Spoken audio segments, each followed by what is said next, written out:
order. Please rise for Mayor Michael Fougere.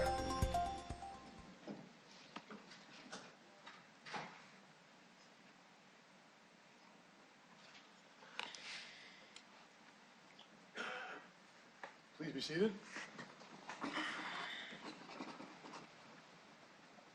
Good afternoon, everyone, and welcome to the June 24th meeting of City Council. If I could have a motion to approve the public agenda at the call of the chair. Thank you, Councillor Bryce. Seconder. Councillor Barshani. All those in favor? Opposed? Carried. The minutes from the May 27th meeting of Council. Have a motion. Oh. Councillor Findura moves the minutes. The seconder. Councillor Young. All those in favor? Opposed? Carried. So before we get into the agenda, I'm going to ask members of council. I asked for a motion to approve the agenda at the call of the chair because we have, as you'll see, Justice Krogan and Mr. Eisler are here from the Municipal Awards Commission, and rather than have them sit through the about 17 delegations, I thought we would give them the courtesy of dealing with that report first, which is receive and file.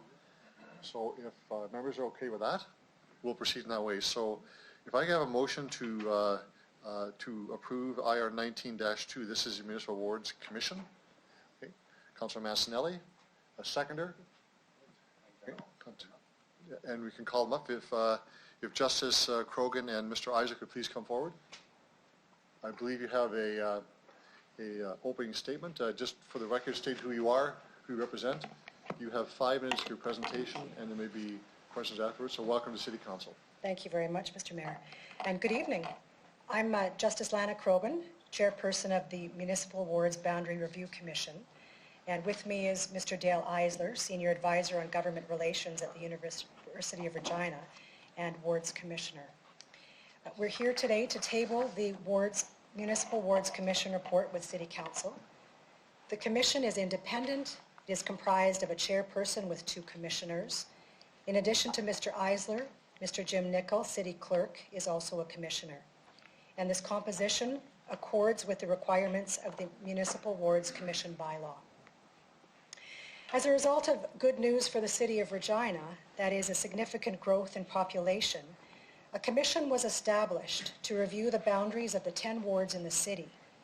In the last 4 years or so, Regina's population has increased from approximately 215,000 people to just in excess of 226,000. The Cities Act, a provincial statute, compels a review of the boundaries of the city's wards at least once every 3 election cycles, or, as in this case, where there is a population variation between the wards that is beyond the allowable limit set out in the Cities Act. Each of the city's wards must be within plus or minus 10% of the average ward population. Currently, the average ward population is 22,692 people. According to the 10% variation limit, the permissible lower end of a ward's population is 20,423 people, and the maximum permissible population number is 24,962. The population data the Commission considered was provided by eHealth Saskatchewan. Wards 4 and 2 have experienced significant population growth. eHealth Saskatchewan data indicates a population of 25,811 in Ward 4 and 29,207 in Ward 2. Clearly, those numbers exceed the 10% variation limit defined in the Cities Act. And those changes catalyzed this ward boundary review. The review by the Commission involved a great deal of information. In determining changes to the boundaries, the Commission considered feedback from residents, population statistics, natural geographic boundaries, simplification of boundaries, alignment with community association boundaries, and future growth projections of each ward. These many factors had to be considered in light of the statutorily prescribed population variation limits. Community consultation was a critical part of this process in order to gather input and information from members of the public The committee sought comment initially in written form. Later, a public open house was held at City Hall where 24 residents attended, giving commission members an opportunity to listen to their suggestions. Public hearings were then conducted where 5 people attended and shared their views. Having gathered information and employing the criteria outlined, the Commission set about to consider the possible boundary options. A sophisticated mapping program was used which could determine the population in a particular area. We immediately identified the ripple effect caused in other wards when modifying the boundary in one. We looked at many options. In particular, we considered the thoughtful requests of those who expressed their views. We endeavored to fulfill those requests, and insofar as possible, those suggestions were incorporated. Certainly, the Commission was not opposed to any suggestion. However, suggestions could not all be incorporated without contravening the legislation. And so we present to City Council today the result of our efforts and our final determination regarding changes to the ward boundaries. It has been a great honor to be a member of this Commission and to have been entrusted with this important task. The process has been a reminder of what a vibrant and interesting city we have the good fortune of living in. The Commission members wish to thank Christina Gentile, Business Performance Consultants, Femi Adegaye, Senior Policy Analyst, and Osman Saban, Senior Geospatial Technician, for their tremendous assistance throughout this process. Thank you. Thank you very much for your presentation, and there may be questions from members of council. On this, we have a few. We have Councillor Bresciani.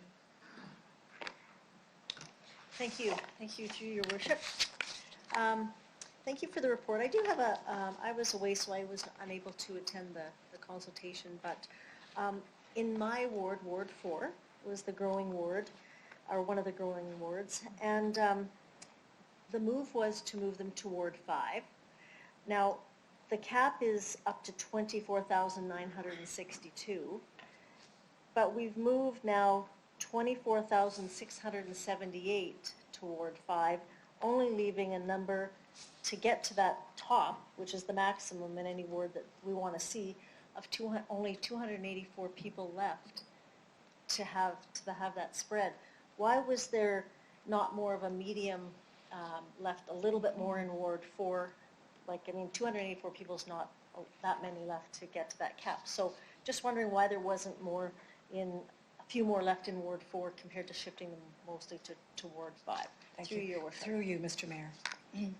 Councillor, one of the things that we looked at, one of our criteria, was where will future growth be? And future growth is expected in Ward 4, and so we wanted to leave a bit of a cushion for that to occur, for increased population to occur in that area. Okay. So, so the other question I have is, I think there was a concern with some of the community associations as well. So in that ward, now, would it be accurate then in Ward 5, which will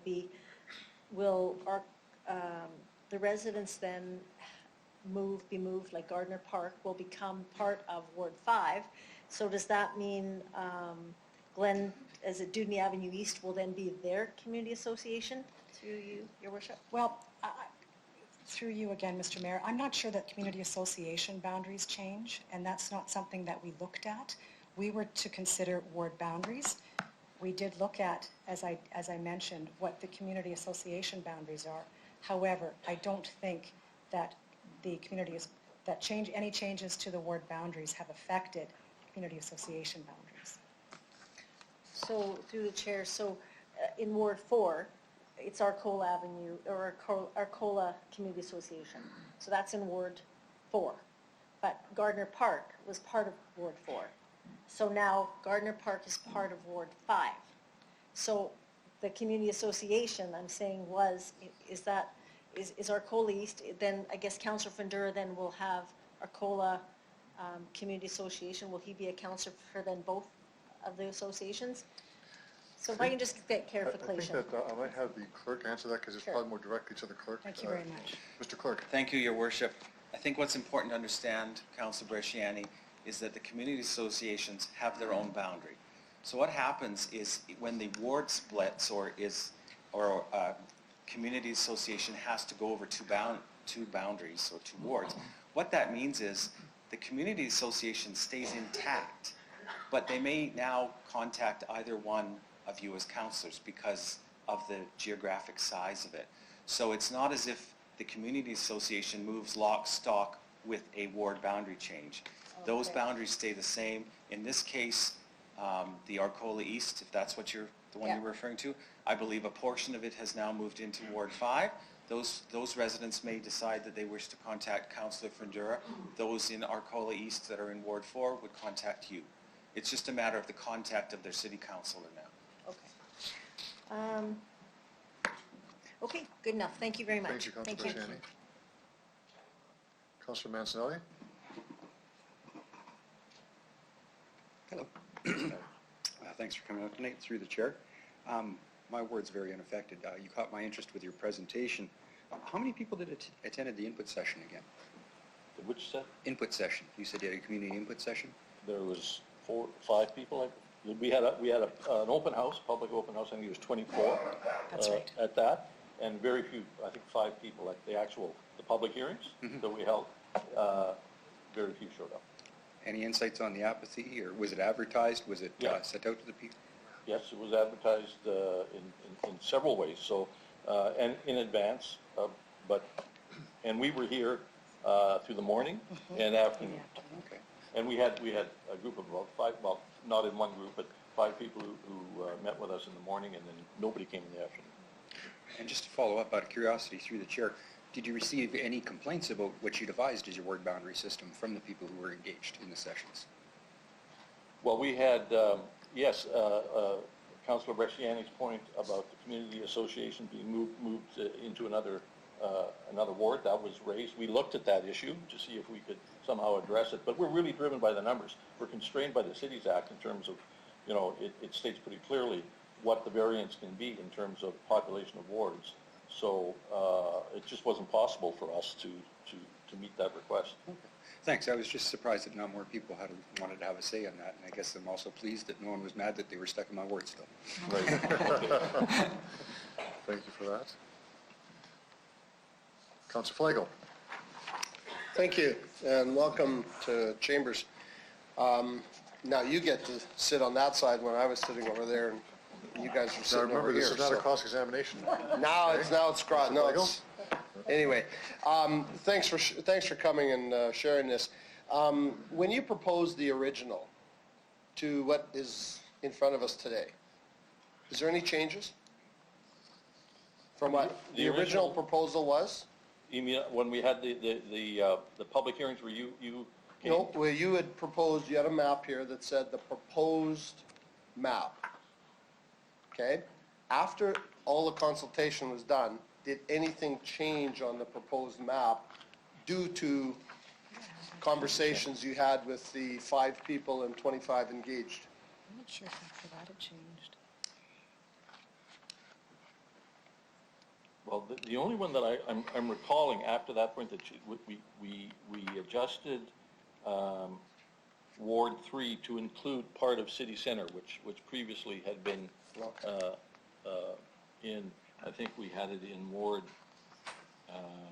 6 before that, in our original, this Do you remember, portion right here. if I could through you, Mr., do you remember how many people that affected, like how many residents?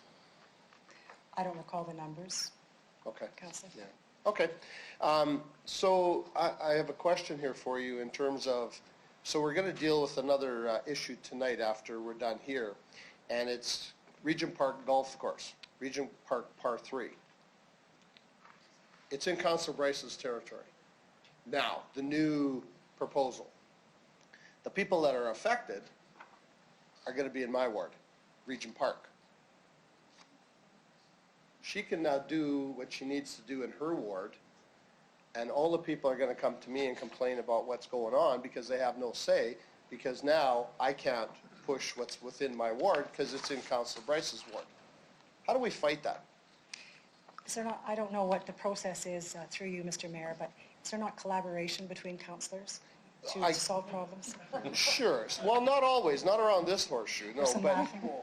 Oh, no, Councilor Flagel. So- Councilor Flagel. but, Councilor Flagel. I have to call you out of order on that one. Oh, okay. But if I could ask, do you, like, what I was wondering about, and the reason I brought that one up is because communities at large are affected. And I went through the affected splitting of Walsh Acres back, took away from me, gave to Councillor Bryce, and now it's going the opposite. I'm losing uplands, but gaining Region Park. Is there a question, Councillor Flake? Yeah, I'm asking it. I'm just showing that. So what do we do? Like, why would you want to commit and cut up a community again?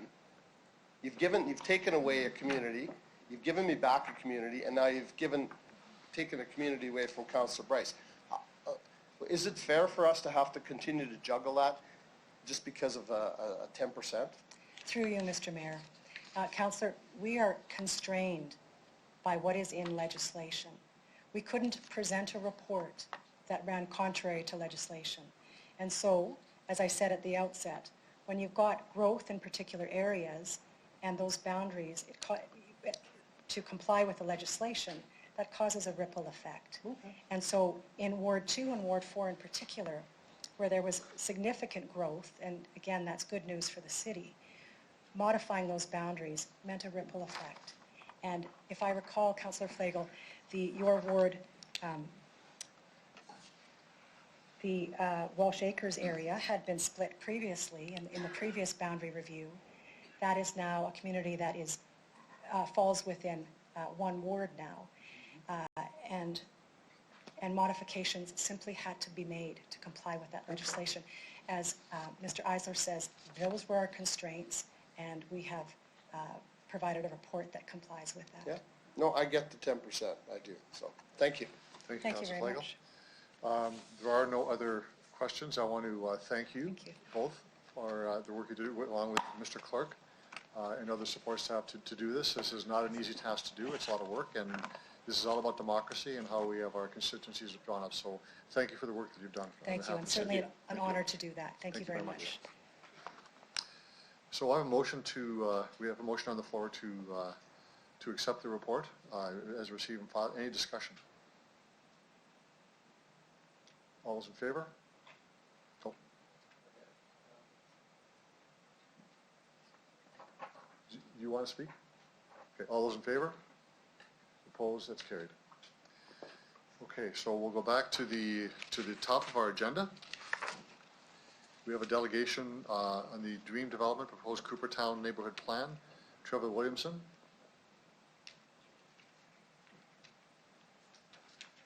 So Williams, for the record, if you could identify yourself, who you represent. You have 5 minutes for your presentation and then maybe questions afterwards. Thank you, Mr. Mayor. My name is Trevor Williamson. I am the land manager at Dream here in Regina. Firstly, I'd like to thank administration and Planning Commission for getting us to this point. I feel the end is in sight. Dream is a major landowner within the Coopertown Neighborhood Plan, and we were fully involved in the process with city administration regarding the minor revisions to the document presented here to council. We were also present for valued engineering sessions that included Ministry of Highways, city administration, as well as other stakeholders. We agree with and support the outcome of those sessions as well as the plan presented today. I do not have any further presentation, and I'm here to answer any questions. Thank you very much. There are some questions. Councillor O'Donnell. Thanks, Mr. Mayor. Good evening. Thanks very much.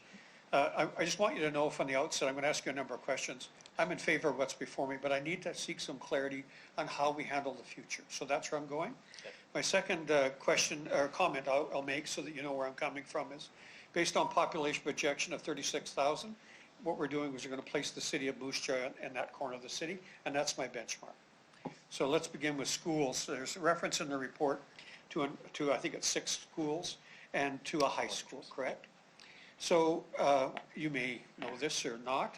Moose Jaw has 14 elementary schools and 4 high schools. So my question on schools is, because it's related to MR, so what happens in the future as the place kind of grows and your density stays the same?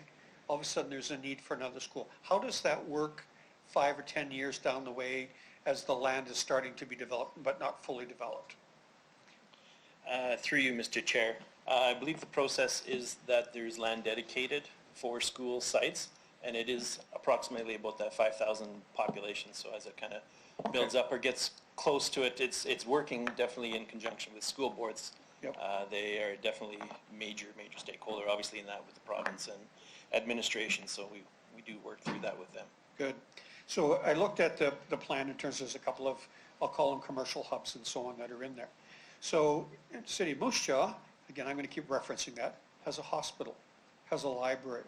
Would those fit into those commercial hubs? Or if the request came, how would you handle those things? Through you, Mr. Mayor, I'm not 100% sure, but there would obviously be consultation with health district and everything else. So there obviously would be a threshold of population, I would assume, that we would have to get to warrant Sure. a third hospital. Medical clinics would probably, Sure. So there is ultimately flexibility built into this because you keep bringing back a plan for an area as you develop. And if I'm not mistaken, I can't remember on the current plan, but there's probably 8 or 10 or 12 different plans. So first area, second area, up to 10 or 12. Is that right? through you, Mr. Chair, yes, there's a staging process that obviously goes on, and Okay. Thanks. natural boundaries and physical ones that happen. Thanks. When you first brought this forward, 9th Avenue North and Pinkey was going to be a major intersection, and now it's not. Can you just talk me through a little bit about the impact of that intersection has had on your redevelopment and what it means for accessing the bypass in particular? Through you, Mr. Mayor. Definitely Pinkey Road in the original onset was arterial road with through traffic going north. So since then, through the province and Ministry of Highways and admin, it's since been changed in the report before you to right in, rights out onto 9th Avenue North, which directly, I guess, or indirectly affects the traffic that'll hit the bypass. So with that, having less traffic, I guess, going through Pinkey, the other intersections, Fairway and Courtney, will obviously need to be looked at and will be built appropriately to handle any negative impacts that may come by. And what about going west from the development, shall we say, as we get farther along, more toward the northwest corner? How will that access the bypass way out there? Through you, Mr. Mayor, Rochdale, I believe, shows a possible future connection, Okay. extension to the west bypass. So that has been reviewed by Highways, and they are okay so far, I guess, with having that possible future connection. Okay.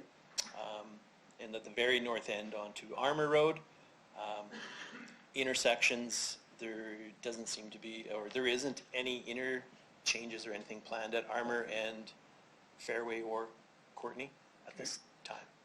At this time, so is that a possibility, do you think, for the future? Or is it Rochdale will be the more focus?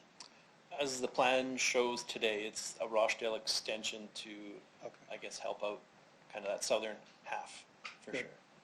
There is a reference in the report, and I can't remember the exact wording, but I think it said something to the effect that the administration would make a determination about whether a dog park is needed or not. Could you tell me if you are open to the idea of a dog park in the area of 36,000 people? Through you, Mr. Mayor, Dream would be supportive of a dog park within Coopertown or Northwest area, I guess. Good, thanks. Thank you, Councillor O'Donnell. Other questions? Councillor Flagel? Thanks for coming. I think Evan was here last time, so. Yeah. Yeah, I asked him a few questions, and it was more about, I think at that time it was more about Pinkey and 9th Avenue North, but we'll leave that one alone. The concept plan you've got going in front and all that, when is this gonna get started? Through you, Mr. Mayor, we are working on still some financial analysis with the market conditions are in, and Dream doesn't want to oversaturate the market We have available land that is serviced right now. So it, we're looking at, I guess, the financial impacts right now. So, through you, if I could ask, like, what does that mean? Like, in a timeline, I'm talking 5 years, 10 years? I've been hearing up to 25 years before you guys actually will put $50 million in the ground? Through you, Mr. Chair. That's probably above my pay grade exactly when we're going to spend 50 million, but Okay. our plan is to start in the near term, so as soon as a couple of years and Okay. as far out as As far out as 10. whatever. Yeah. You were telling Councillor O'Donnell through you is a connector at Rochdale. Dream helped to put the school, or helped Rosewood put the school where it's going today. One of the things that was talked about was not just Rochdale as a connector, but Diefenbaker as a connector to allow Lakeridge Edition, Skyview, Lakeridge people to have to quit wiggling down Whalen Drive to get to the new school that Dream had a hand in getting together. So would it not make sense, is it not in a plan to knock Diefenbaker from McCarthy Boulevard right through to Courtney? Through you, Mr. Chair. I know there is full transportation impact assessments that have been done. I don't Okay. believe that has been one of the considerations due to spacing and appropriate spacing of the major arterials. Thanks. If I could through you, is also with the connector, you're talking about an interchange or some kind of a lane at Armour Road and Courtney. Would that be the responsibility of Dream under the agreements that are set up or going to be set up, that you would be responsible for paving Courtney, paving and fixing an interchange at Armour Road and Courtney? Through you, Mr. Mayor. Simply put, as we develop along adjacent to those roadways, that's when they get upgraded and reworked, I guess, Yeah. to accommodate traffic that Okay. is happening. One more thing, and I just wonder, you say as you develop, in Dream's world, do you ever build roads to make it nice and accessible and then hope people start to come to build because you've got a nice clean road, as opposed to gravel, build, yeah, we'll pave it eventually? Would you do it the opposite, is what I'm asking? Through you, Mr. Mayor, we would be open to looking at options and possibilities, I guess. Would have to obviously make sense from city's perspective and Okay. from Dreams. And Thank you. Thanks. Thank you, Councillor Flagel. There are no other questions, so you can return to the gallery. Thank you for appearing and answering questions. thank you, Councillor. Now we have the proposed neighborhood plan for Coopertown. Councillor Young. Thank you, Your Worship. CR 1960, the proposed Coopertown neighborhood plan, was completed and sent to the province the first time in April of 2017. The province did not approve the plan and asked for some changes to be made. And the first change was the Pinkey Road 9th Avenue North interchange because of the bypass, which you have heard this evening. And the second one is that the change in identification of potential school locations on municipal reserve land. So I want to speak to the bypass first, and would you put the map up, please?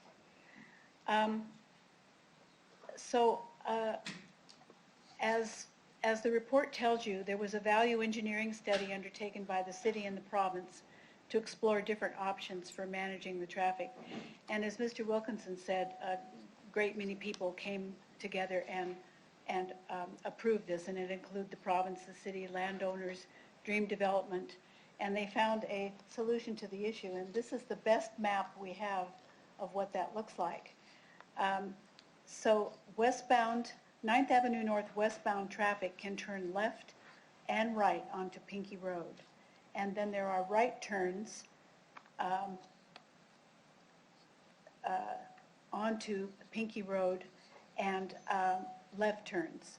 No, there aren't any left turns. There's right turn onto Pinkey Road going east and right turn on Pinkey Road going west. This could change in the future. The province could restrict that left turn lane into Pinkey Road going west on North Avenue, on 9th Avenue North. Any restrictions on the right turns will be made by the city and not by the province. So the decision before you this evening, you can take the map down, would be to repeal the original plan and amend that plan and be passed this evening. Regina Planning Commission had no problem with this and voted to approve the amendment. There's another amendment, though, at the bottom. Why should you do that, Councillor? If I get a seconder for the report, please. Councillor O'Donnell.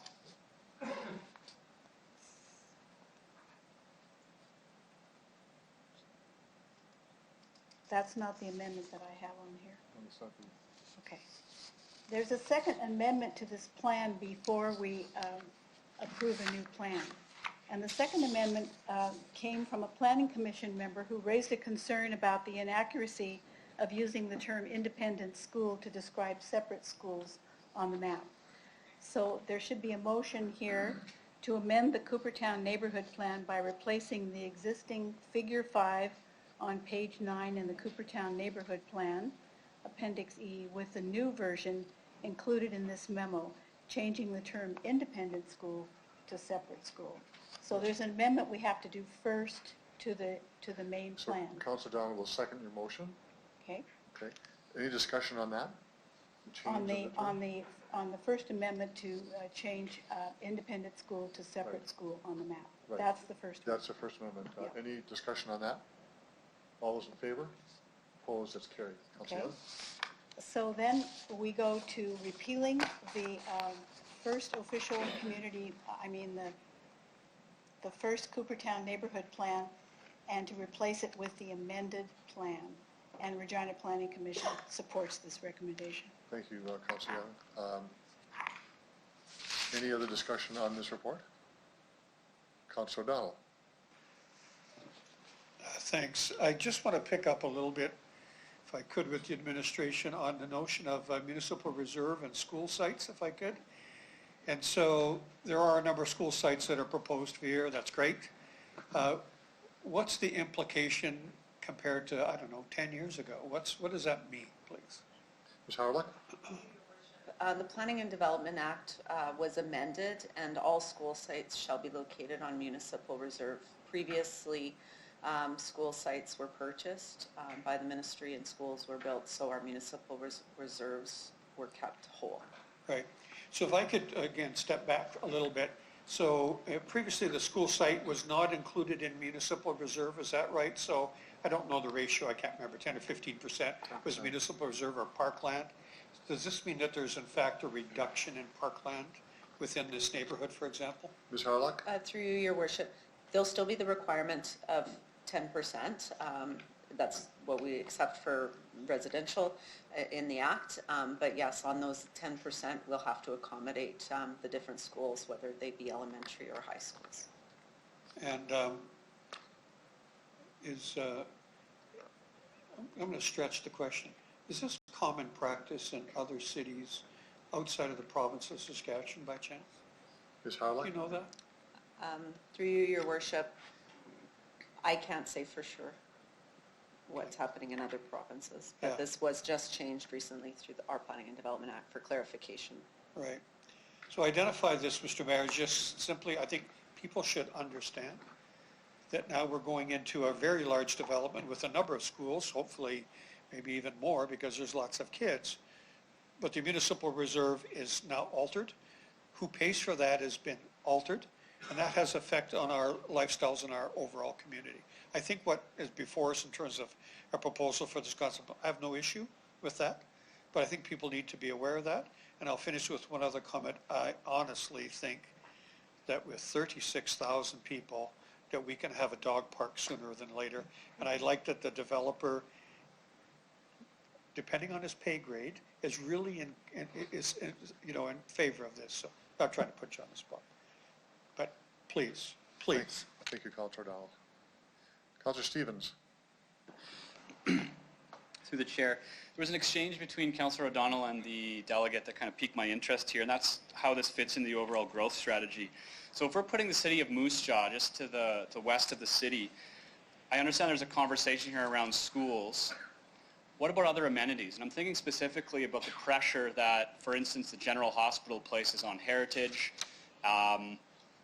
Where does this conversation come in with the province? If we're talking beyond schools and other amenities, do we say, no, actually the city can't cope with this growth without investment in other forms of infrastructure? Does that take place at all in the context of this concept plan? Ms. Harlock. Your Worship, we do have conversations with the different levels of government, and as was noted, the government actually reviews this and has to approve it. So they are aware and they circulate it amongst their own stakeholders within the government to know what the plans are for the city of Regina so that they can plan accordingly. Section 4.5 of the document before you, page 22, has a whole section on civic and institutional uses. So as we move forward, those components would be looked at as we move down into the concept plan stages and as we do circulations and as new information comes forward, whether or not we do need those types of amenities, it would be considered at that point in time. Okay, thank you. So I just want to ask the question in a bit more of an explicit way. Planners then are aware that, as one example, the pressure on the heritage community with the hospital, this will actually be an agenda item as we discuss this with the province to say, today, we need to start thinking about hospital parking, public infrastructure, transit, and the size of that hospital 20, 25 years from now. Ms. Harlock. Through you, Your Worship, we definitely have ongoing conversations. I wouldn't say that we're in conversations right now about the need for a hospital at this point in time, but definitely as we move forward and as we refresh our OCP and have further conversations, issues like that will need to be addressed sooner rather than later so that as the concept plan comes in and the developer is developing their concept plans, that there is enough spaces to accommodate those uses. So it's ongoing conversations and as we heard from the applicant, this area, it's a longer term plan and the needs will evolve over time and we will work with our different stakeholders within the province and other agencies and the developers to make sure that all the needs of Regina citizens are met. Wonderful, thank you. Through the chair, my second line of questioning has to do with potentially competing interests. And I'd ask administration maybe to put on their land development and real estate hats here for a second. Something the delegate has said was interesting in that right now the market is oversaturated. In other words, we're overbuilt. We're also planning to bring the rail land revitalization strategy online, which means a new neighborhood and concept plan. We're in competition, as I see it. So the city has an interest in developing and expanding infill development. We have a competing interest here with Dream and others to see more of the population in Greenfield. How do we manage that? There are two competing development interests here. How do we proceed when we're kind of racing against the same timeline and arc of population growth? Through the chair. I'm not sure they're really competing. One is more residential, one is more commercial and retail, so it's a bit of a different model. But Mr. Lacey, you may have a comment. Through you, Mr. Chair. So a couple of components I would talk about here is that certainly the market has slowed down. And with respect to city land development, we're aware of that, much like the comment from the applicant. I think in decisions with respect to land development, the city is very conscientious of where the market is at and does not want to further oversaturate the market. So I think that yes, while we are a land developer as a city, both in the towns and you mentioned the railroad renewal site, that as a developer, I think we need to be cognizant as well about not oversaturating the market. I think all developers would have that perspective as they're looking at their future investment plans. So, to that point, through the chair, would it not be in the best interest of the city to put a slowdown on the entire neighborhood plan in Coopertown, given where we sit with underutilized land, infill, to just actually put the brakes on the possibility of further greenfield growth with the interest of focusing on infill? So Lacey? Through you, Mr. Chair, I would mention that with respect to the city, there's really two different aspects of the operation with respect to land development. One is the land development side, which I would say is more business orientated. But at the city, we are very careful to separate that business perspective from the regulatory perspective, which is approval of neighborhood plans and concept plans that come forward around that piece. And so I think from a regulatory perspective, that lens is provided equally with respect to all opportunities that come forward to it with respect to land development. And we've always said that the industry and the marketplace will drive development. And so I don't know if it's necessarily a choice between one land developer or another land developer, because the market will dictate, I believe, where that development will occur. Thank you. Thank you, Councilor Stevens. Councilor Flego. Thank you. What I'm wondering about is, first of all, when was Coopertown originally introduced to planning or exec or council? What year was that? Ms. Howard? Through your worship, when it came forward, because it was approved in April, and then it was sent back from the developer, or pardon me, from the government for us to make But when amendments. did this first come to this chamber? 2013? Well, so through the OCP, the official community plan, we had identified this neighborhood within our design Regina with the projected population. And so it was back in 2013. And then further to Councillor Stevens' questions, we have a phasing plan within our OCP that talks about how all of the lands throughout the city, the greenfield lands, develop and when they can be phased for development. So, okay. So I guess what I'm wondering about is when we hear, and you were at planning too, we hear the other gentleman from Dream Talk, gentleman tonight talk, that they have no idea when they're going to get started. They have a 2-year, Mr. Hunchak said, I think 3 to 5 years before they'll start putting pipes in the ground, which then means another 2 years for build. So as an administration, on building new homes, new areas, what does that say to us? Does that say we're going the right direction with this development, or should we put this development on the table, put it off to the side, and see if there's other areas that want to? Because this is in phase 1, and there's other developers in phase 2 that might want to jump the gun and start developing, but they can't because phase 1 has to be 75% occupied. So if something came along where there was land available and a developer was ready to go, we have to sit and wait for 5 more years, well, longer than that, because I think it has to be 75% complete before we can move to phase 2. So that could be 30 years from now, based on today's market conditions. So as an administration in a city, what do we do and what do we tell the people sitting in phase 2 when all we're hearing from Dream, and we haven't seen anything out of Rosewood yet, as to phase 1, well, that's phase 1, so you're in phase 2, too bad, too sad, you're out of business, forget it? What do we tell them? Ms. Harlock. Through you, your worship, the phasing plan was put in place and approved by council in order to have orderly growth and development with respect to infrastructure requirements. So I think there's a growth in all areas of the city with respect to housing starts and all that, and it's the and the boom and the bust, and it'll pick up again and we'll see more development.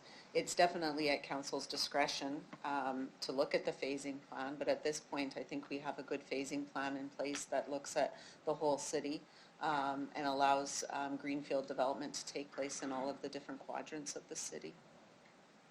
So is that what we would tell the phase 2 developers?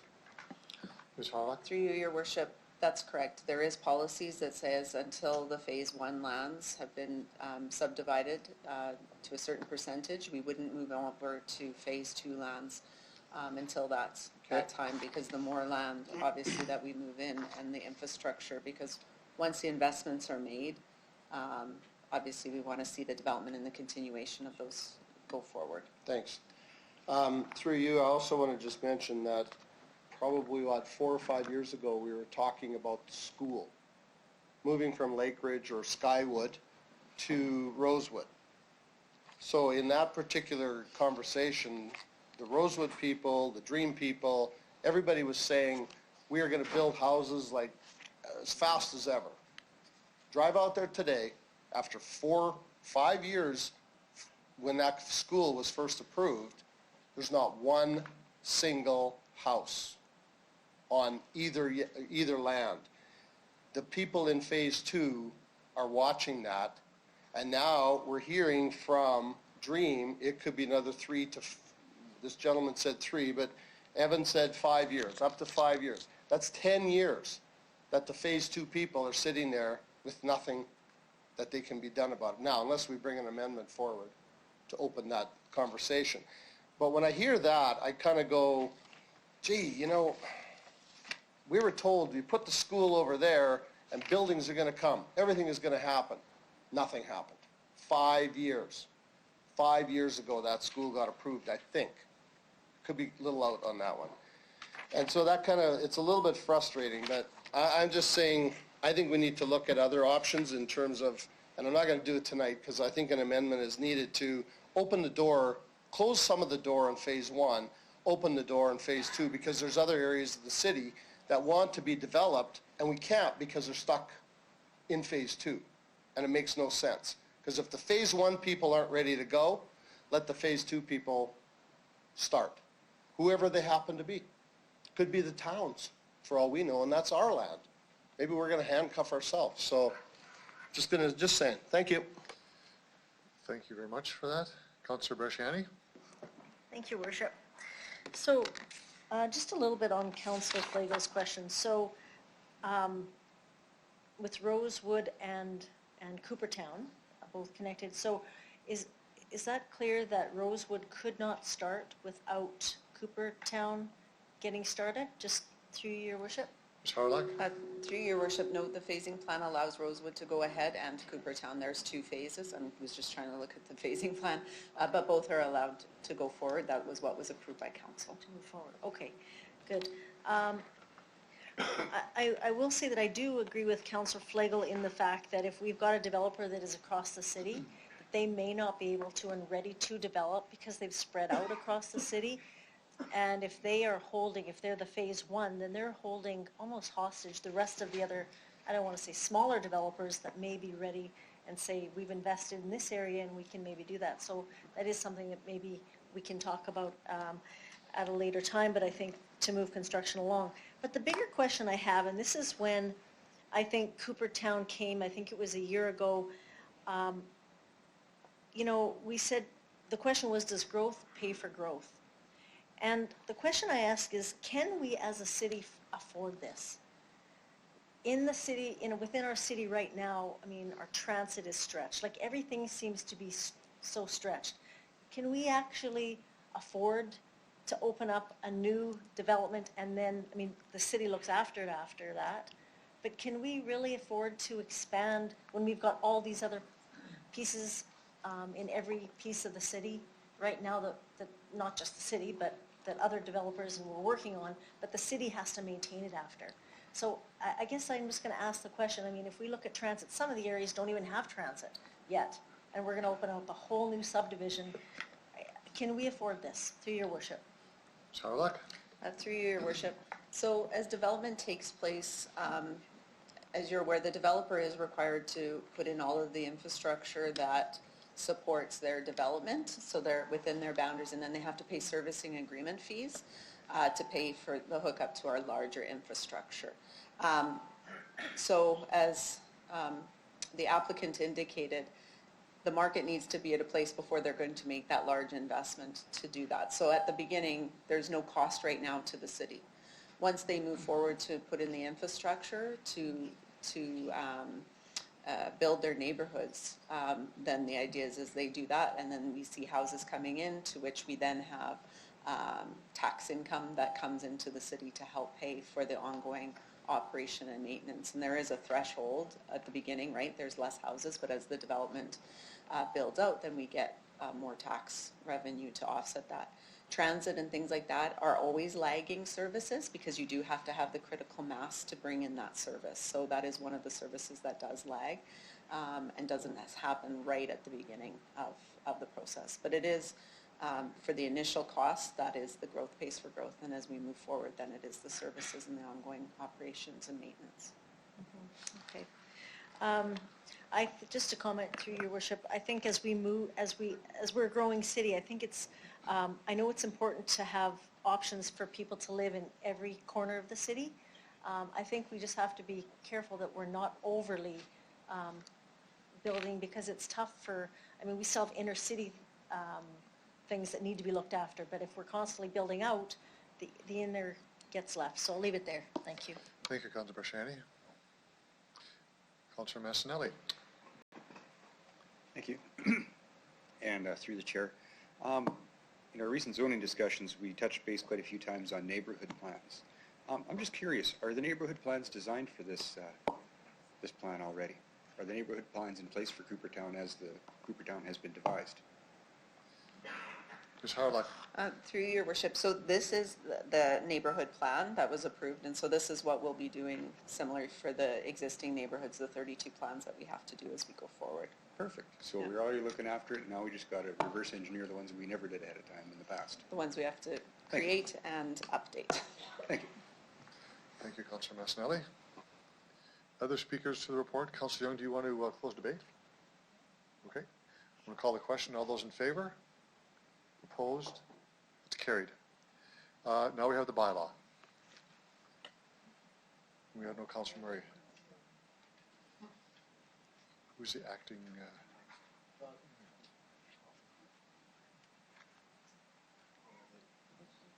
Just go over there and do from that. Should be on his table.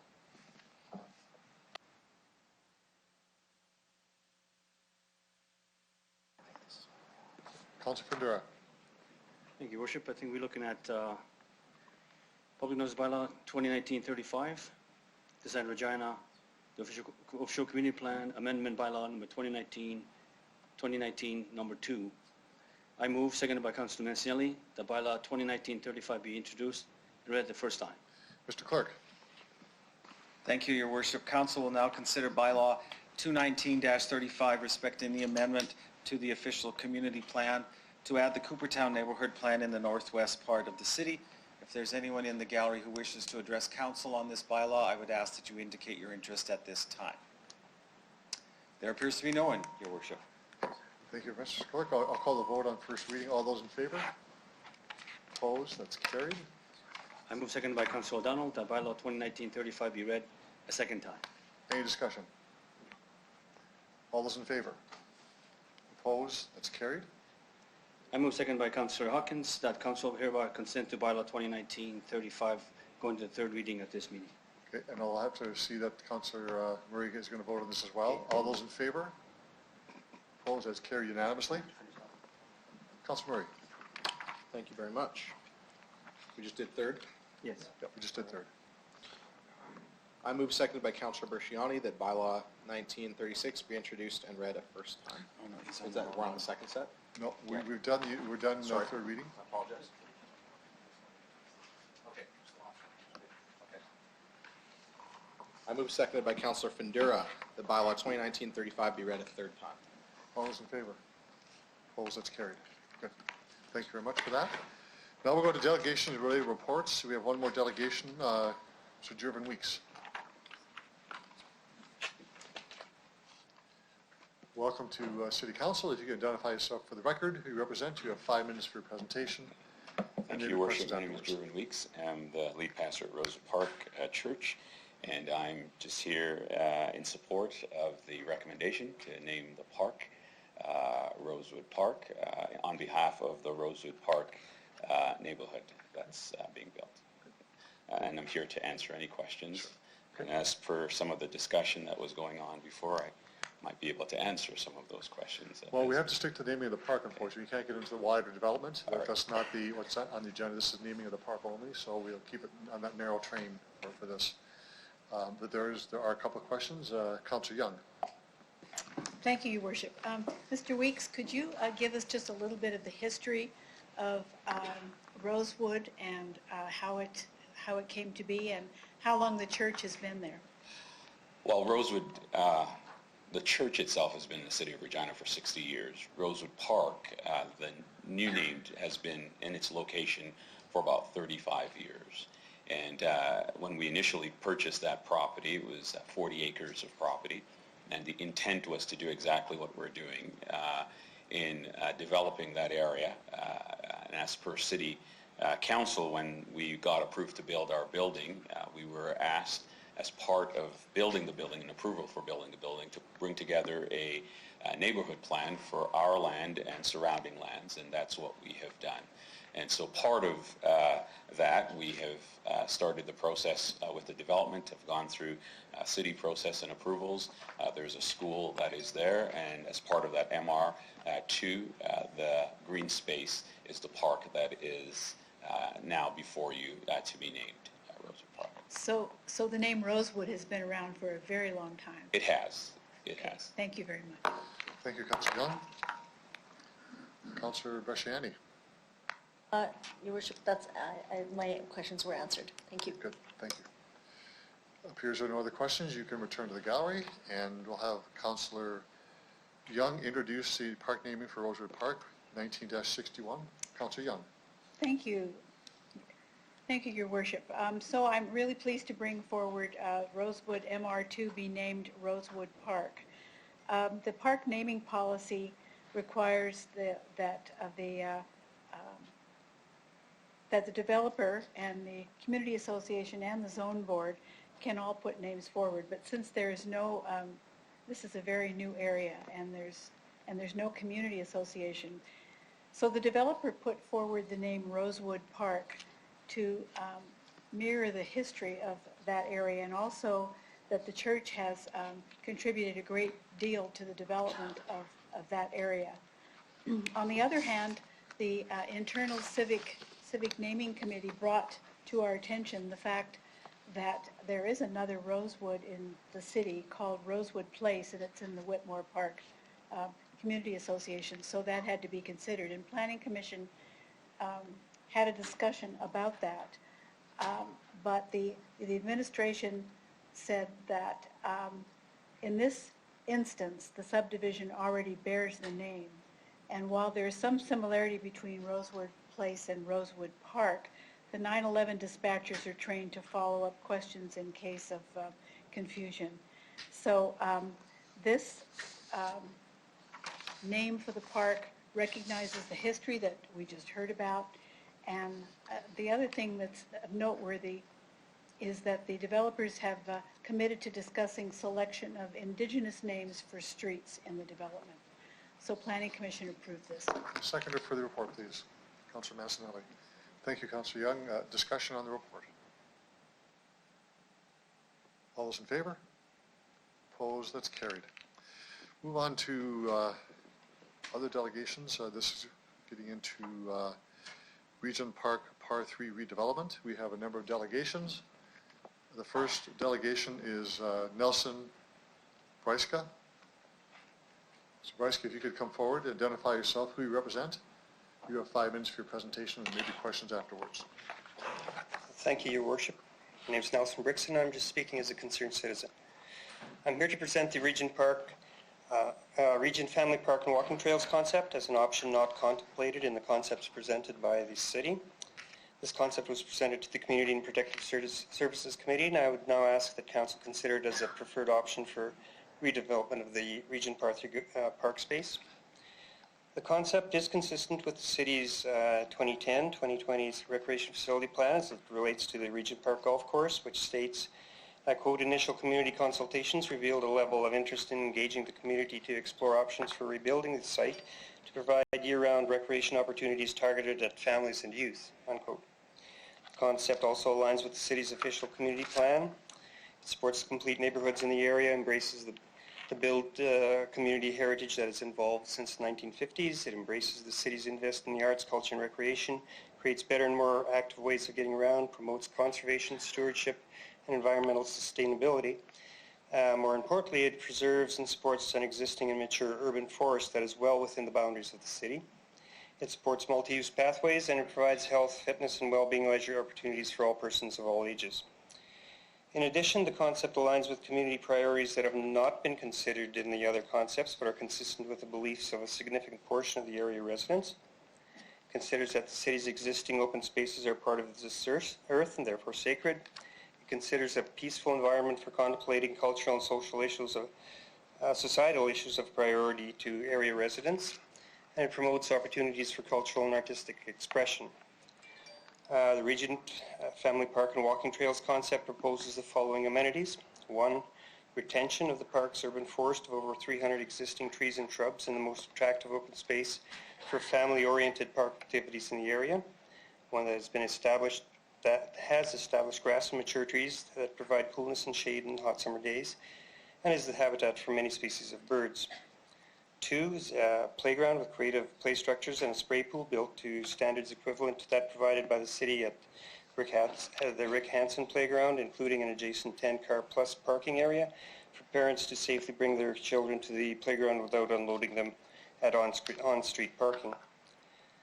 3, since there is no safe and easy pedestrian connection that allows residents access to the city's system of multi-use pathways, the proposed concept provides for more than 500 meters of multi-use pathways throughout the forest built to pathway standards found in other developed green spaces in the city.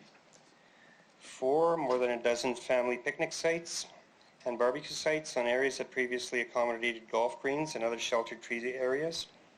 5, numerous unstructured play spaces on adjacent existing established fairway grass adjacent to the family picnic sites. 6, 2 fenced-in off-leash parks, one for small dogs and another for larger dogs on already established fairway grass. And 7, circular intersections situated along the park's pathway system with central islands featuring horticultural displays and visual art pieces, communicating themes relevant to the culture and heritage of the area residents.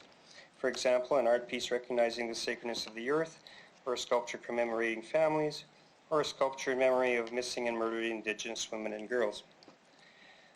Safety address could be addressed by constructing pathways without sharp turns and wide enough for police vehicle drive-through patrols after hours, attracting regular adult users and entire families who will provide casual vigilance and surveillance while they use the park, installing strategic lighting, retaining the existing fencing to separate the park from street traffic and the storm channel, and allowing park opportunities relevant to the residents of the community that will provide them with a sense of ownership and pride to promote positive attitudes that discourage undesirable behaviors.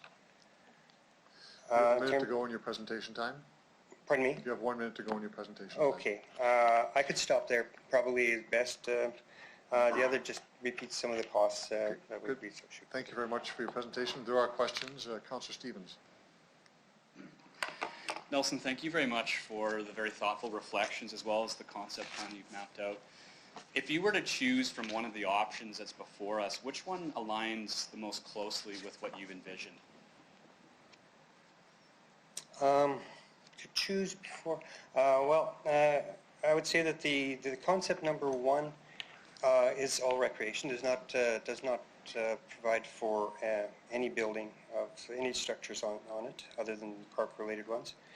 However, it's been my experience that since I worked in Parks and Recreation for the City of Regina for way back in the 70s and then worked for the province, that there are 2 competing goals with respect to the development of park facilities.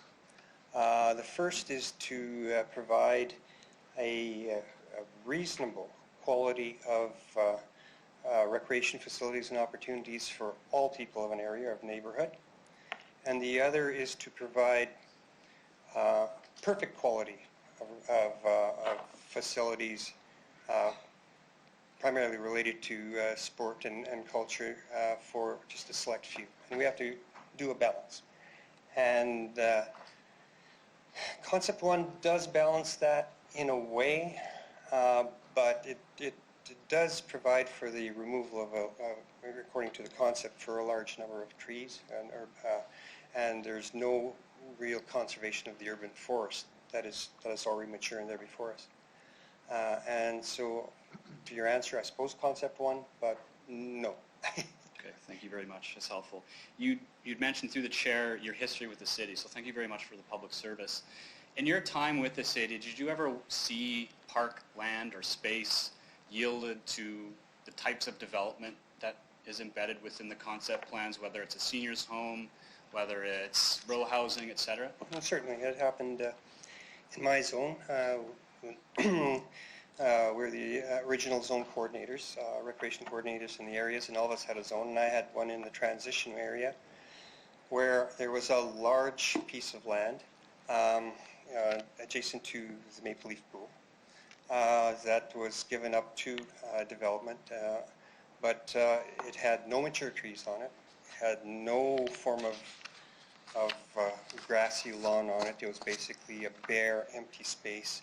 Yes, that could have been developed at the time, but the administration at the time chose not to, and in favor of building community centers and those sorts of things. So there's a shift in priorities right within Parks and Recreation at the time, but certainly didn't give up any urban established or urban forest or preservation of those types of amenities and trees. Great, thank you. If I could press you on that history, this is incredibly valuable. I'm not being honest, I really appreciate the history that you will lend to this. If we think about the row housing, actually quite a beautiful community-oriented row housing that encompasses Maple Leaf, would you suggest that it's compromised public safety, or it's led to the types of inequalities and public safety hazards that some of the delegates are going to speak to today? In other words, does that housing create inequality, crime, and problems in the heritage community? I can't speak to it really, because that was a transition area. It didn't have, it was very hard to maintain community associations in that area because people were moving in and out. And soon after that was developed, I moved on to other things with the province and developing sport, culture, and recreation facilities in smaller, design, working concepts, and administering the facilities grants on behalf of the province at the time. So I really can't speak to that area because I live in Mount Royal, where I take a lot of our amenities for granted. I have a big park in my backyard, and I can step onto a pathway. I have trees in the Wilson Park, and I can walk through there and do a lot of things where in some of the areas, the area that I had in downtown Regina, closest thing that they had to that was Wascana Park, certainly, because that was nearby, and Victoria Park. But as we move out into the areas of North Central and the other areas, they certainly don't have those kinds of amenities. Thank you. I can't speak to crime. Sorry. Councillor Stevens, I know you have enthusiasm to speak of the Heritage District, but they really have to focus on Regent Park. If you could focus on this report. Yeah, thank you. It is the matter of the concept that we're dealing with, but thank you very much. Yeah, but I'd like to keep to the report. Nelson, also you've observed, and rightfully so, concern over public safety, so lighting, pathways, etc. In your experience and with your knowledge, would you say that having eyes on the path and eyes on the street and eyes in the community, if I think about the proposed either seniors complex or the housing, would that not actually add to safety, seeing residents watch the park, being vigilant of what's going on versus just an empty set of trees with lights? Yes, well, Your Worship, my experience with seniors housing complexes, having relatives in seniors housing that have just recently moved a friend of mine out of one area of a senior citizens housing to another because of some fears that were happening with, that he had with being inside. The people who are in senior citizens housings, if they are truly senior citizens who require that kind of housing, are really not people who are vigilant about the area around them. They're more vigilant about what's happening within their spaces that they live in, and sometimes they live in fear of those because they're getting old, and they're certainly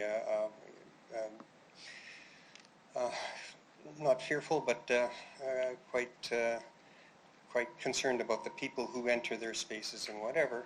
But they're not necessarily the people who will go out and look out in the window and say, well, that's somebody who's hanging out. And they're not necessarily your most vigilant ones. you're better to have the casual surveillance of people who are actually using park facilities and actually structure your parks in such a way that it's accessible to your police service for enforcement during the night or off hours, those sorts of things. A. Wilson Park has people hanging out on the Boreal Island in the evenings and things like that. You're not going to stop people from hanging out in off hours, but certainly during the daytime hours, when you have people using the area like we do with A. Wilson and the people who go along the bike path or walking paths along there, you certainly do keep. You don't see people hanging out just for the sake of hanging out and making trouble in those kinds of parks. And this is, I would assume. I'm not assuming, I'm hoping that if you design the park along this kind of concept, that you will have a lot of casual surveillance. And also, if you put amenities in there that meet people's needs, people have a hand in providing, but putting into the park, that they will be proud of that, and there will be certainly a discouragement within people's communities. Perfect. Thank you so much. Thank you, Councillor Stevens. Councillor Bresciani. Thank you, Councilman, for coming forward, and thank you for the work that you do. You're a great resource. I've been doing a little bit more reading on parks since this past week, and this has come up. Would you agree with that, that housing adjacent, very close to the site or right on, as it's being suggested in the recommendation, is utilized more than than if it was just a park by itself? Through you, Your Worship. Well, Your Worship, if the type of housing that you have in there is the type that has family housing, and you have playground space and family space adjacent to that could certainly contribute to it. But it seems that the type of housing, the type of park that's promoted or provided in the concept is more geared towards a soccer field for sporting activities and not so much for family use. There are some walkways, there's very little in the way of picnic spaces, very little in the way, well, I shouldn't say very little in the way, but there will be some unstructured play spaces in the area. But it will also contribute to the traffic flows around the area. Certainly, if you have the First Street extended, you're going to be knocking down all the trees in the west portion of that area, which would be probably in the neighborhood of probably 50 or 60 trees. If you're putting up a new soccer field, and what you're going to be doing is developing that area and taking out a whole number of trees, and then probably replanting a bunch of trees around there, just as windbreaks and whatever. But they're certainly not the same quality of an urban park or developed trees that are in there right now.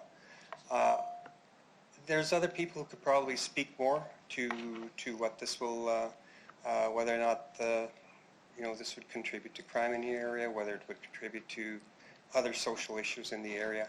I'm just speaking in terms of basically the park concept for the use of the community, so that you have family-oriented activities in an area where you have very little space for family-oriented activities. There are a few sports facilities, but you don't have the pathways that I enjoy in my area of the city, or in other areas of the city, and some of the green spaces. And this is a beautifully developed park space as it is.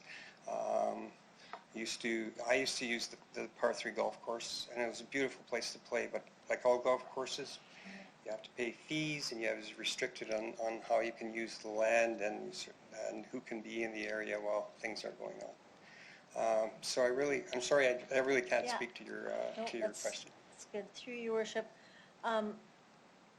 So what we would have is about it's about a little over 12 acres, and if it was the building there, it would still leave about 8.9 acres left of park space.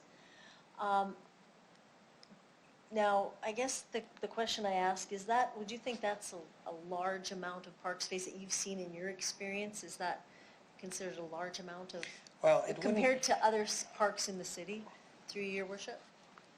Your Worship, the area is significantly large for a medium-sized park, which would be what would be there if there was no building on it. It would severely restrict having any kind of off-leash dog park. You would not really be able to have an off-leash dog park. You restrict the type of walking paths you have there, so you restrict the type of people who would actually, be able to walk around the park and enjoy the park facilities as such.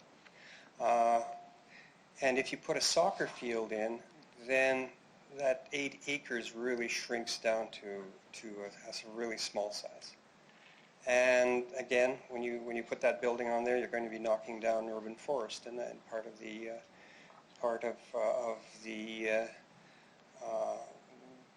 one of the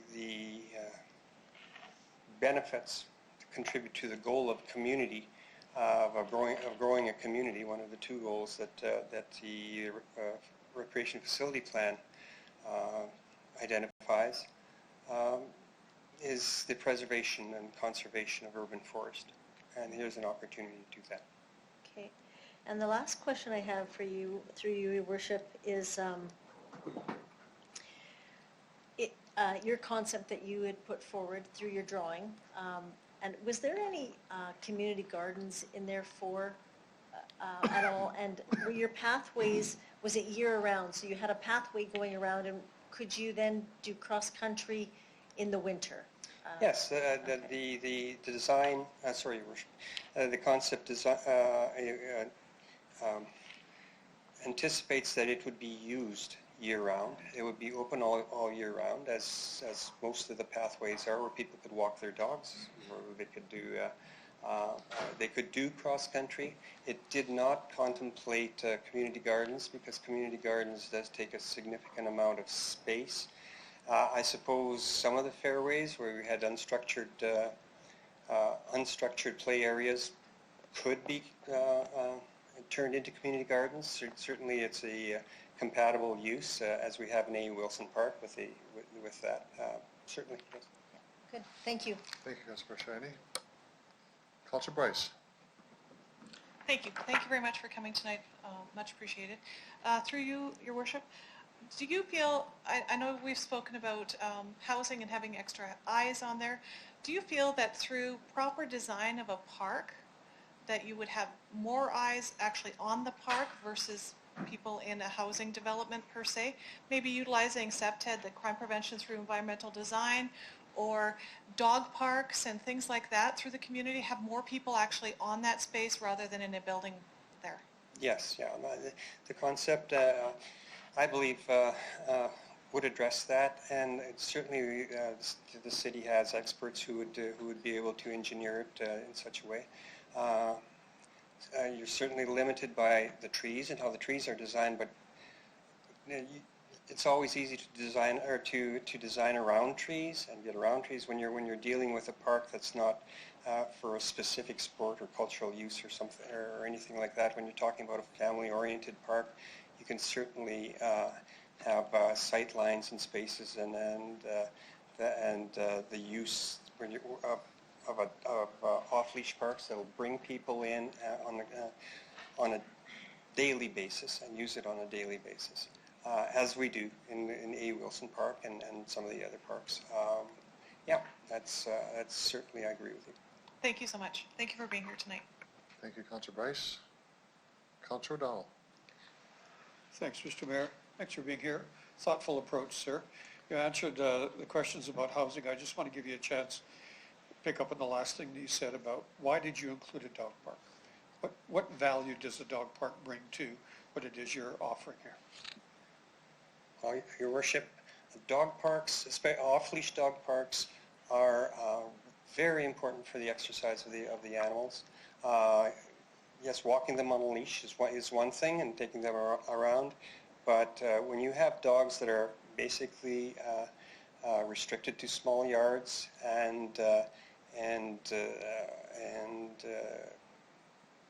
in some cases, when people have gone to work, they're kept in their houses for hours at a time.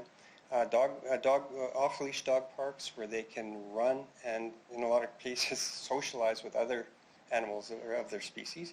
It certainly not only goes for the health and well-being of the dog itself, but probably the health and well-being of the owners and the happiness of the owners to be able to have their dogs off-leash and let them run free and enjoy a little bit of freedom in the city. Thanks for your thoughts. Thank you. Thank you, Councillor Dowell. Councillor Flagel. Thanks, and welcome tonight. You made a comment about ease of getting to the park. You live backing a park. I'm pretty sure I know about where you live anyway. If you were 10 blocks north of where you live, would you utilize the park as much because you wouldn't be as close? And you back at the park, Yes. so I would assume you use it. But if you live 10 blocks away, would you still use A.E. Wilson Park like you say you do? Oh, certainly, because I winter in Mesa, and part of the reason we winter in Mesa is because they have walking trails all over the place. They have parks all over the place, and they really treat every space that they can use as possible for the enjoyment of people. And yes, you drive to, if you want a walking space, you want to walk, you drive there. I would certainly use it for picnicking. Even though I don't have young kids anymore or whatever, I'd still use it for picnicking and things like that. 10 blocks for people who drive, yes. My concern is that there be accessibility for people who have to walk across heavy traffic. Sure. Certainly the traffic around the park itself right now has some heavy traffic times. Or people want to cut across from Elphinstone and get to the Louvain, and suddenly you have a whole mass of traffic in streets that are not built for those types of capacities. Thank you. Speaking of dog parks, and you referenced it would take away from this land if you put a soccer field and then you put housing, etc. If you were to put, I'll ask that question after, but if the dog park was to go across Elphinstone Street by Pony Park, the old ball diamonds, would that appease the possibility of a dog park not needed to be in this area? Because it would be 5 blocks away, 4 blocks away, across from Kinsman hockey rink. Okay. On Elphinstone. Yes, across from Kinsman. Yeah. Well, any kind of off-leash dog park, I guess, is welcome in any area of the city, or any number. But the park, the way it's structured, with its little bit of an angle to the northwest, and the fact that there are existing fairways right now, and fencing on the one side on two sides would be to stop dogs from going into the creek or into the storm channel rather, or into.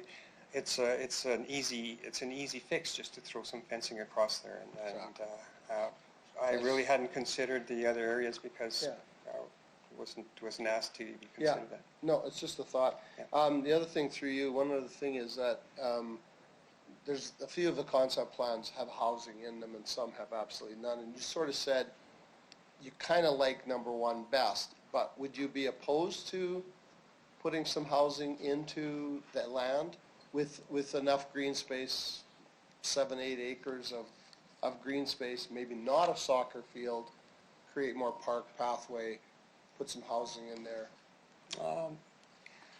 I think I would be, because of the uses are incompatible. Housing and the issues that come with housing are totally different from what happens in park space. But when we were when I was first hired with the other zone coordinators, our Neil Bockwell was our superintendent, and then we had Dan Castilla as our director later on. One of the things that he had, that they had always indicated to us is that we were an advocate for park space and parks, recreation, cultural facilities, and that the loss, and especially when you have an urban forest in the area, there's really no compromise in terms of the facility. If it was to be used for park, it was designated as park space or green space or open space, and it could be usable by the community and could be used to grow the community, because this is parks grow the community. That you see, besides the new people who would be coming into this space, we still have a community around to serve. The Coronation Park area has to be served. The people in Regent Park, even across the Louvain, that park would be, they would probably have to drive because they can't cross. But there needs to be spaces for the people in the existing community as well. The more you take away from them, and you start increasing the density of people in the area, you have incompatible uses that bring a whole bunch of problems. Yeah, and I'm sorry, I hope that answers your question. No. One other thing, if I could. Are you familiar with pocket parks? Not so much. We didn't have any pocket parks back then. Right, okay. So a pocket park basically is you have an extra 3 acres of land. You've already built housing around it. You're done, and now you put a green space in the middle so the community can use it. Right. Might be 3 acres, but it houses the area right around it. We've had other areas where there's school sites. Developers have said, yeah, we're going to put a school there, and it didn't get developed, so the city builds a pocket park, a little ball diamond, etc. And I've got a few of them in Lake Ridge, so that's why I can speak to them.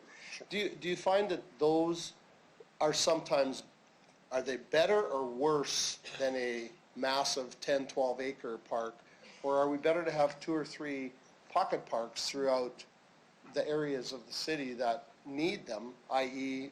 where we talked about the dog park running, this particular situation here, whatever is going to come next? What's your opinion on? Well, the area of Coronation Park was developed in basically the 50s and the 60s. Right. They weren't really designed, developed with pocket parks anticipated. This area, this Regent Park Par 3 golf course, is basically the most attractive area for park development in that whole area, basically because of the mature trees that are already there. Certainly, if communities want pocket parks, yes. Well, my experience with some of the areas happened in the Cathedral area, because Cathedral Community Association was one of the ones I consulted to. The opposite happened. Little triangles of space were actually taken away by the developer and or by people. They'd make a presentation to council and say, well, this is an unusable piece of space. Can we put up something, an apartment or something like that? And just as at Maple Leaf Pool area, Maple Leaf Park, we lost space. We used to lose a lot of those little pockets in the inner cities and the transition areas and North Central and that sort of thing. But we sort of got some of it back in the North Central area. We started developing some of those areas. That's great. I think that should be extended up to the Regent Park area. That whole area should be developed as park. Awesome. Thanks for your insight and knowledge. Thank you. Thank you, Councillor Flagel. Councillor Fundura. Thank you, Mr. Bixler. Good to see you again. We're talking about different designs and all of this. Could you have an estimate on what would cost you? Like in the 4 recommendations here, the first concept is 2.4 million, and it's green space and soccer field and all that. What would you say? What would yours? I mean, I'm looking at yours. What would your cost? I would estimate that it's probably going to be less than $2 million. simply because you already have the existing trees. You don't have to rip up any trees and plant any trees. You have existing grass space. You don't have to cultivate any new grass space and put any of that in. The play structure, playground, and the spray pools have already been anticipated in some or contemplated in the other concepts. So yeah, that's a wash basically. The multi-use pathways. To begin with, you don't have to build the paved pathways. We certainly can go with the hard-packed soil, gravel type of pathways. I've seen a lot of those in other cities, and we have some here. Certainly the family picnic and barbecue sites can be tucked into spaces where there's already protection by the trees and where the sites of greens are really well protected. So it's just a matter of tossing those in. You don't have to worry about the unstructured play spaces because they'd be on fairways with existing grass already. We already have a well-kept grass.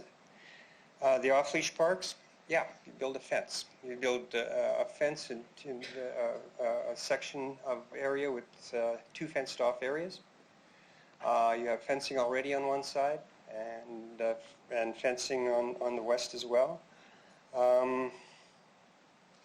Center islands, yes, but we're talking about center islands that built within the circulars of the pathways where the cities can provide planters with existing plants from their own greenhouses, and the cultural visual arts displays, the sculptures dedicated to themes that are important to the community.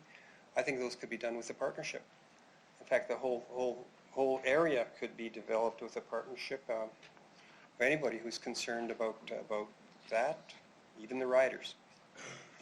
Thank you. So to your worship, and the way I'm hearing your presentation and how you're drawing, so it tells me that you're talking about it will be a destination park. Is this something what your concept might be? Yes, it would be for the playground space. It also there's the cost would be there'd be a little cost for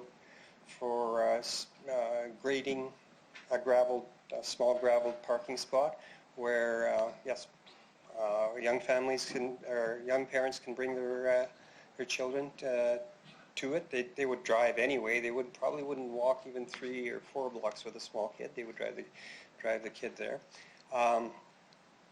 Also, people who want to walk their dogs or use the dog park would probably drive there if they are not within walking distance. And of course the picnic sites for families, yeah, it would be a destination point. They would come in and utilize the facilities that are there, just as they do in A.U. Wilson. A lot of people don't walk the whole A.U. Wilson area. They park in the parking spaces and utilize it that way. Thank you, Mr. Brixall. Thank you, Worship. Thank you, Councilor Fundura. Thank you very much for your presentation and your answers. Very insightful. Thank you. You can return to the gallery. We'll move on to our next delegation, Bobby Stadnik. Ms. Stadnik, if you identify yourself for the record, your name, who you represent, you have 5 minutes for your presentation, and there may be members of council who have questions afterwards. Okay, you can tell me when to begin. Wherever you'd like to. Okay, my name is Bobby Stadnik. I'm a psychologist representing the Child Poverty Concern Group. Stats used today are from official sources. In redevelopment projects, City Hall is legally bound to protect the health, safety, and welfare of citizens. Community consultation for the golf course was a disaster. Community members were not listened to, and more than one person left those meetings literally in tears. At one meeting, city reps refused to identify themselves and refused to accept documents with over 1,000 signatures demanding the golf course be left fully green. Community members felt forced to participate in an exercise that put buildings on the land, even though most people made it clear they didn't want to do this. At the final community consultation, the city showed an all-green option to the community, but never seriously considered it. The plan was always for buildings, no matter what the community wanted. So what was the point of the consultation? The world standard in city building is mixed income communities where people live together in diverse neighborhoods. Regina has failed miserably and has built economic and racial segregation. The golf course area is a good example. Coronation is divided into two very different areas, north and south of Sherwood. The golf course area is on the south and a small area isolated from the rest of Coronation by natural boundaries. The child poverty rate in the area is a massive 64% compared to Regina at 17% and Canada at 16%. Wealthy areas of Regina are much lower. Prairie View 2%, Gardner on the Greens 1%, south side of Argyle 0%. Social and subsidized housing rates in Regina also reflect economic segregation. The golf course area has 54%, Prairie View 2%, Argyle South 0%. Clearly, disadvantaged children are not allowed to live in wealthy neighborhoods in Regina in meaningful numbers. City Hall and developers made sure that didn't happen. Children living in the golf course area are also faced with shocking violent crime rates. Violent crime in Coronation in the last decade has ranged from 100 to 600 incidents per year. This is far higher than wealthy neighborhoods like Twin Lakes at 30 a year, Boot Hill 20, and Prairie View 18. Moreover, city police divide Coronation into 6 zones. Although the golf course zone has only 19% of Coronation's population, nearly 50% of all violent crime occurs there. Stats Canada tell us that as rental properties increase, so do violent crimes. The golf course area has rental property rate of 68%, one of the highest in the city. Wealthy areas have low rates. Arcola East 8%, Argyle Park 4%, Prairie View 1%. What sense would it make to continue adding more rental properties to the south part of Coronation?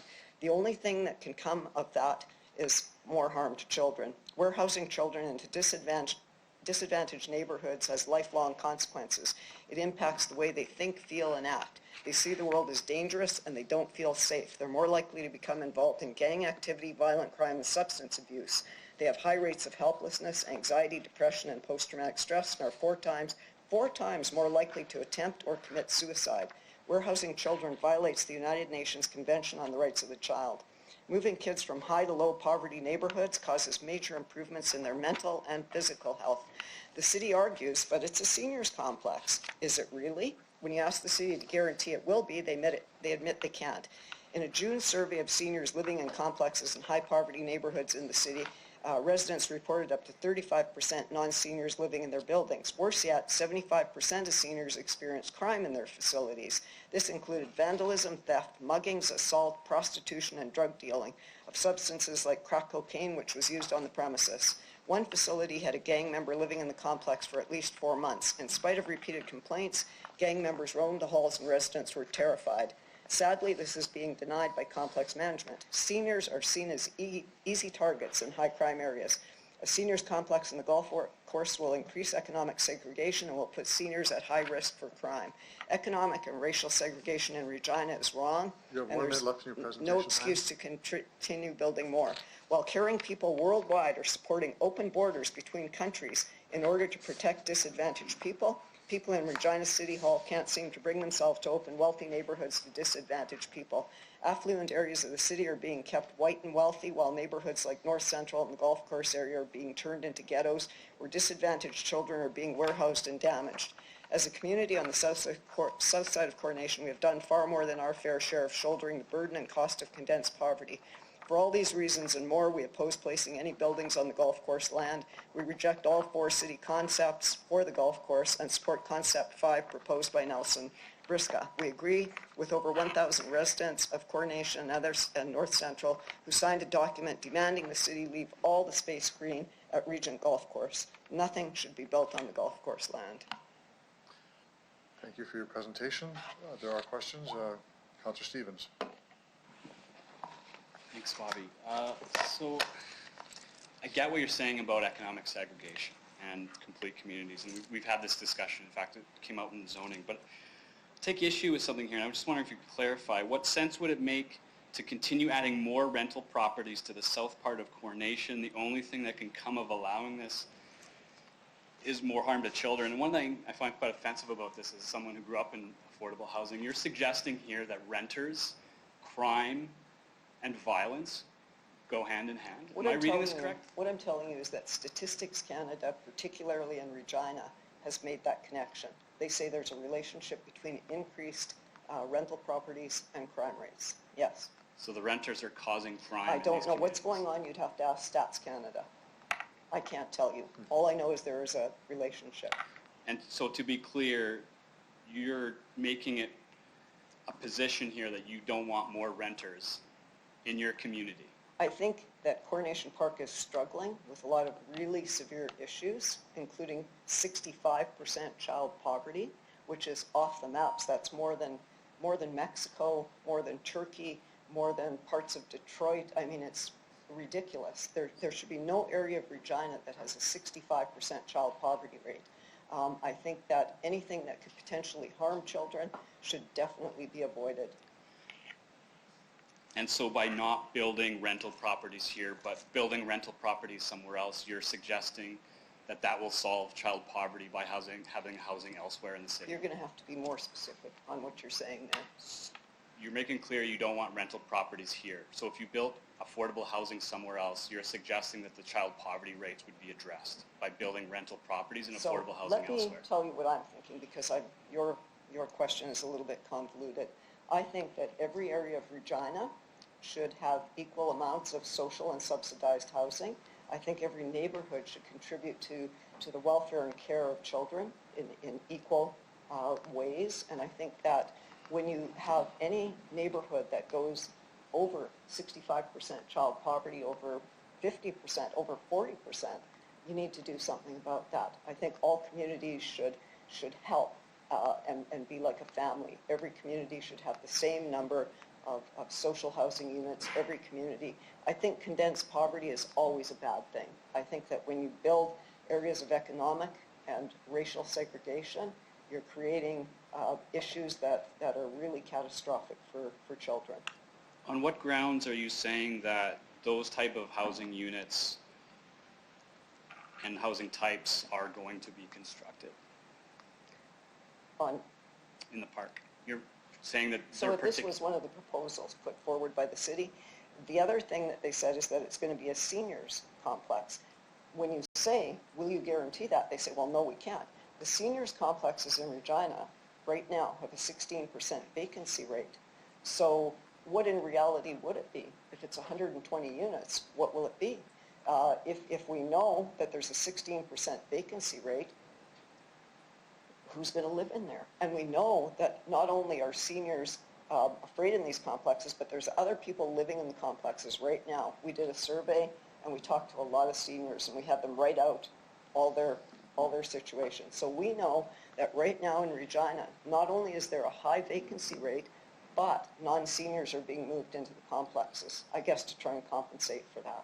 So would your position on the property development, I understand what you're saying about the park development, that's clear, I get that. Would it make a difference if it was a different type of housing unit? So you're suggesting that's affordable housing and so on. If it was a so-called at or above market, would that make a difference in terms of your position on the housing development? Again, I'm going to return to the idea that every neighborhood in Regina should consist of somewhat equal proportions of every kind of housing.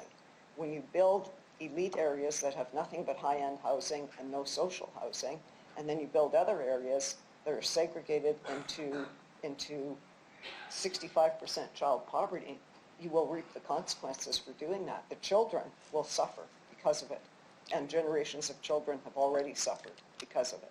Thank you. Thank you, Councillor Stevens. Councillor Bresciani. Thank you, Worship, and thank you for coming tonight. So in a little bit of the research that I've done, it's been shared that when there is housing that surrounds a park, the park is utilized more. When residents came to speak on Maple Leaf Pool and the closing of that pool, we had many youth come and speak and said, if we did not have that pool being so close, they would have been involved in gang activity and many other things. So the question I ask you, with leaving it as an open park or the other option of having some kind of housing around it, would you not think that it would then reduce the fact that, as you reported about the crime, that these kids then may be involved and partake in the park and in the activities being busy rather than, like you've indicated, into the crime? Well, Through your worship. So imagine what children in Regina could do in Coronation Park and actually North Central, because as you know, the golf course, North Central borders right on the golf course. So North Central has a deficit of, I think, 5 hectares of green space. It absolutely does not have a postage stamp sized area of green space to spare. So you can imagine how useful that entire expanse of land could be for not only children from Coronation Park, but children from North Central. I think that sticking more buildings of any kind in there defeats the purpose. If you look at the spaces that are available in Arcola East, where I think there was 75% surplus of land, hectares of land, and the parks are beautiful. There's 3 man-made lakes. We don't have 1 man-made lake in either North Central or Coronation. Imagine how kids could use that kind of space. You know, the playground that exists right now has about 4 swings, a teeter-totter, and lots of things like condoms and syringes and gravel, and there's no green at all. It's a nasty space. So if you were to create a beautiful environment, a gorgeous space, more recent research now shows that that's much more valuable than the whole idea of eyes on the street. And in fact, eyes on the street has backfired terribly in high crime areas because what ends up happening is it builds more condensed poverty and contributes to crime. So they're finding now in the most recent research, and I believe it was Philadelphia that really got into this, that by creating more and more green space, they have less and less crime.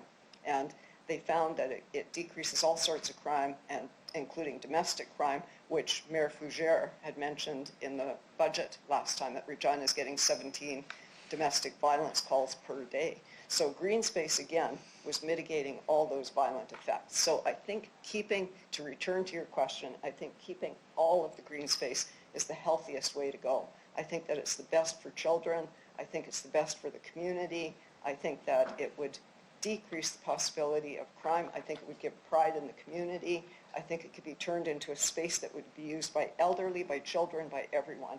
And yes, I think it would help with things like gang activity. I think if we had something in there that kids could use all year round that was really, really special, I think that it would be great.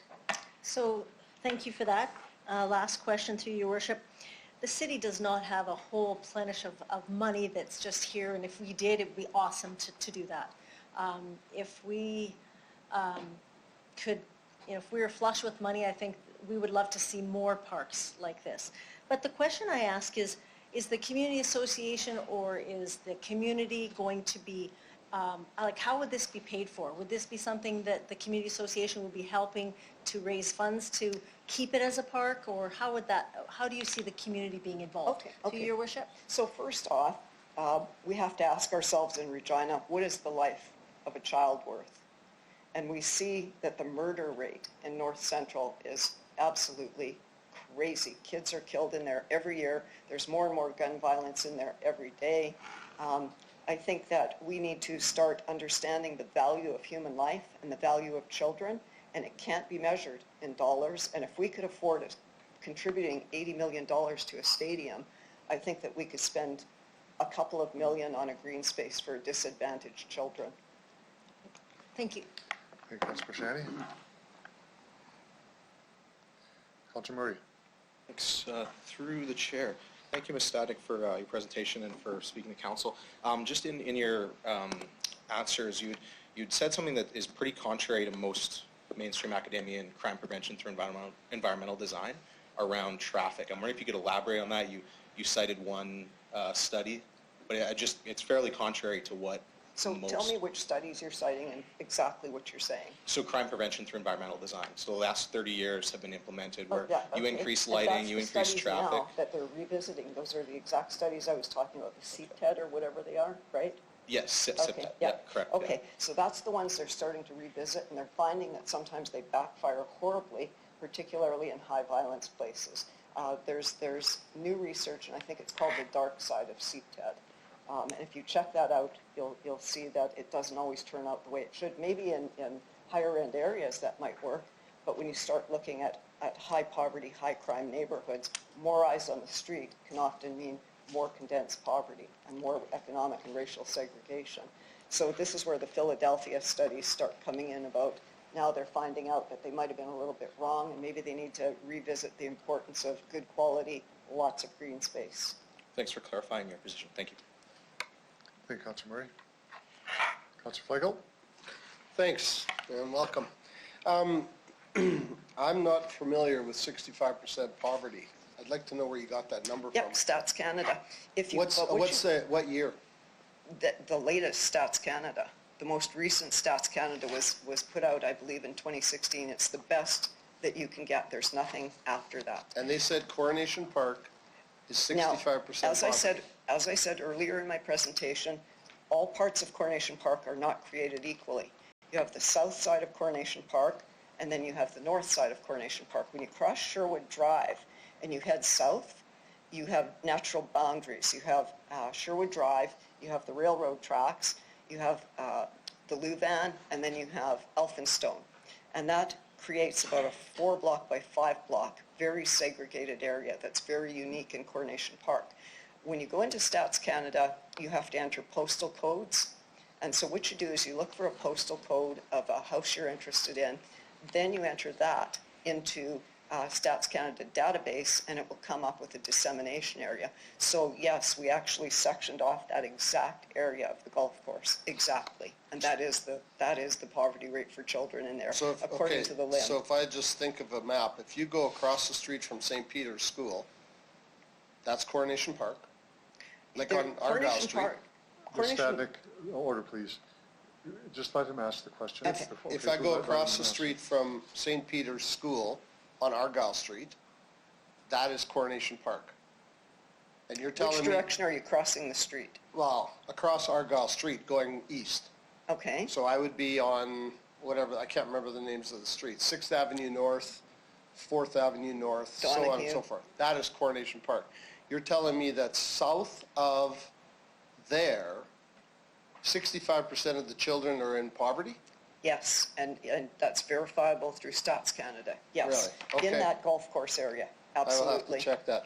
The thing about grassland and parkland, and you're saying leave it as grass and don't build any housing because it's going to cause problems, and you say there's no parks in that area. Pony Park. That's across the street. But it's still Coronation Park. Well, this is why I explained to you in the very beginning, Coronation Park is not created equal. In order to access that park, small children would have to cross very busy streets. That's not feasible. In the direct golf course area, it's a very unique, segregated part of Coronation Park. It has natural boundaries. Okay. So children can't be venturing out into other neighborhoods looking for some green space. So if we were to ask the question of the gentleman, if we were to build pocket parks to accommodate the small area, like if we were to build a park, forget about this particular right here. We have ACT Ballpark, Diamonds, right beside the gathering place. There's lots of space there. If we were to put a pocket park in there, that would fix all the issues that you're talking about. Not even close. Well, but that's what you're telling, if I could through you, if you're telling me that building a park is going to help that little separate space of Coronation Park north of the Storm Channel, south of Sherwood Drive, that would fix a lot of the issues. It would not.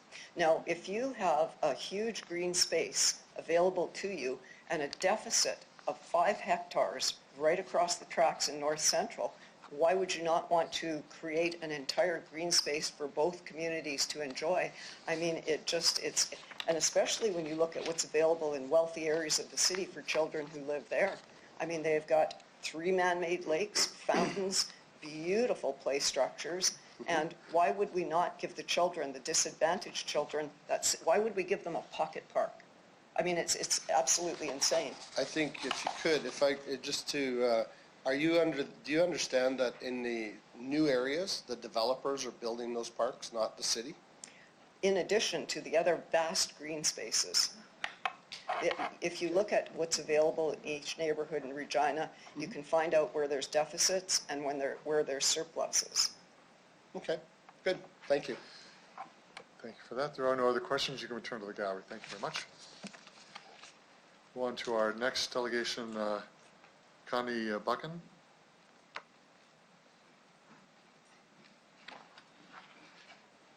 Welcome to City Council. If you could identify yourself, who you represent. You have 5 minutes for your presentation, and then maybe questions afterwards. Okay. My name's Connie Buchan, and I represent the group Old Pug, the off-leash dog park user group. The Facebook group is now near 1,000 members, plus there are hundreds more who use the park, the dog parks and the off-leash areas in the city. Most of which are not on Facebook. Some of you may have heard from some of our dog park users this past week, and we used email and phone calls in order to accommodate some of the time spent, and I'm here representing all of those people. Dog parks are actually people parks, people with dogs. They get people and their dogs out in the fresh air, exercising, experiencing nature, building community. You can get to know other dogs and people, learn a few things, enjoy the company of others, feel less alone, and more connected to people who might be a little like you. You and your dogs form friendships. You learn that even though people and dogs might be different than you and your dog, they are still valuable, interesting, and worth getting to know. Dog parks are a safe place for you to help your pet learn how to be more social. Dog parks create activity in a neighborhood for most hours of the day, 365 days a year, and thereby help deter crime. Dog parks offer a fenced, appropriate space for people to let their dogs run off-leash. With good dog parks in a city, dog owners will be less likely to take their dogs off-leash in unauthorized areas. Dog parks enrich lives of city dogs and help them burn off energy after being pent up all day while their humans are at work. This makes for a better experience for people and their dogs in everyday life. Dog parks provide affordable entertainment and outings for families, and not just people in the parks. Who doesn't enjoy watching dogs romp in the happiest place on earth? Cities with good dog parks are an attraction for tourists and visitors too. Dog parks are green space. That helps Regina with its carbon footprint, especially if there are trees like in the Regent Par 3.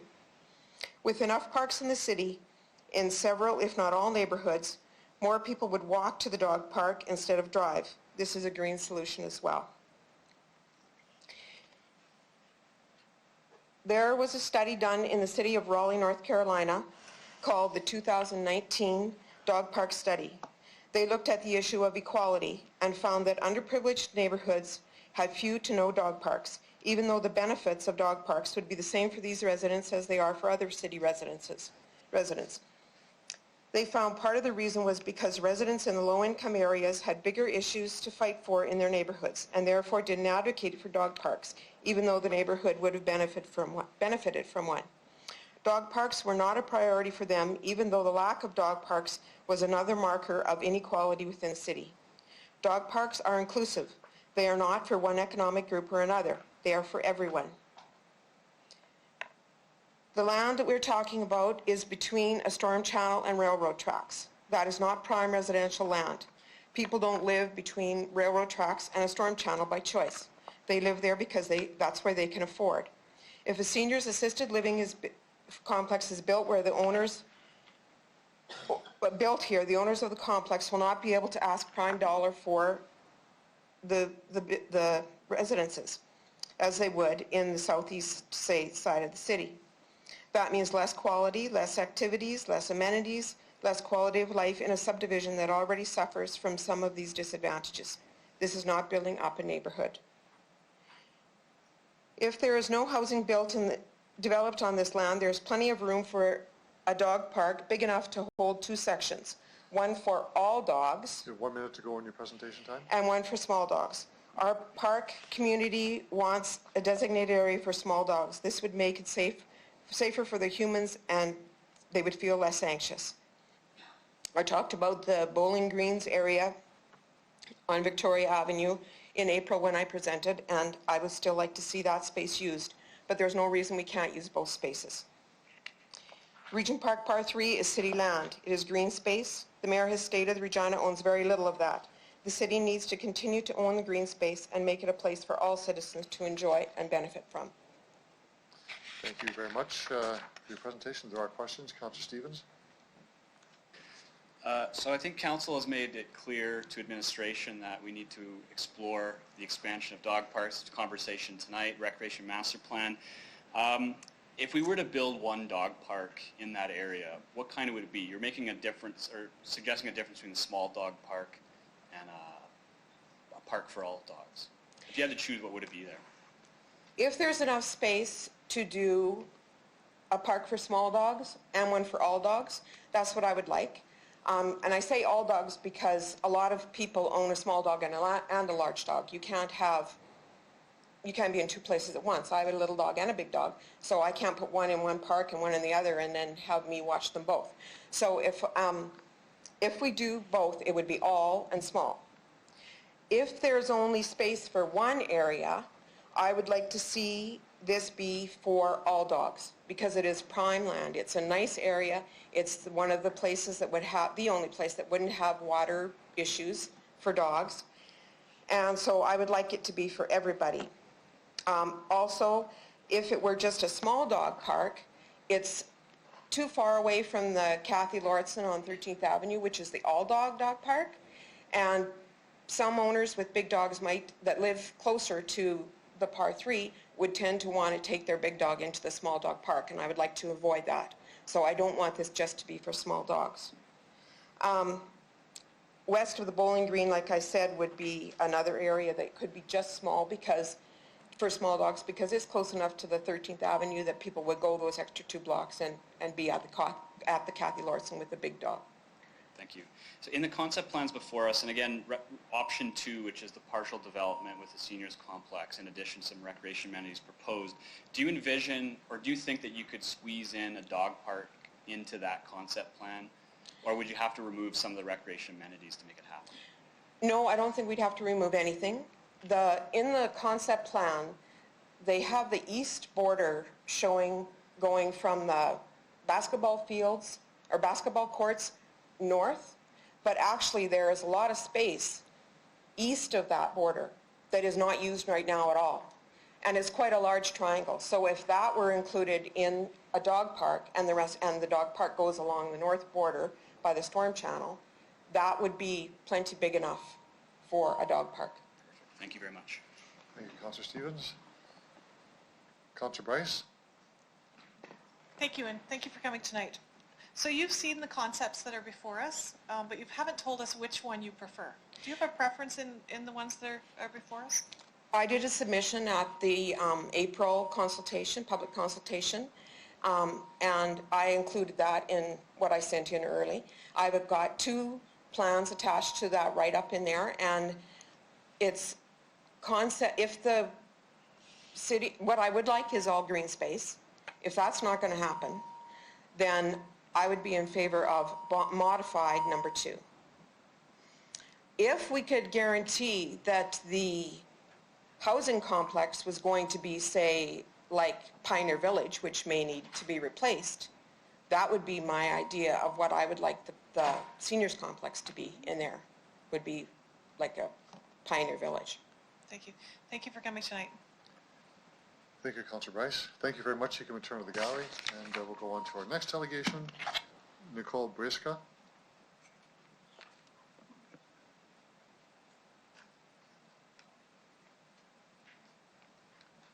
Welcome to City Hall. If you identify yourself for the record, who you represent, you have 5 minutes for your presentation as well. Thank you, Your Worship. I'd like to start off by saying that I'm so grateful to have Dr. Bobby Stadnik, a practicing psychologist and a noted researcher, advocating for our community, because she's amazing. My name is Nicole Brixa, and I'm speaking on behalf of the Coronation Park community to request that Council consider the Regent Family Park and Walking Trails concept as the preferred option for redevelopment of the Regent Park Par 3 golf course. A little over a year ago, my partner and I moved to our house on King Street in Coronation Park. Initially, we'd been looking to buy in other parts of the city until we came across our new home. We weren't sure what the area was like at the time, but we've since fallen in love with our house and with our neighbors. My first impression was that I love the evergreen tree in our front yard. It's a massive and stunning tree. We knew that only in this type of neighborhood could we be so lucky to have such a beautiful and established tree in our front yard. Due to brilliant trees like this one, we're lucky and thankful to have the opportunity to view and enjoy a variety of birds that inhabit these trees. This has included blue jays, wrens and their babies, sparrows, woodpeckers, finches, Bohemian waxwings, robins, and other songbirds that I don't recognize. I'm wondering if the city will be preserving the nests of these longtime feathered residents if they decide to take out a good majority of these established trees. We live a block from the Regent Park Par 3 golf course, and it's over 300 mature and established trees. One of our neighbors, Dick, shared with me how he helped to plant all of the trees in the park over 60 years ago, and he's expressed his concerns about the city chopping them down to put up buildings. He watches every day hoping that the city leaves the trees alone. The thing about the Regent Park golf course space is that it's all fenced off and is close to anyone that isn't golfing. This seems to be the majority of its surrounding people.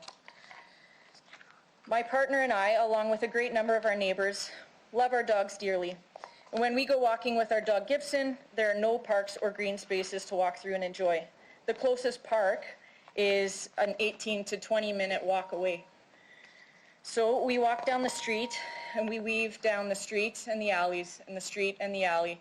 And then when we get to McKinley Street, we walk down the street and we have the train tracks on one side, and on the left side we have the golf course, which is all fenced off. And so Gibson and I look at each other and we think, if only we could go in there. It would be amazing, but we can't, and so we keep on walking, we head home.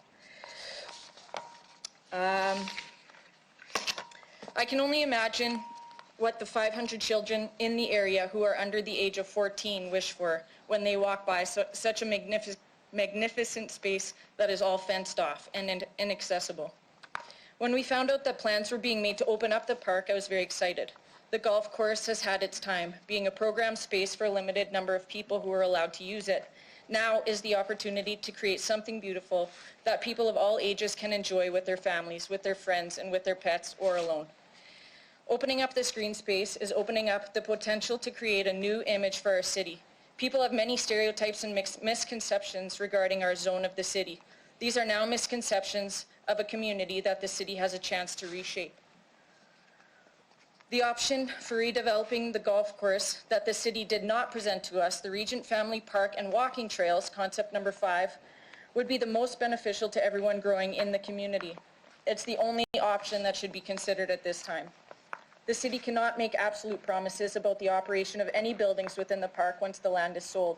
The city representatives are telling people that a seniors complex would be built, but the truth is that they could say that Disneyland or Universal Studios are being built. Whatever it's being called now does not matter. Once the land is sold, it is gone, and the owner of the land can build whatever they want. The city would not be allowed to ensure the proper treatment and safety of the citizens once a privatized building takes up the land. More than likely, any building would turn into low-income apartment rentals, cramming more people into an already saturated high-density area. The housing market is saturated, and there are already high vacancy rates in newly constructed housing. We do not need more housing. What we do need is a more abundance of green space for the present families and children to play in, to be energetic and to enjoy life. It's everyone's human right to have a beautiful park in their neighborhood, to be a part of their growth and their development. Right now, some of the children's more popular places to play include a storm channel culvert, a parking lot and a loading dock behind a strip mall, but most often in the alleys or on the streets. Children in our neighborhood deserve better than this. They deserve to know that their city supports them and nurtures their health and their well-being. I'm sorry, I'm going to have to stop you there. I know you're almost done, but Help we us have to create a keep, magical space. have to keep to our 5 minutes. See, there's questions? There are. Councillor Flagel. Thank you. Welcome. I have a question for you. If you're walking down McKinley Avenue with Gibson, is it? Yeah. Sorry. And you look to your left and you saw 7 acres of park space, would that appease you? If the fencing was gone and it was all opened up, it would be phenomenal. It would be amazing. wide open, 7 acres of park space Yes, would be perfect for you, right? it would be phenomenal. What else would you want in that 7 acres? I think the option concept 5 that was created, there's the board of it there, would be perfect.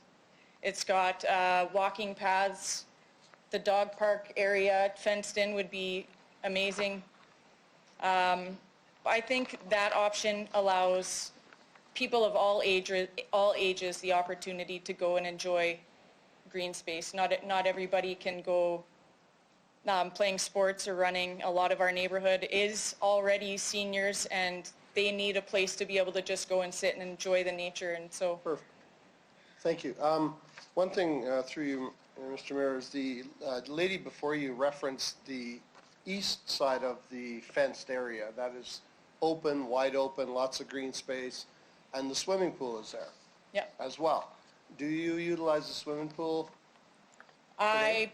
Not today, but I mean. I do have a City of Regina recreational pass, and when I go swimming, I generally go to the Lawson, and I work out at the Lawson. Yeah. So I haven't gone to that outdoor pool, but I have gone to the Wascana one to swim lanes. No, good. Yeah. But you know it's there and it's available to use, right? That's right. Okay, good. And some green space as well? I don't believe there's much green space there. I think there might be a swing set with a couple swings on it. Just a little bit, yeah. Okay, I just wanted to clarify that. Thanks. Yeah. Thank you, Councillor Flagel. Linda Schofield is the next delegation. Schofield, if you could identify yourself for the record, who you represent, you have 5 minutes for your presentation. Good evening. My name is Linda Schofield. I was chair of the original off-leash steering committee that got the Kathy Lawrenson Park. I've been on 2 city-convened steering committees for off-leash use, as well as the user-driven association. So I've been coming here for about 15 years now, and I'll keep coming until all of our neighborhoods have off-leash space. I attended and presented to the Community and Protective Services meeting recently, but I find myself rather mystified by the outcome and concerned on a bigger scale. The committee is recommending to this council the redevelopment plan number 2 as suggested by the administration.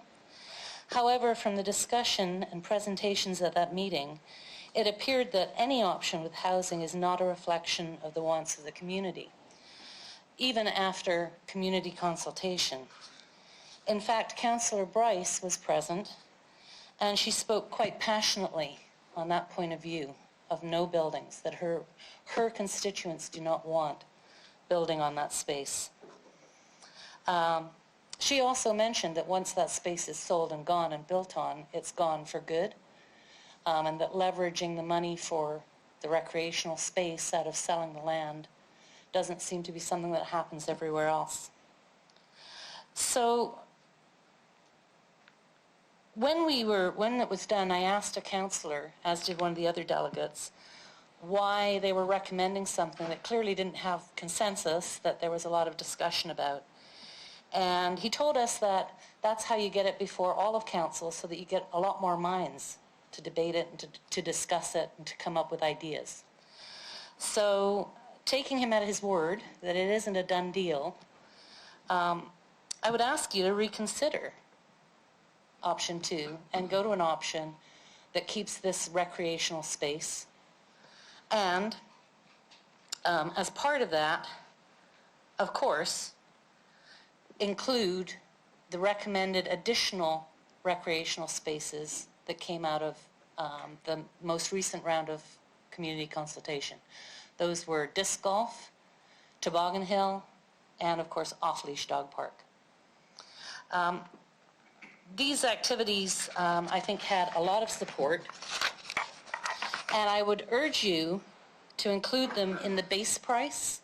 As I was reading through, it said you have 2 options. Put them in the base price, which I interpret as that gets done now, or put it into the 5-year deferred budget, which means it gets done over time. I think neighborhoods have waited long enough to have accessible local off-leash space. I think this council recently, as at your last meeting, had that discussion and decided that neighborhoods are entitled sooner rather than later. So I urge you to include those 3 items, especially the off-leash dog park, into the recreational space of Regent Par 3. Thank you. Thank you very much, and we'll see if there are questions from members of council. You're pretty clear on your points. Thank you very much. Brittany Iverson, please come forward. Councilor Bryce. Thank you. There's a few people who have had to leave due to daycare issues and other issues because the meeting is running a bit late, so I'll move this as a communication. This was for receive and file. Next seconder for that, please. Councilor Hawkins, all those in favor? Opposed? Carried. Chris McFadden. Also. The meeting has run a bit late, so I think that we've had a few people who've had to leave, so I will move this as a communication as well. Okay. Seconder for that, please. Councilor Hawkins again. All those in favor? Opposed? Carried. Becky Gamble. Ms. Gamble, welcome to City Council. If you could identify yourself, who you represent. You have 5 minutes for your presentation as well. Good evening, Your Worship and City Councilors. I'm Becky Gamble. I'm just a concerned citizen in the city. I'm a lover of our parks. We have a beautiful city and we want to preserve all we can. I'm going to talk about Regent Park, Par 3, and the need for more dog parks. The City of Regina has been expressing the need for more dog parks in Regina. Saskatoon already has at least 8 dog parks, and Regina only has 2. One at Kathy Lauritsen Park and one at Ross Industrial Park. It is high time we had a few more. A dog park and walking paths is necessary. As a proposal to redevelop the Regent Park Par 3 and in keeping with preserving its natural state with green space and beautiful trees, we would suggest including 2 more dog parks. The fencing is already there for the most part, and both a large and small dog parks should be established in our inner city. The dogs and their humans would immensely enjoy this development, as well as those walking the trails. Right now, the main dog park is over 5 kilometers away from the northwest area of town where I live in Walsh Acres. This would be a much closer venue to take our dogs to walk. Expecting people to drive their cars to walk their dogs off leash is backwards thinking. In the name of humanity, please consider our proposal. Please do not destroy the trees. Say no to redevelopment. The dog park concept plus walking trails would be perfect for this special place in the inner city. Please show compassion and have a heart for all dogs and dog lovers in the city.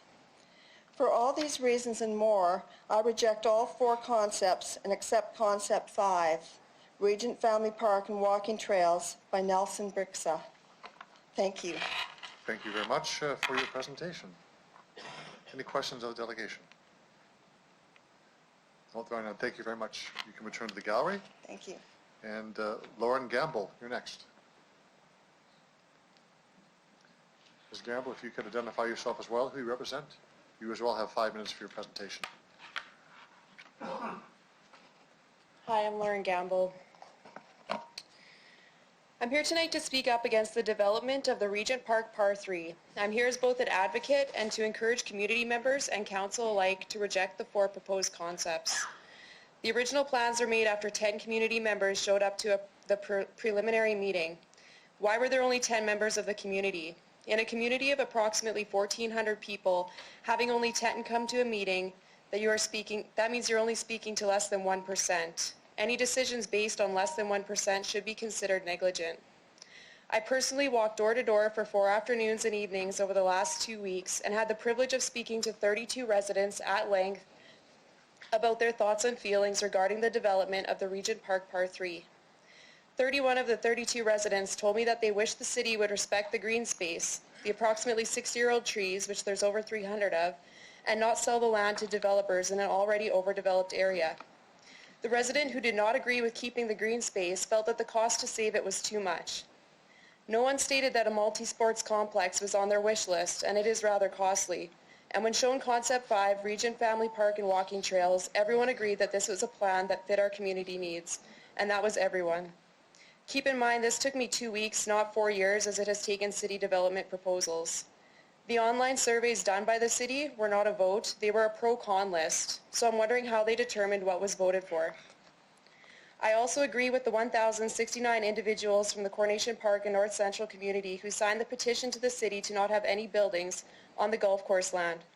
I agree with the 350 residents of North Central and Coronation who personally filled in the Coronation Park community group surveys with their ideas of what they want on the golf course land, and most recently the more than 500 residents of Coronation and North Central who signed an open letter to the city rejecting all 4 of their golf course options.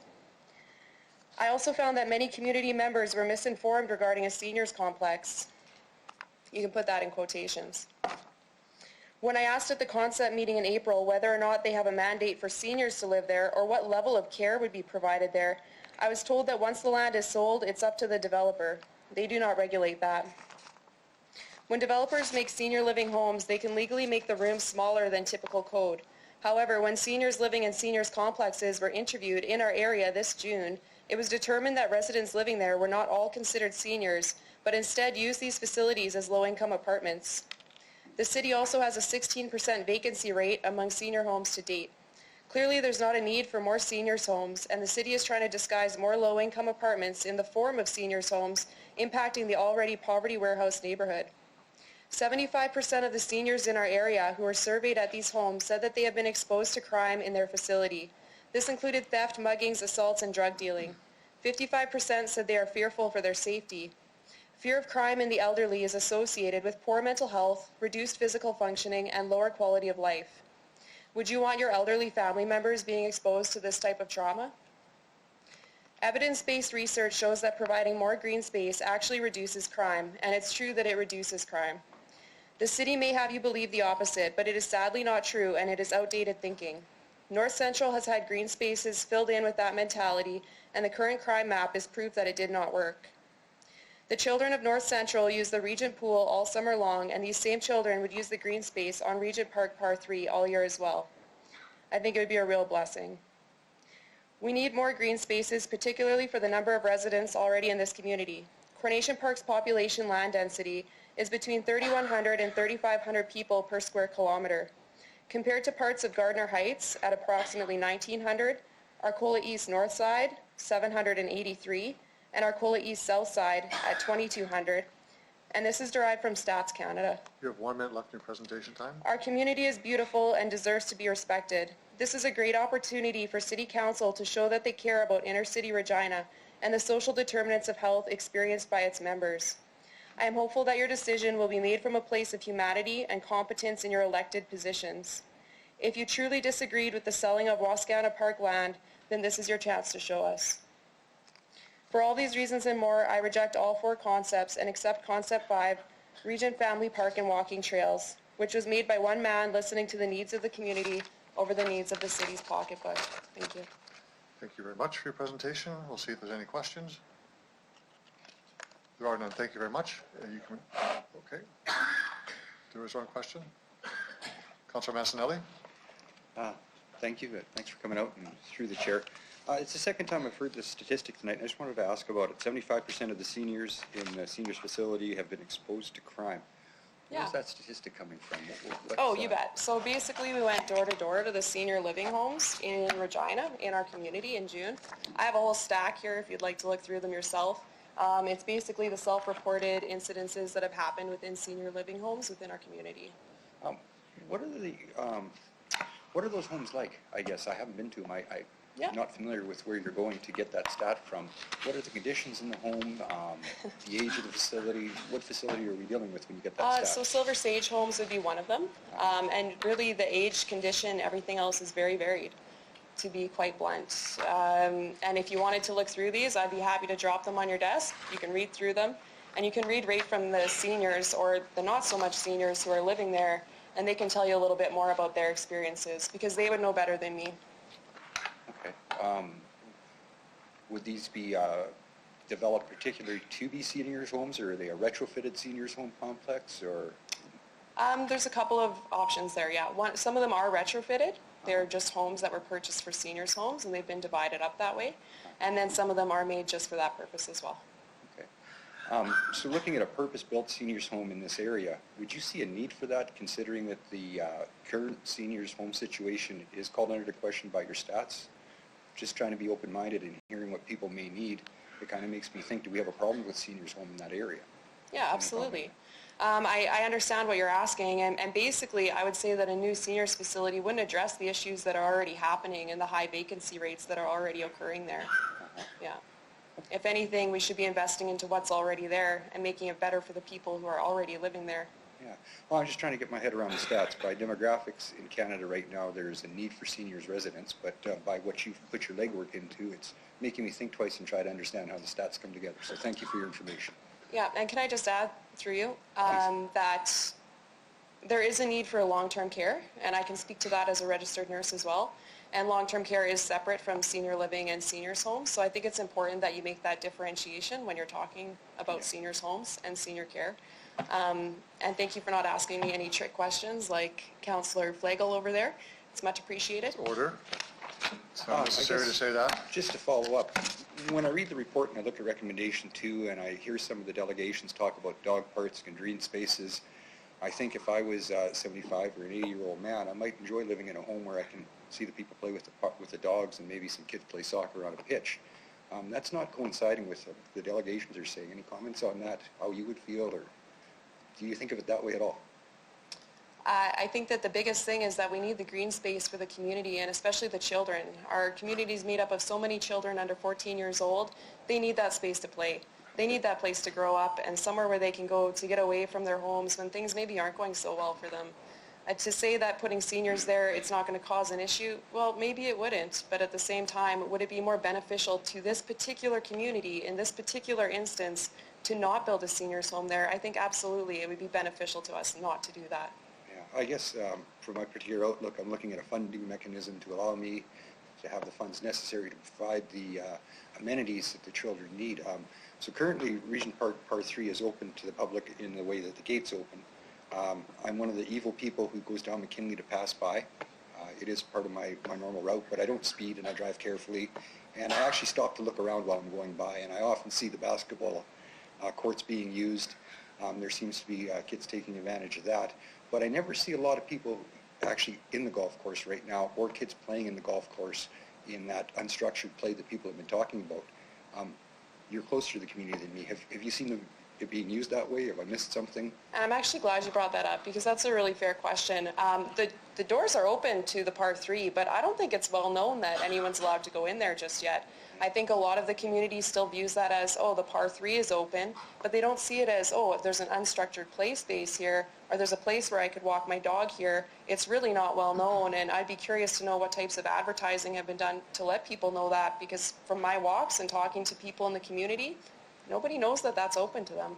Well, I guess to follow up, it comes back to that statement of unstructured play. So I've heard other delegations in the area talking about the young ones playing at the loading docks at the Regent Park Mall, culverts, places where they're not allowed to play. So young people are more than able to figure out what they're allowed into, and more so if they're not allowed into it, how to get into it.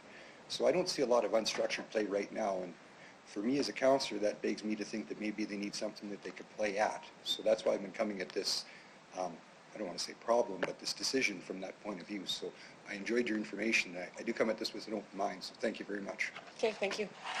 Thank you very much. You can return to the gallery. Oh, wait, no, sorry, we do have another, excuse me, there is another. Back over here, please. There's another question, if you don't mind.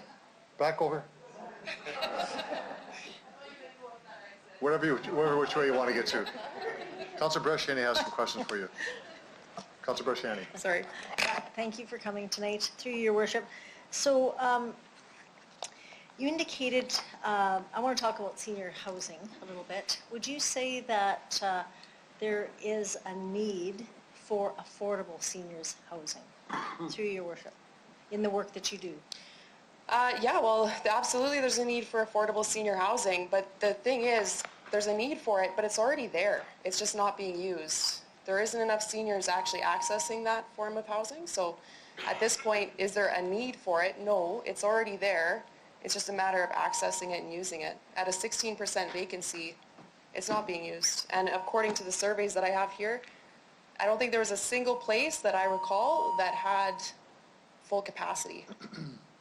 Through your worship. So when you say that there's still capacity, give me some examples of ones that are not full. This is affordable assisted living. Absolutely. Through your worship. Through Silver Sage Housing. Silver Sage, and they have multiple locations as well. That's right. Yeah. But I'm just talking in this area. Yes. Through your worship. Sorry, through you. Yeah. So just in this area, you're saying they're still not full, there's still openings for affordable seniors housing? Absolutely. Okay. You talked about being worried about, you didn't use the word crime, but you said muggings and stuff like that, and how seniors would be affected if there was a seniors complex there. So would you agree that if it was housing there for families that you talked about that want to be there, that want to use the park, would you see that it would be a benefit that there'd be housing there, right there, that families could utilize, go out their back door and go use it? Through your worship. Through you. I'm pretty sure that Nelson Brixa already addressed that question in that saving the park space incomplete, making it a park where people actually are interested in going to by utilizing some of these new research-based designs. You're going to have enough traffic there that having more housing there, as again, having eyesight on things, just creating less space for green area, more people, less green area. I've quoted you the population density being approximately 3,400 in that area. I mean, that's a higher population density than any of the areas spread out from there, right? So already you have to think, you want to put more people there when we already have less green space, when the nearest park is a 20-minute walk, and that's without a toddler, that's without having to push a stroller, that's without having a kid fall on their bike and you have to pick them up and clean off their knee and put a Band-Aid on it. That's 20 minutes each way. Good, thank you. Thank you, Ms. Brashani. Councillor Bryce. Thank you. Do you think with more housing there, it would increase the traffic, especially if it's assisted living, there'd be staffing coming and going at different hours of the day and night. Do you think that would have issues with parking and traffic flows? Well, being a registered nurse and having worked at multiple different facilities, especially complex long-term care facilities, and anyone who's ever lived anywhere near a hospital or any type of facility, you know that parking on your street, it's gone. It's instantly gone. It has to be used by staff, and which is a fair thing as well. Staff have to work there too. So finding that balance, you're ultimately going to have to build more parking space as well, which is going to cut into the leftover 7 acres that you would have after building this seniors facility. So I see that as a detriment as far as traffic goes. There's already a through traffic there that people are using as a shortcut. It's already unsafe that way, so adding more traffic is definitely not a benefit. So we may have people who say, well, if you're building new, why don't you build underground parking? So what do you think that would do to the cost of an affordable suite if you're building underground parking as well? Naturally, the cost would go up, and you have to think about infrastructure as well, and thinking that even to put in row homes and to put in this senior living, you're going to have to be digging under, and you're going to have to be running your electrical and all of your plumbing. This doesn't just happen because you have a space dedicated to it. So I think that the cost is going to go up exponentially. In order for someone to suggest that there's going to be affordable senior homes, it would be wonderful if they actually showed a plan of how that's going to happen. Again, when I spoke at the meeting in April and asked questions about the development, I was told once we sell the land, it's out of our hands. And frankly, once you sell the land, it's gone forever. That's it. It's done. And when we're talking about inner city and core neighborhoods, this is the place where we need to be preserving our land and looking back and saying, yeah, we did this. We made that choice for the betterment of your health and the future generations. Thank you. Thank you for being here. Thank you, Councillor Bryce. Now you can return to the gallery. It's okay. Thank you. Next delegation is Austin Stadnik.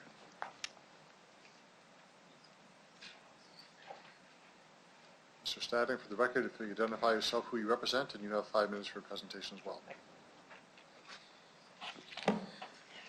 Hello, my name is Austin Stadnik. I'm here today to speak on behalf of the Coronation Park Flood Concern Group.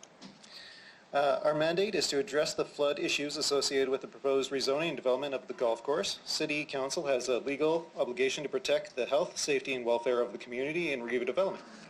City Council must ensure that people who need social and subsidized housing are not placed in stressed communities that are struggling with unsafe and unhealthy environments. Compared to most other areas in Regina, Coronation Park is an unhealthy and unsafe environment due to this. In 2011, the city approved zoning and development plans that allowed backfilling of the floodplain that adjoins the golf course. Our concern is with water retention. Since the floodplain was backfilled, the golf course has helped protect the community from flood risk. The land is a significant 5-hectare area with an abundance of large mature trees. During the heavy rains, the land acts as a water retention space and allows a tremendous amount of water to be absorbed or sit until the channel can handle it. All of this protects our homes from flooding. The golf course area was flooded badly, the golf course area was flooded badly, and during storms in many years, including 1975, 1983, 2010, 2014, this caused a great deal of damage to property and suffering to residents. During these storms, water blows out of the street drains like a geyser on many streets. Engineers from Stantec have told us this is because the channels have reached capacity and were not able to handle the storm water, causing it to back up into the drains. The floodplain at 3rd Avenue North that was backfilled used to hold water that reached knee-deep. This minimalized community flood risk and protected people and property. Since the floodplain was backfilled, the golf course now helps with water retention, making the flood risk less than it would be. The engineering firm of Stantec found Coronation Park to be one of the worst areas in Regina in terms of flood risk. Stantec went on to say that the risk of flooding in the area was deemed to be dangerous and a threat to life, and concluded residents in the area were unable to cope with flood problems. Stantec also found that Coronation Park had the 3rd highest rate of flood insurance claims in Regina. The report shows that the area immediately to the east and north of the proposed development are in exceptionally low spots. These findings in Stantec report are consistent with people in the golf course area experiencing more flooding in the neighborhoods in Regina. A senior engineer with the city said that rezoning and backfilling the floodplain would cause minimal upstream and downstream impacts. Clearly, we can't afford minimal impact, and anything that makes it worse, even minimally, is unacceptable. It also contradicts the commitment of the city to protect residents from flood risk. It is very unlikely that the developer or the city could provide the reservoir that would require the amount of water that the golf course holds already and absorbs during storms. Building on the golf course will cause the water to be displaced into homes in the community.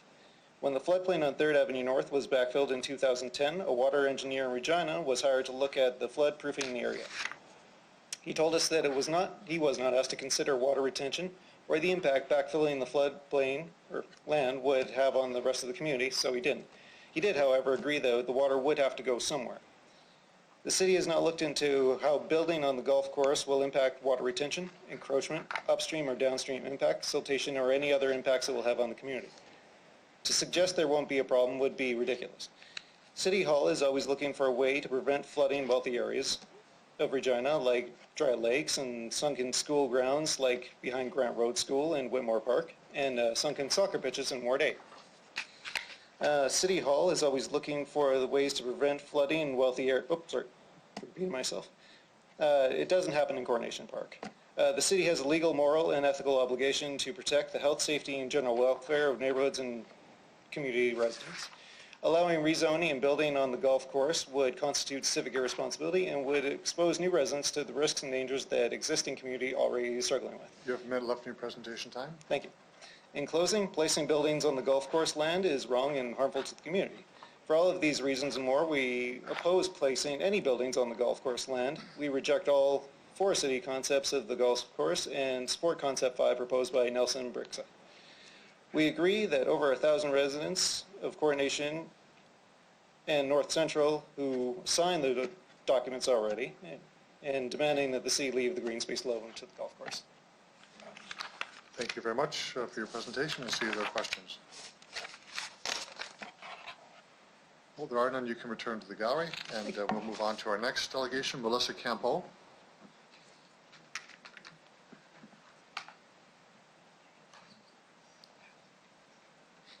Welcome to City Council, and if you could identify yourself, Ms. Campo, who you represent, you have 5 minutes for your presentation as well.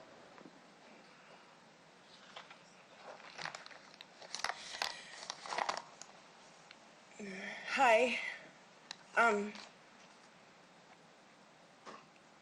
Excuse me, can I have everyone's attention. You have our attention. My name is Melissa Campbell, and I'm here today on the Aboriginal Children's Concern Group.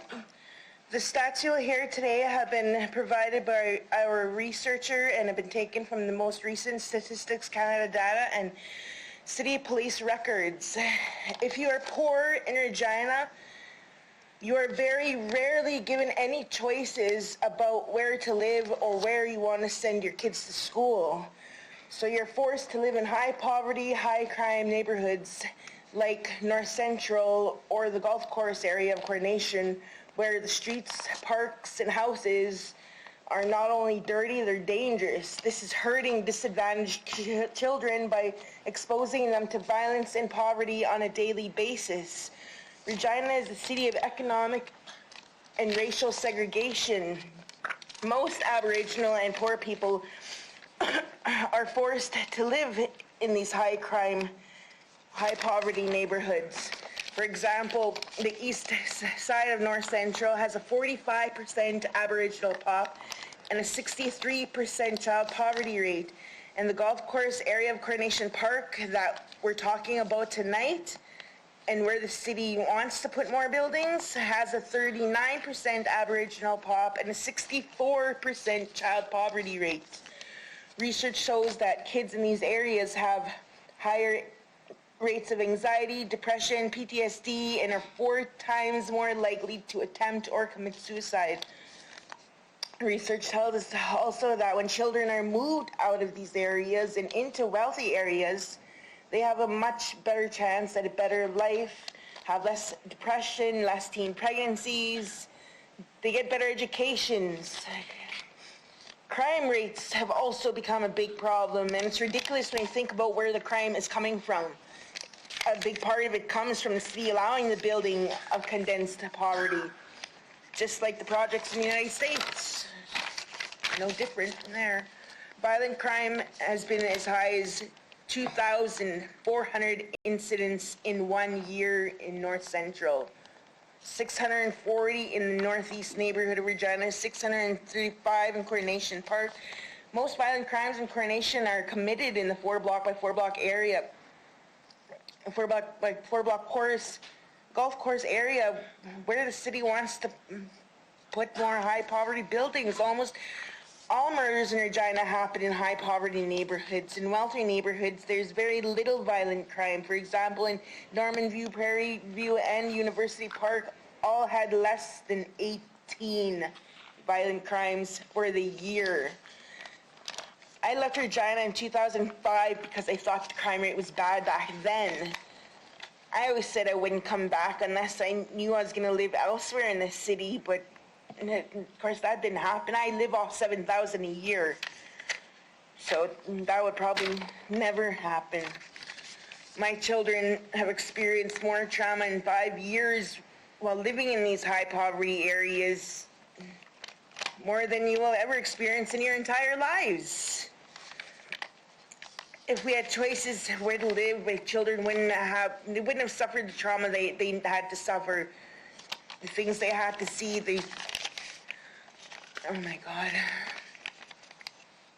The lives of my children and grandchildren should be just as important to the council as the lives of rich kids. My children have seen things growing up in high poverty neighborhood, kids that no child should see. And they're not alone in this. All these kids that are growing up in these areas suffer unbelievable trauma. The city says people want to live there, and that's where they choose to live? No, I'm here to tell you that's not true. Most people living there only wish they could go in better places, raise their kids in healthier neighborhoods. But that's not going to happen because there's very little social and subsidized housing in nicer areas for disadvantaged families. It's time for a big change. All of you councillors here tonight are responsible for putting a stop to this. Quit making excuses to warehouse more disadvantaged families into bad areas, because you know what's going to happen to them and their kids. If you pass a proposal tonight on the golf course, to build on the golf course tonight, then shame on all of you. You'll have the blood of children on your hands. Stop hurting children.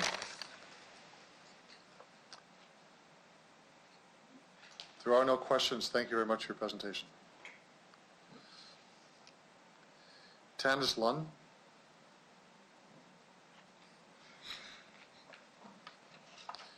Ms. Lund, if you could identify yourself for the record, who you represent, you have 5 minutes for your presentation as well. Yes, Your Honor. Tanis Lund is my name. I'm here today to speak on behalf of the Coronation Park Green Space. A lot of my info you've already heard, so bear with me. It is based the information on Stats Canada, City Place records, and peer-reviewed journals. Regina City Council has a legal duty to protect the health, safety, and general welfare of the community in matters of development. City planners and City Council must ensure that they do not approve of building that will contribute to economic and racial segregation, as this is harmful. The 4-block by 4-block area around the golf course is different than any other area of Coronation and is separated by these natural boundaries from the rest. It has a 65% child poverty rate, which is far higher than the rest of Coronation and higher than most places in the world, like Turkey, Mexico, and Detroit. This is appalling for our city. New research finds that violent crime was decreased by 56% when green space was added, and social housing residents who had more green space experienced less domestic violence. According to Mayor Fougere, Regina had 17 domestic calls per day, and most taking place in high poverty areas, which mentioned was said at a budget meeting. Keeping the golf course land fully green with no buildings will help minimize the violent crime that has become such a problem in the area. Kids in the golf course area have 3 swings and a teeter-totter placed on a large bed of gravel, surrounded by a desolate space with dirty syringes, used condoms, and gang tags. North Central, being just across the tracks, would definitely use a lot of the green space or have a place to play if we keep it green, besides the Regent Park pool. The city says that kids living in the area of the golf course can play on the ball diamonds. Well, although the city has recently cleaned the diamonds a little and begun to allow baseball games in the area, community members have had to post warnings regarding syringes and condoms so that unsuspecting parents from other neighborhoods would know what to watch out for. While Regina lavishes man-made lakes on children of more advantaged areas, City Hall has a nerve to tell a disadvantaged kid, you have to give something to get something, and that the golf course land has to be sold to get a few perks. Research says that more high-quality green space decreases all of these problems. The only hope disadvantaged children have for a large green space is the golf course land, and because of this, not any part of it should be sold. Kids deserve as good and as many green spaces as the wealthy children. Their hope should not be crushed because the city needs more money from property tax and developers. Children should not bear the burden for the city overspending over the last decade or suffer for any financial responsibility the city may have created. The city acknowledged that physical activity is very important for development in children, and for this, the green space is crucial. Whether it's toboggan hill, splash pad, playground, or barbecue on the golf course, it doesn't come close to closing the gap between the green space available in wealthier areas of the city. It all boils down to the price tag that the city puts on the lives of disadvantaged kids. From where we sit, it looks like the city sees them as less valuable. Allowing rezoning of the land to accommodate the addition of any sort of housing at all will destroy a large portion of the green space forever, and once it is gone, it cannot be recovered.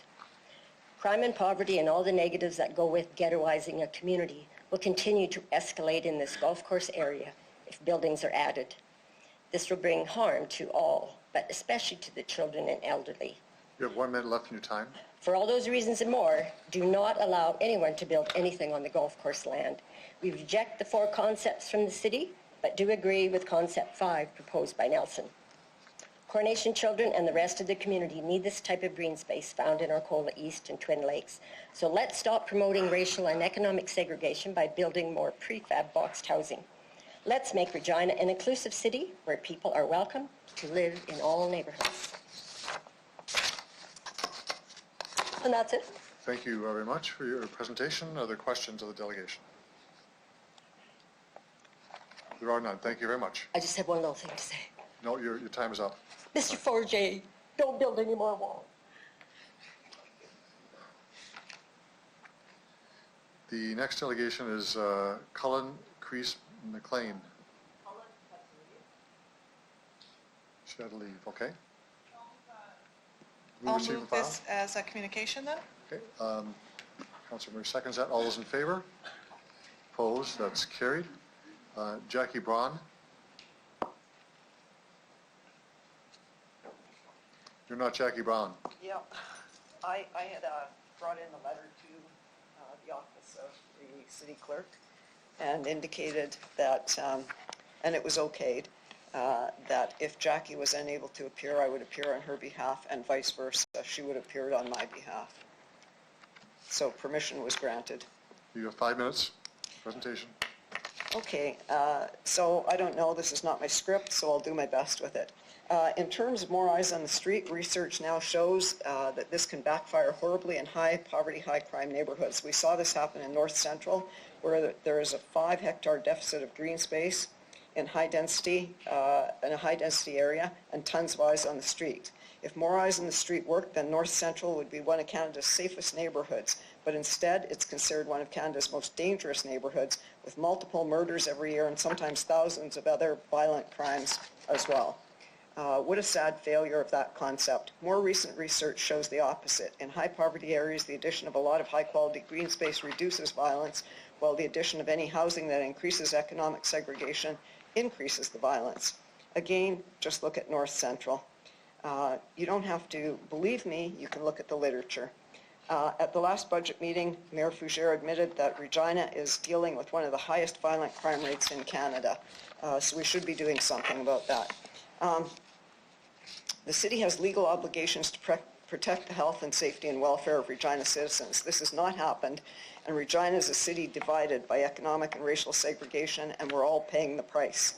Many cities in Canada have recognized how important it is to build inclusive neighborhoods and communities. They've started working with developers, urban planners, and citizens in affected areas to begin to eliminate areas of racial and economic segregation through the implementation of municipal planning ordinances and other initiatives and programs that promote mixed-income, diverse communities.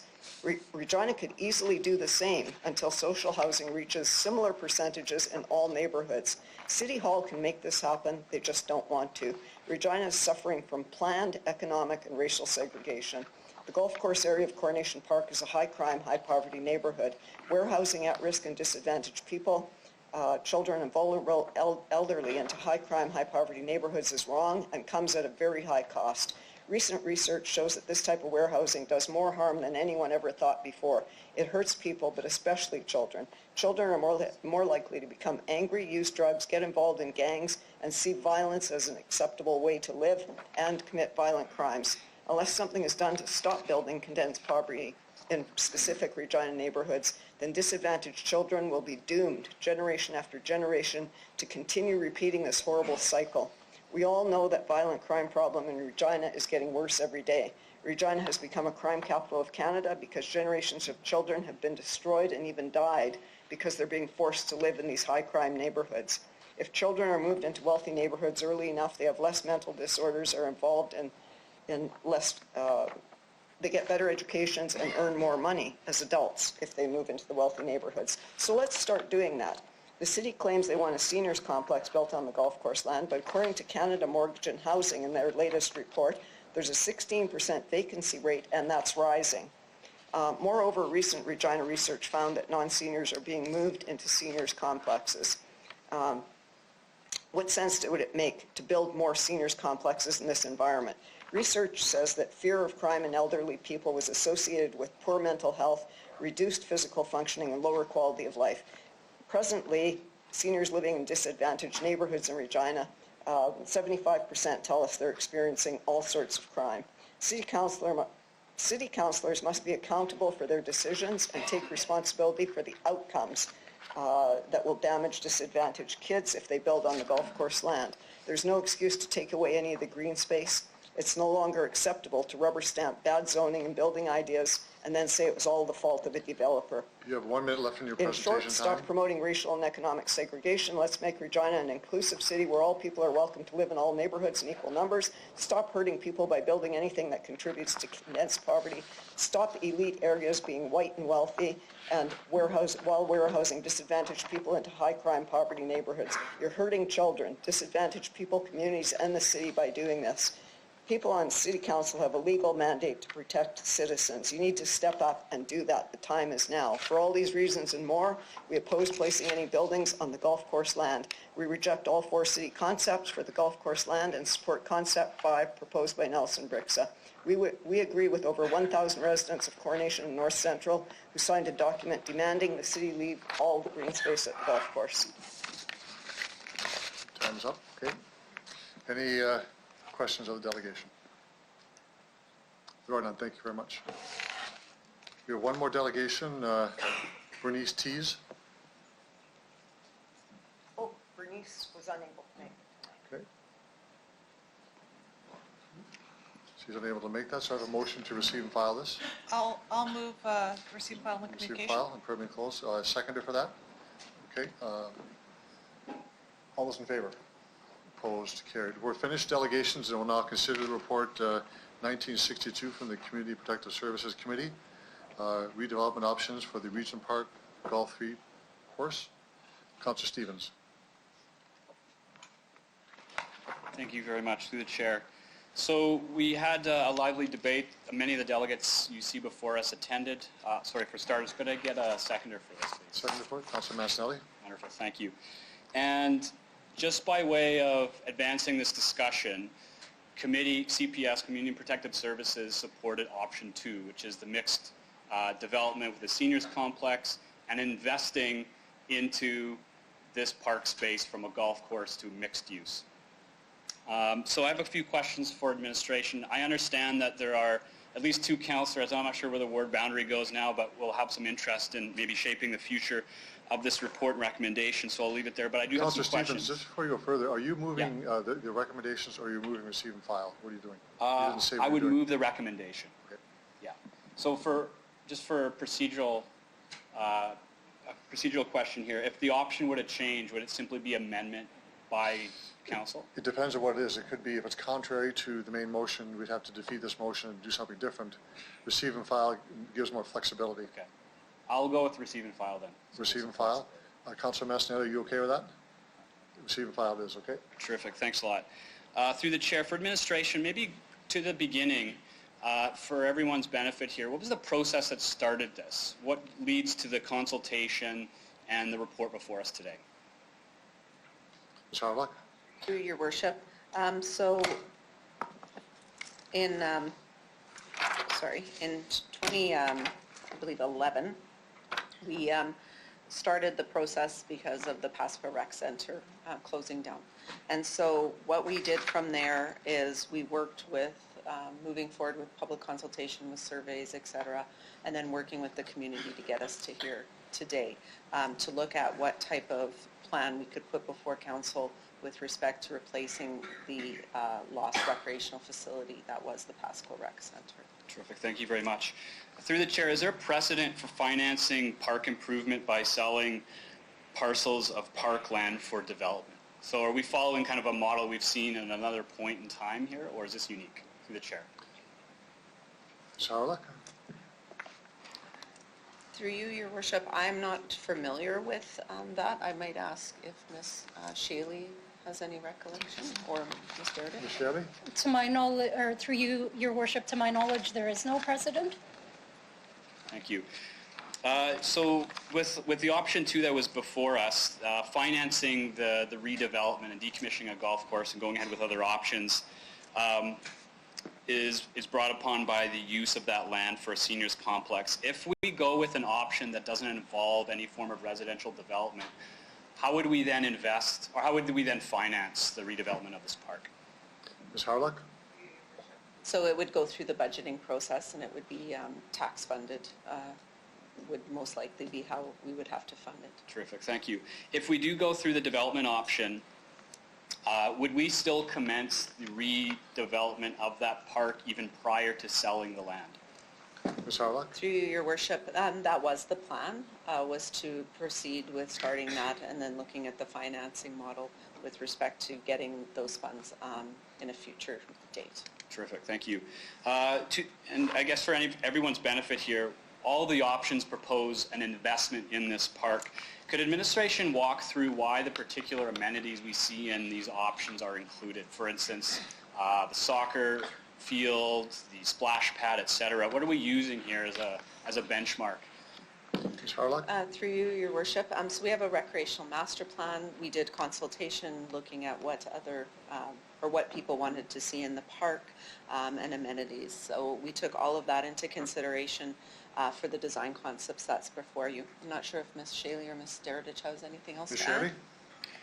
Through you, your worship, to add to Ms. Harlock's comments, there is a real shortage of some of these amenities in this area. For example, athletic fields. We've known for some time that there's a real shortage within the whole central area of the city. As well, the Recreation Master Plan recommends development of destination-type spray pads and fully accessible playgrounds across the city, and at this point in time we have none within the area. Some of the other amenities emerged through the consultation process within this community with respect to the pathways, the picnic areas, the dog park, which emerged at our last consultation, and then other elements like a toboggan hill. Thank you. To the point of the dog park, through the chair, I might have missed that in the recommended option. Is that now included? If so, could you comment on where it's situated, and is this a split small dog, all dog park, please? Ms. Harlock? Through you, your worship, there is recommendations within the report to add a few recreational options based on the feedback, and that's found on page 3 of the report and 4. So the off-leash park would be, accessible off-leash dog park could be added to each of the design options with permitted perimeter or fencing, etc. I'm not sure what the size is, if Ms. Shaley knows the exact size. Those costs, though, for these extras were not included in the original budgets that you see within the options, so they would have to be added. So, and for clarification, I might have missed this, but would there need to be an amendment to, one, insist that there is dog parks, and second, to ask for this to be advanced through the budget process? Ms. Harlock? So as the recommendations are right now within the report, it does state that the council provide direction for the inclusion of any of the proposed additional recreational elements identified in the report. So we would need direction on those that are identified on page 3 and 4. And then the recommendation is that whatever decision council makes with respect to any of the options, that we would bring the implementation and financing plan to council for consideration in the 2020 budget. Thank you. I'd like to propose that amendment that we include dog parks in the park redevelopment plan. I'm wondering if you would mind perhaps maybe seeing how other people speak. Sure. Councillor, just in fairness to others so they can have their say as well. For sure. I'll hold off on that. Okay. I imagine that the development of the park will undoubtedly involve removal of trees, one way or the other. Is there a commitment to plant the same number or more trees in the newly developed park? Ms. Harlock? We would endeavor to do our best to accommodate any loss of trees, taking into consideration any of the amenities, the recreational amenities and the space requirements that are needed for those. Thank you. Concern has been wisely raised by the delegates in terms of flooding potential in this neighborhood. Can administration comment on how that will be addressed, provided one or many of the residential developments go ahead? Ms. Harlock? Through your worship, throughout the development process, if a development was to take place with any of these plans, whether or not residential is included, we would go through the full planning, site design, and engineering to ensure that any potential for flooding would be mitigated. Terrific. Residents have wisely, again, raised the concern about crime in the community. For starters, what kind of effort is being placed into septed, lighting, other forms of design in the park to help address these concerns? Through the chair. Ms. Harlock. Through you, Your Worship, when we go into the detailed design, SEPTED principles would be utilized throughout the design to ensure that we're meeting those requirements for safety. Thank you. In terms of the feedback we've heard today about the development, to the residents' concerns, what guarantees would we have that it would be a seniors assisted living facility, or the housing option in one of the options would be as promised? Ms. Harlock. Through Your Worship, so because we are the owners of the land, we have in the past done this, where we have put parcels of land into a request for proposal opportunity to allow for that specific use to be proposed by the development community and for proposals to come in and be evaluated. Any of the agreements or sales agreements would be conditional upon those uses. The other tools that council has is to rezone the property and to put it specifically as that use only from a zoning perspective.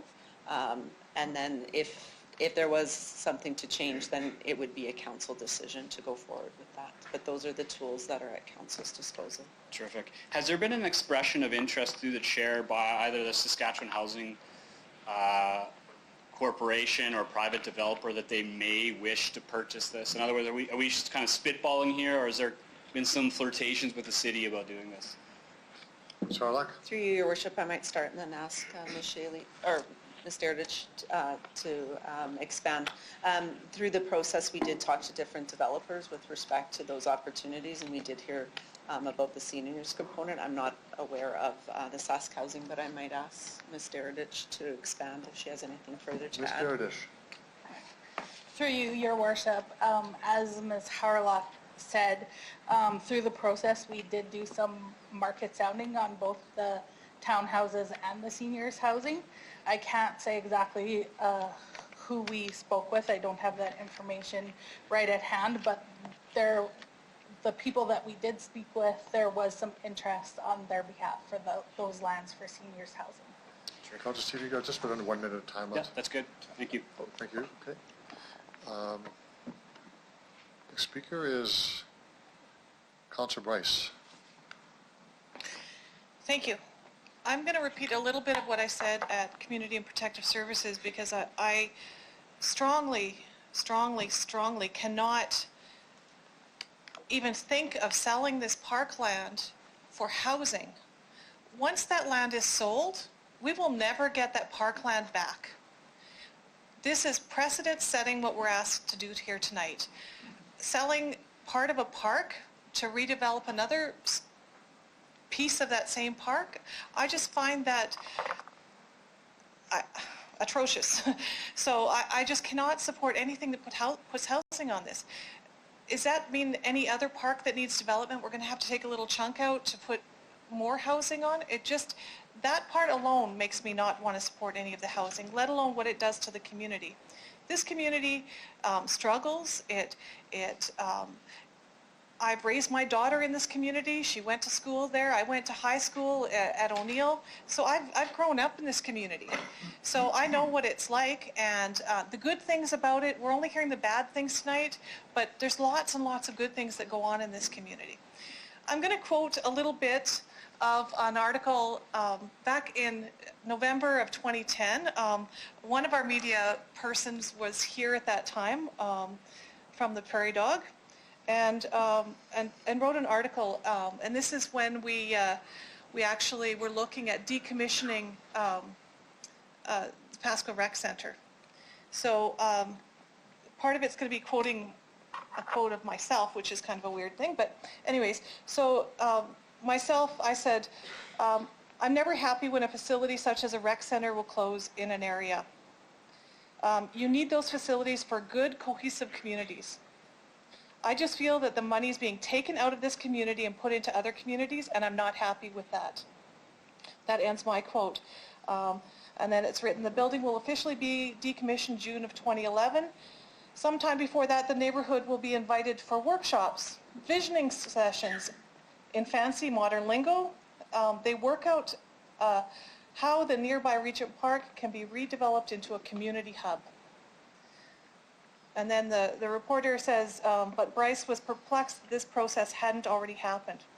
I think everybody who's been at the budget process with me hears me talk about the Regent Park Golf Course every single time. We promised this community we would do consultation.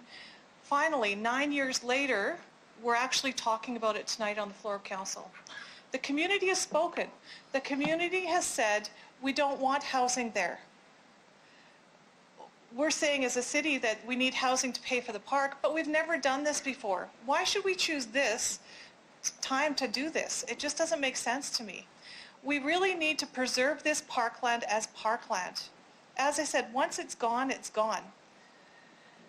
The now city manager was director of Parks and Community Services, was it called back then? Quote saying, one of the concepts we have in the recreation facility plan is we really want to try to build neighborhood hub type facilities that were called in community destination facilities. The role of the city is to make sure there are sports, culture, and recreation opportunities in a community. So that's our now city manager quoted there. I would like to move a motion. I know receiving files on the floor, if it's allowed, to option 1 with no building on this. I would also like, as part of that option 1, to add those other options that we had talked about. First of all, I'm going to ask the disc golf. It says 3 to 5 baskets for the disc golf. And it quotes a price of $5,000. I'm not sure what these baskets are made of, but is that quote correct? Through you, Your Worship? Ms. Harlock? Well, through you, Your Worship, it's actually 9 baskets for that price, is my understanding, or I might ask. It's 3 to 5 on the report. Sorry, I'll let Mr. Sale. Through the chair, the different design options had different numbers of baskets. So the option to just do rec only could have up to 9 baskets and create kind of a destination disc golf facility. The other options, we were looking at more a neighborhood practice facility. The total cost is accurate. There's a variety of suppliers, and we did costing about a month ago. So that's not each, that's total. It's a very inexpensive element to add to any kind of a park space. So the total for the rec-only option would be about $10,000. So Councilor Bryce, just so you know, you have about 3 seconds left of your 5 minutes. If you're gonna Okay, do so I am going to move that motion to option 1 to add in the 4 recommendations from administration: the disc golf, the washroom, the neighborhood level off-leash park, hopefully 2 off-leash, 1 for all dogs and 1 for small dogs, and the toboggan hill as well in part of the project rather than after. So We're going to have to try to get this down. So we're going to have to. So will I have a seconder for that, please? Councilor Hawkins? Okay.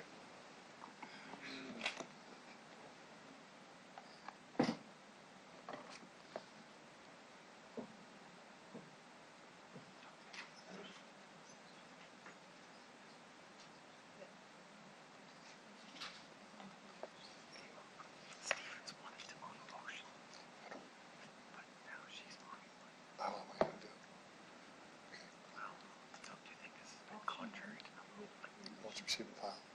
Oh, yes. At this moment, yes. I guess if he sees it, it doesn't matter.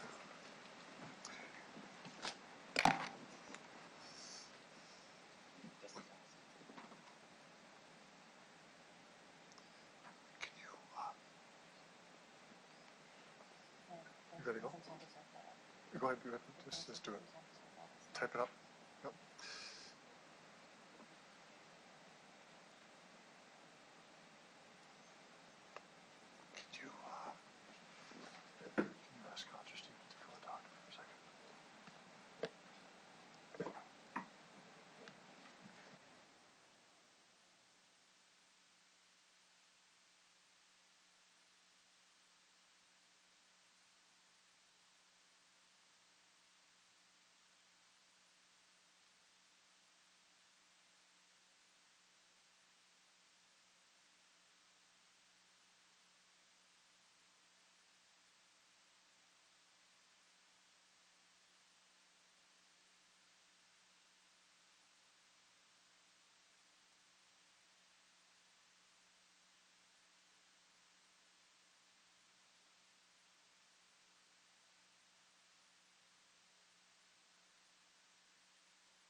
what's taking a few moments is to write the motion so we can all see it. So if you just bear with us just for a moment.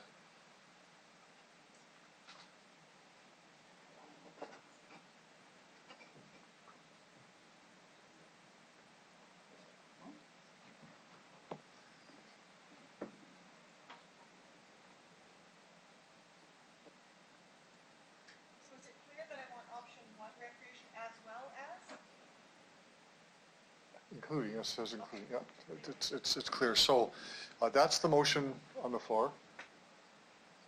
And Councillor Hawkins seconded that, so I'm going to ask for speakers to the amendment. I think, Councillor Hawkins, you want to speak to the amendment? And just remind members, it's 3 minutes on an amendment, not 5, for speaking. The floor is yours. Thank you, Your Worship. This is not for the first time that I rise in this council to oppose the selling of parkland in order that large buildings may be built on that land. We in this council have expressed concern about the taking of municipal reserve land which was intended for parkland by the provincial government to be used for other purposes, notably schools. Some of us have expressed concern about the taking of land in Wascana Park.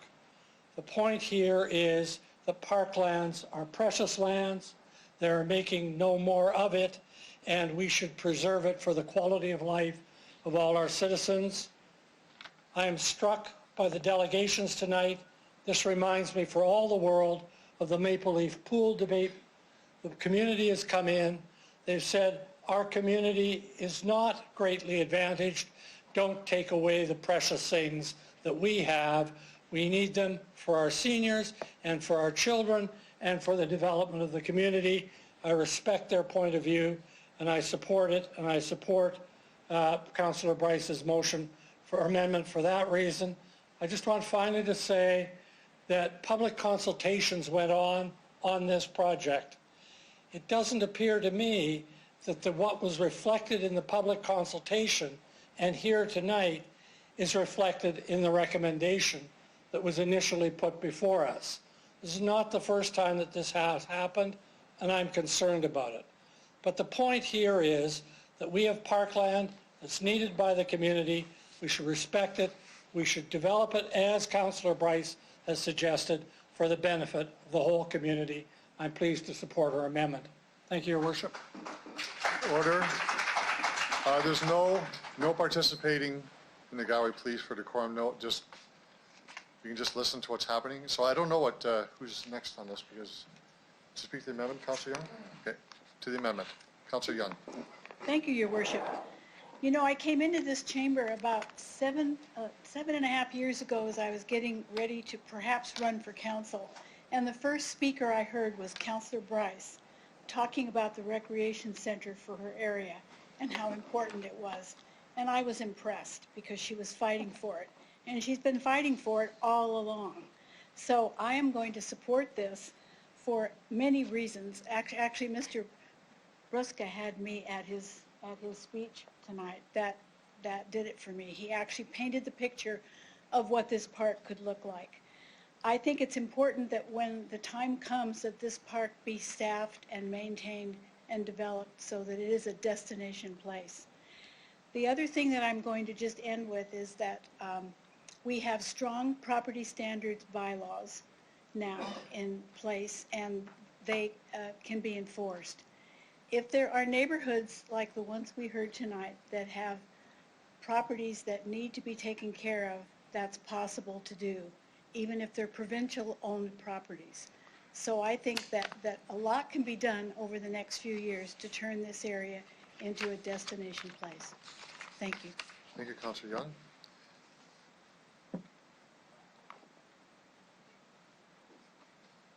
Councillor Murray. Thanks. Thank you, Councillor Bryce, for bringing this forward. I support it as written. This is where I grew up. I grew up 2 blocks over on the other side of the tracks. So I walked as a kid. All summer I walked to Regent Park. I enjoyed the area. It was difficult because there's only the one walking underpass adjacent to Louvain. and this is my only undertaking for administration on this, is to take a look at that underpass, ensure that it is still easy for folks to walk across. It's either that, I remember all the kids would run across those tracks, and that's what I remember probably being the most dangerous thing in my childhood. So if we can make sure that that walking path that connects Washington Park and Windsor Place between is either updated or just looked after, maybe a septet audit, get some lighting in there, similar to our Broad Street and Albert Street passes, that would be just an undertaking.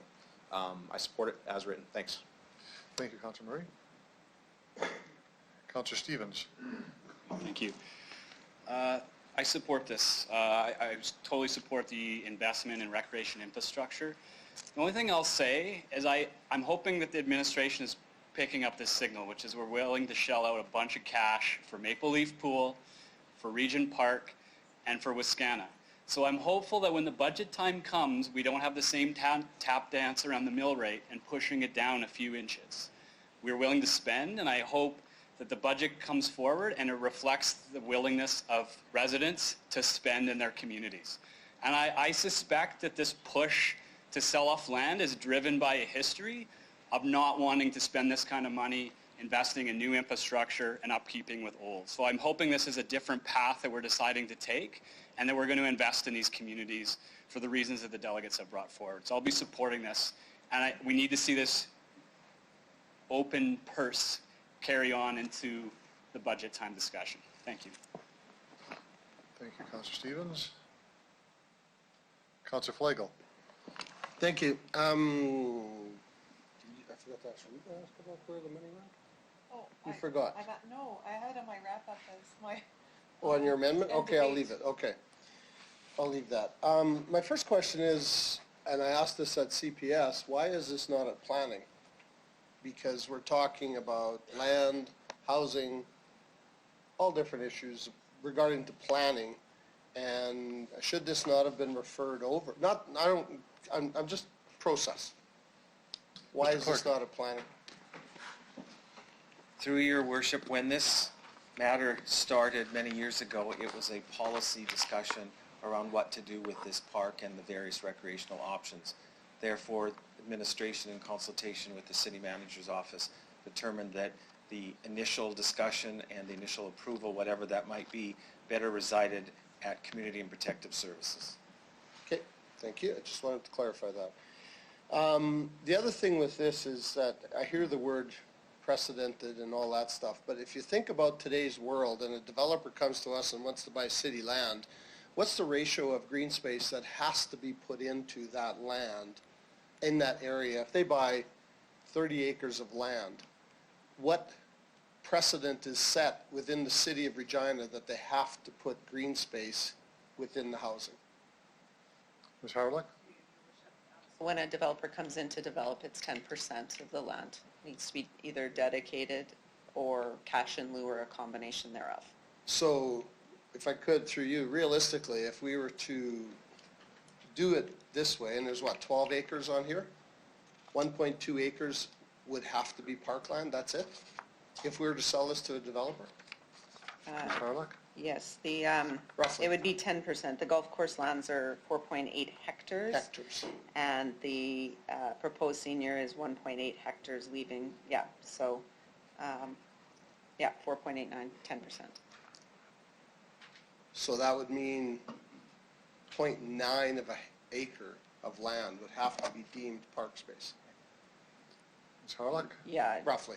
Just have to do the math. Okay, no, But I'm just sure. close. I'm just trying to, so there is a precedent set already that 10% green space in any land that the city of Regina has and sells is part of it. The one thing, I just wanted to make that clear, just so everybody knew that.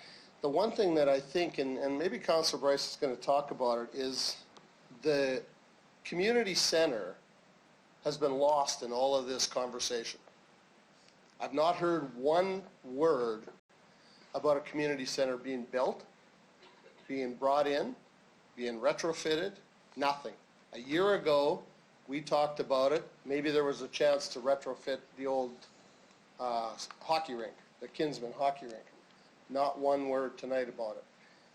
Is it about the land? Is it about the community? Is it about development? I don't know. This is a quick fix. This is good. Right now, there's no land being used. They use the golf course a little bit. We haven't talked about the land that's adjacent to Region Park Pool. It's part of it. We haven't talked about the land across the storm channel, which is going to have a walkway across it, which is probably another 8 acres of land at ECT ballparks. We haven't talked about that. So now we're looking at 25 acres of land, and it's going to be all park space. Not that it's a bad thing, but all I'm saying is that we still haven't addressed the issue of a building as a community center. Maybe those are going by the wayside because Argyle Park Community Association, where I represent, it isn't being utilized as much as it used to, so maybe those are starting to go by the wayside. Yeah, thanks. And the other thing that is going on... You'll use 3 minutes on amendment. Is it? Okay, yeah. sorry. Yeah. Houston Heights Senior Center is backing a park. Stockton Ridge and Marigold condominiums where seniors live is backing pocket parks. So there's opportunity. Thanks, sir. Councilor Findura. Thank you, Your Worship. I was reminded from 2010, 2011, what we've talked about, and I think we made a promise to the area. So we can look at each other's words, and there's a lot of things that are being asked about and asked for. Like Councillor Hawkins said about the swimming pool. We need to look at the community, and that's the biggest part about that. I mean, yes, of course, we're going to be asked from our taxpayers, why do we do this? But as a community, we do a lot of things for others. So when we look at transit, we look at paratransit, look at other things that we do, we invest in all communities. So for me, I'm going to support this the amendment by Councillor Bryce because it makes sense. That land was promised, and when the community center was decommissioned and land was sold, all these years the discussion was about something else is going to come in here, something else is going to come in here. And I asked Mr. Bricksaw about the destination park. I think we need to do, I just had a text from a resident that's right across the city and saying, that's a good idea for destination park, dog park, other things. Swimming pool is there, but spray pad. So we need to look at, yes, I mean, we all have to, as the taxpayers, sometimes we might not want to pay for some things because it's not in your neighborhood, but that's not the point. It's a city we need to look at. And that's who we are. We are councillors. And we're city councillors and ward councillors next. So it's not like because I'm thinking of Councillor Bryce, but I'm thinking about it, but I'm thinking about the city, how we build our city and who build for it. We heard the delegation speak about the most vulnerable. They're always kind of pushed to the side. A young lady spoke about the indigenous. We need to rise up above what we need to do and who we are as a community and what we do.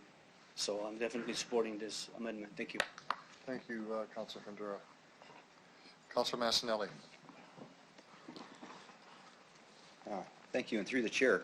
So what would the total cost be for this proposal with the additions and? Ms. Howard? 2.619. 2.619 million, eh? Where would that money come from?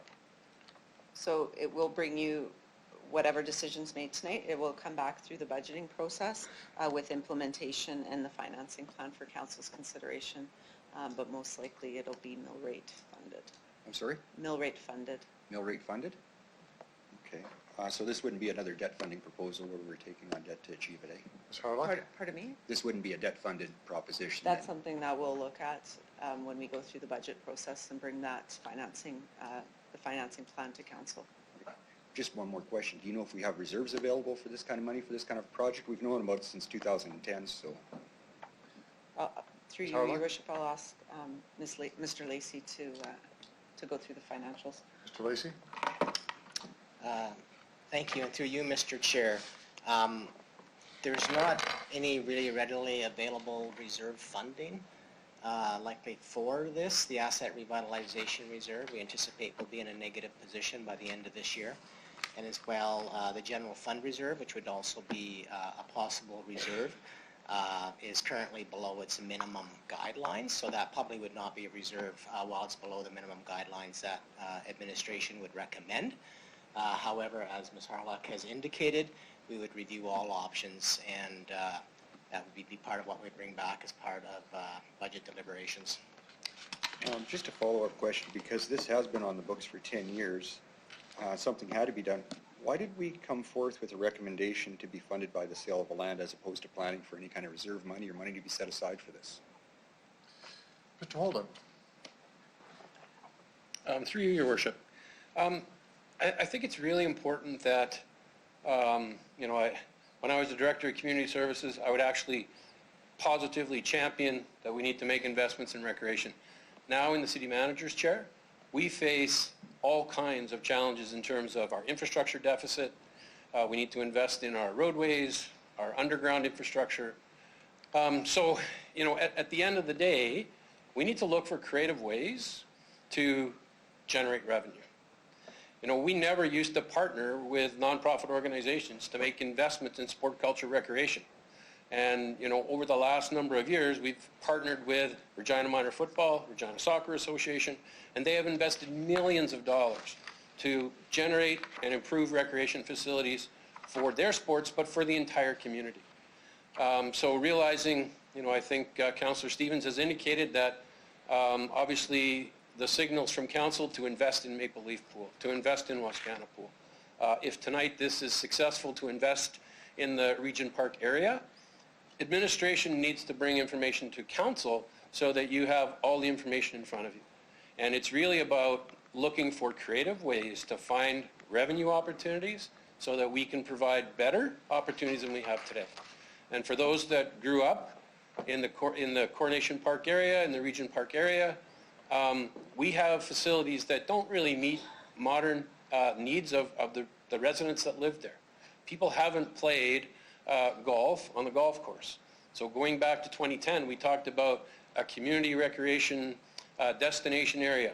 We have the arena, we have the pool, we had the golf. So really now it's about what can we work with the community design that will be more appropriate and better meet the needs of families and seniors and youth and children for now and into the future. What we're doing is we're really getting creative in terms of some of the options. And as Councillor Flegel pointed out, at the end of the day, even if we allow some commercial development and we sell some land, we will still have more than, I think, sufficient green space to provide opportunities for residents in that area and from across the city to participate in a better range of opportunities than you have today. So that's why the recommendation in terms of why would we want to sell land, it's really to create the revenue opportunity so we can make the investment. Okay, I guess, like I said, knowing this problem's been around from 2010 to today, and knowing that previous councils had chances to make plans and put this forth, I can't, in good faith, support this recommendation. With our reserves depleted, we don't have a lot of money left for wants and needs. It's become very serious in my eyes and since my time on council.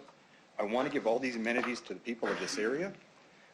I want the kids to have a chance to play in great fields. I want the dog parks to be there. I want that pedestrian bridge to be there to connect this area from one side of the creek to the other. But because there's not a bill of reserves or some type of a funding stream that's ever been put towards this, I can support mill rate increases when they come with a plan, but off the cuff, I can't increase a mill rate to cover up something that hasn't been looked after for almost a decade, so I can't support this, I'm sorry. Thank you, Councillor Massanelli. Councillor O'Donnell. Thanks. So a couple things, and I'm going to reserve the right to speak to the main motion. This is just on the amendment. This is on the amendment, Yeah, not the thanks. main motion. I'll support this. I'm going to pick up from where Councillor Stevens was, because when I raised my hand, and I understand that it's $2.6 million, I'm going to come in with the idea that I understand just for this project alone, I'll be raising the mill rate 1.1%. I accept that, by the way. I accept that. We have, for a while, talked about the recreation master plan, and then we redid it to go on. So it's time to invest. So again, I raise my hand, I will raise my hand, with the idea that I expect the mill rate to go up. And I'm not sure how to get around that. by the way. I appreciate what the city manager says, but there's a reality here.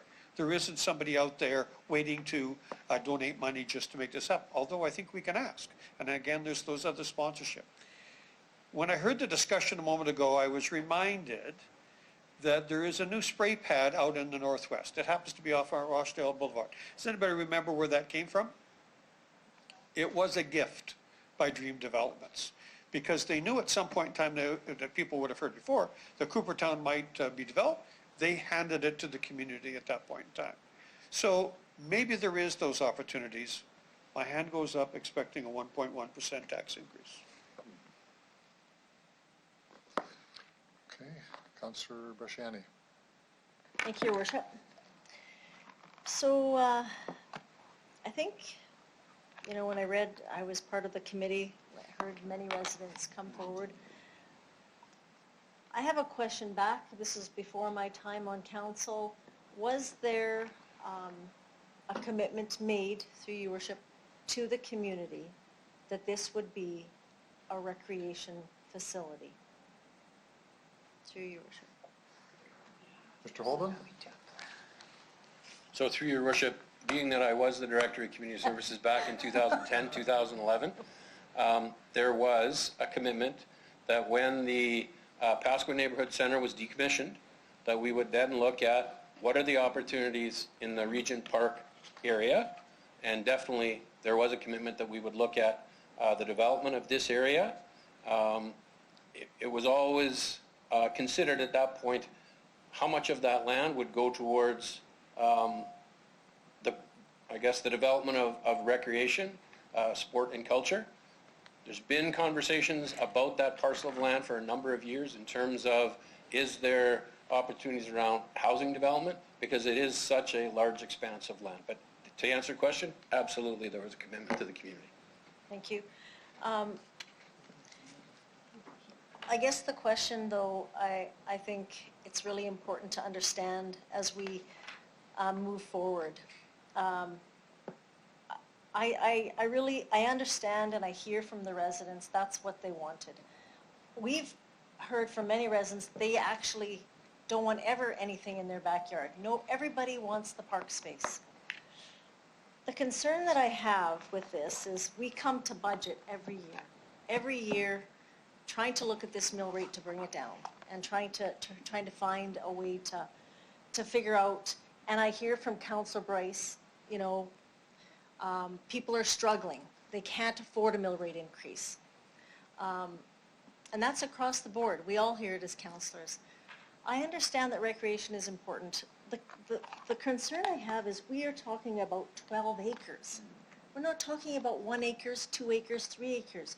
We're talking about 12 acres. And in that 12 acres, we still have over 8.3 or 9.6 depending on the plan that's decided. We've asked administration on a regular basis come up with some ideas.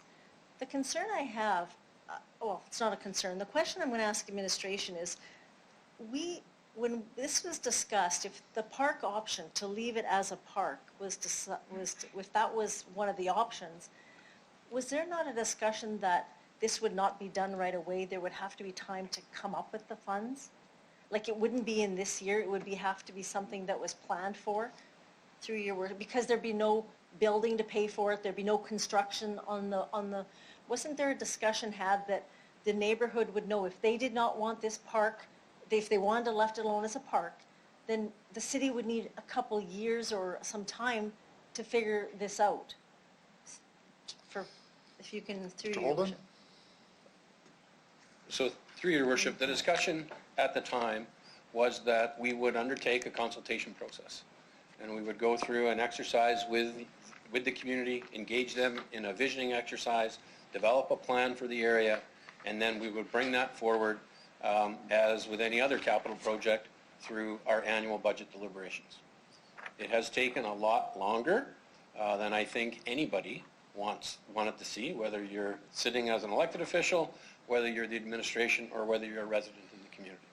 But it was always understood that it wouldn't be immediate, but that we would need to create the plan, look at what elements we were going to provide, and then what's the timing and what's the available funding to move forward with that plan over time. So, You have 3 seconds left. okay, well, I know that when this came forward and we talked about the seniors, I thought it was a great plan. There is still 8 acres left to play. Seniors could still be looking out their window or be part of it and sit and enjoy the parks. That's why I asked about the community parks. So I'm going to accept administration's recommendation. Thank you, Councilor Brashani. So everyone has spoken except me. So I'm going to have a few words to say, and we'll turn it over to Councilor Bryce to close debate.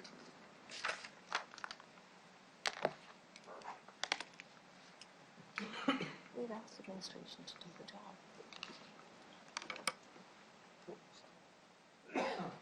Your Worship. Thank you, Mr. Deputy Mayor. Very interesting conversation, and I think we're getting to a place where we should be. And I applaud the patience of Councilor Bryce. This has been a long time coming. It's been repeated by others, so it's taken a long journey to get here. And I remember when we did sell the land for the Pasco Rec Center to Habitat for Humanity. I think we talked about the proceeds going somewhere. And I'm wondering to the administration if they could tell us where the proceeds to that funding went. Through you, Mr. Chair.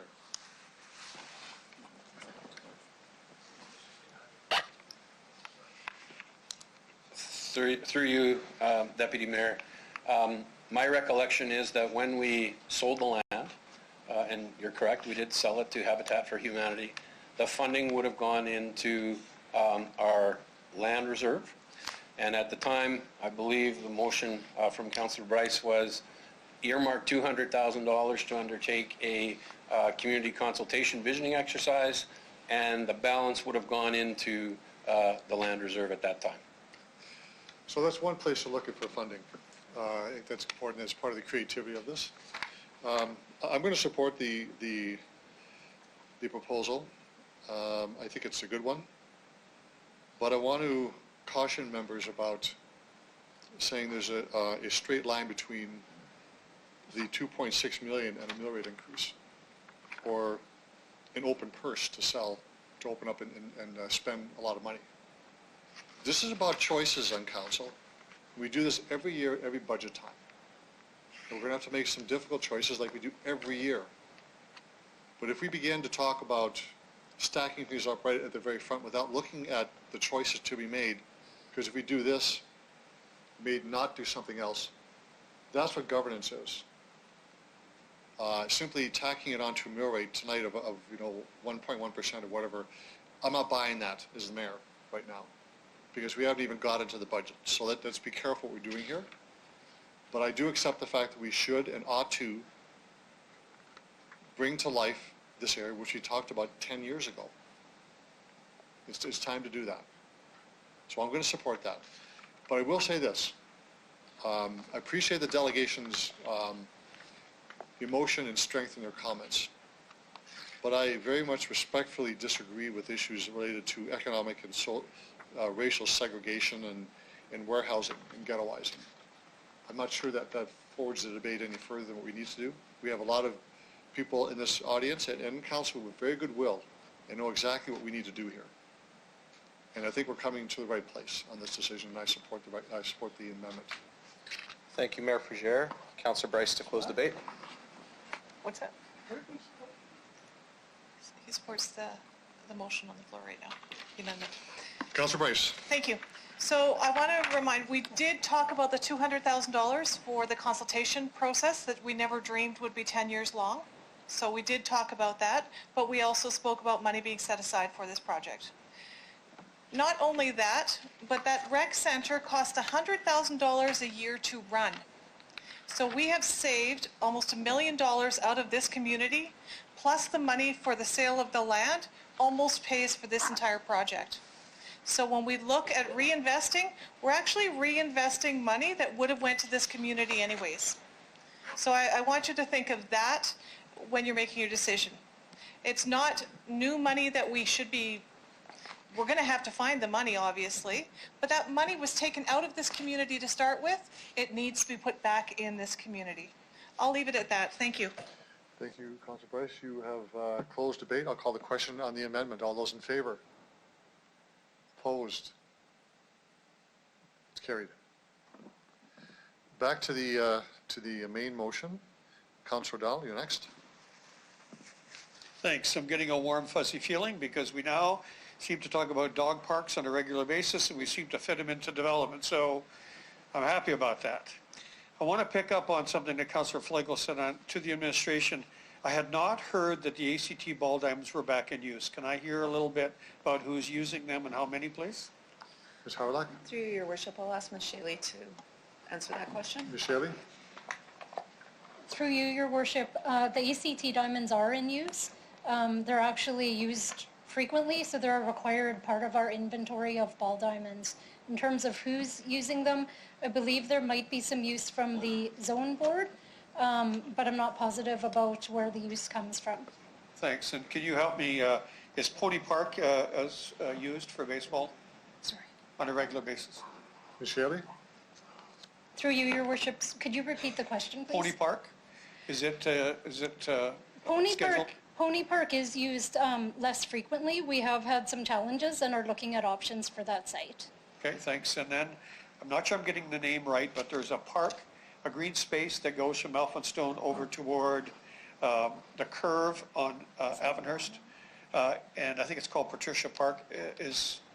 So there was at one time some structures in there for fitness workout. I'm assuming they've all deteriorated and so on. Is there any plan for that park, or is it just left as a green space? Ms. Shaley? Through you, Your Worship, we don't have any plans for that space at this point in time. Okay, thanks. So my next question is, so we've added a number of amenities here to this overall park, plus what was proposed in option number 1. So my simple question is, do they all fit? Ms. Shaley? Through you, Your Worship, we will work through the details through the design phase, the detailed design phase, but the options that administration has presented to you would fit as additions to the space. Okay, thanks. Thank you, Councillor Dahl. Other speakers to the main motion as amended? Before we go any further, we have this is now option 1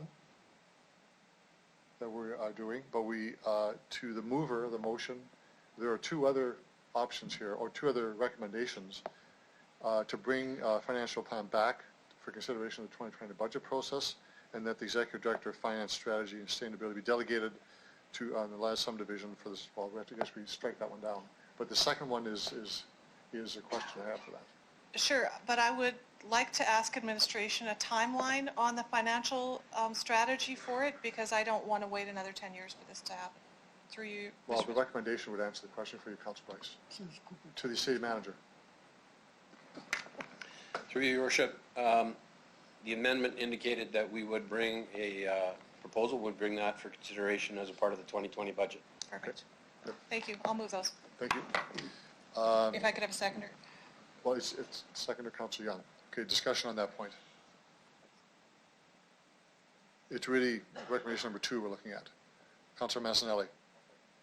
Okay, being seconded by Councillor Hawkins already. If there's no discussion on that, I want to call the question. All those in favor? Opposed? Carried. Further discussion on the report as amended. Call the question. All those in favor? Oh, got to be quicker than that. Councillor Bashani. I pushed the button.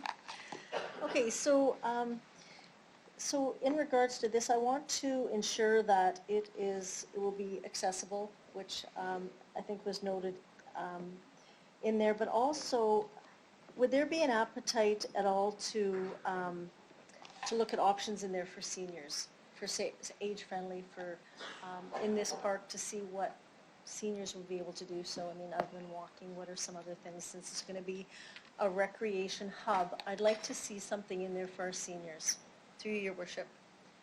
So if that could be noted, I think that would be great. The other, I would like to also ensure that I mean, the park will bring people together. And if, I would like to also bring in our Indigenous community in consultation with looking at some piece of the community to highlight the culture through art in this recreation facility. That's the community. I would like to see something in there with that as well.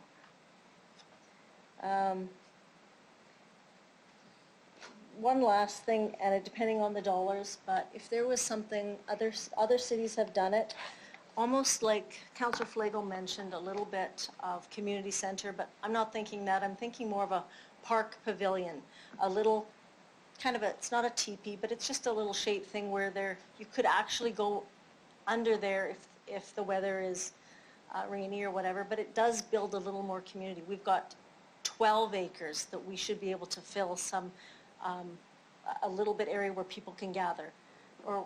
Now, the last thing I would also ask is that we look at some kind of contribution or trying to find some sponsorship in regards to contribute to the dollars, if it be through the spray park or something like that. Thank you. Thank you, Councillor Brashani. Councillor Flegel. Thanks. A couple of things that came to mind just in listening to one of the delegates. I'm just confused about what we're doing. We're on the main motion as amended. The We original. passed The it. motion is now was a receiving file motion, No, we removed that, and we had a motion from Councillor Price. and that motion passed. Right, amended. So people are still talking, that was an amendment, now we're on the main motion as amended. Yep. You good? Councillor Flegel. Okay.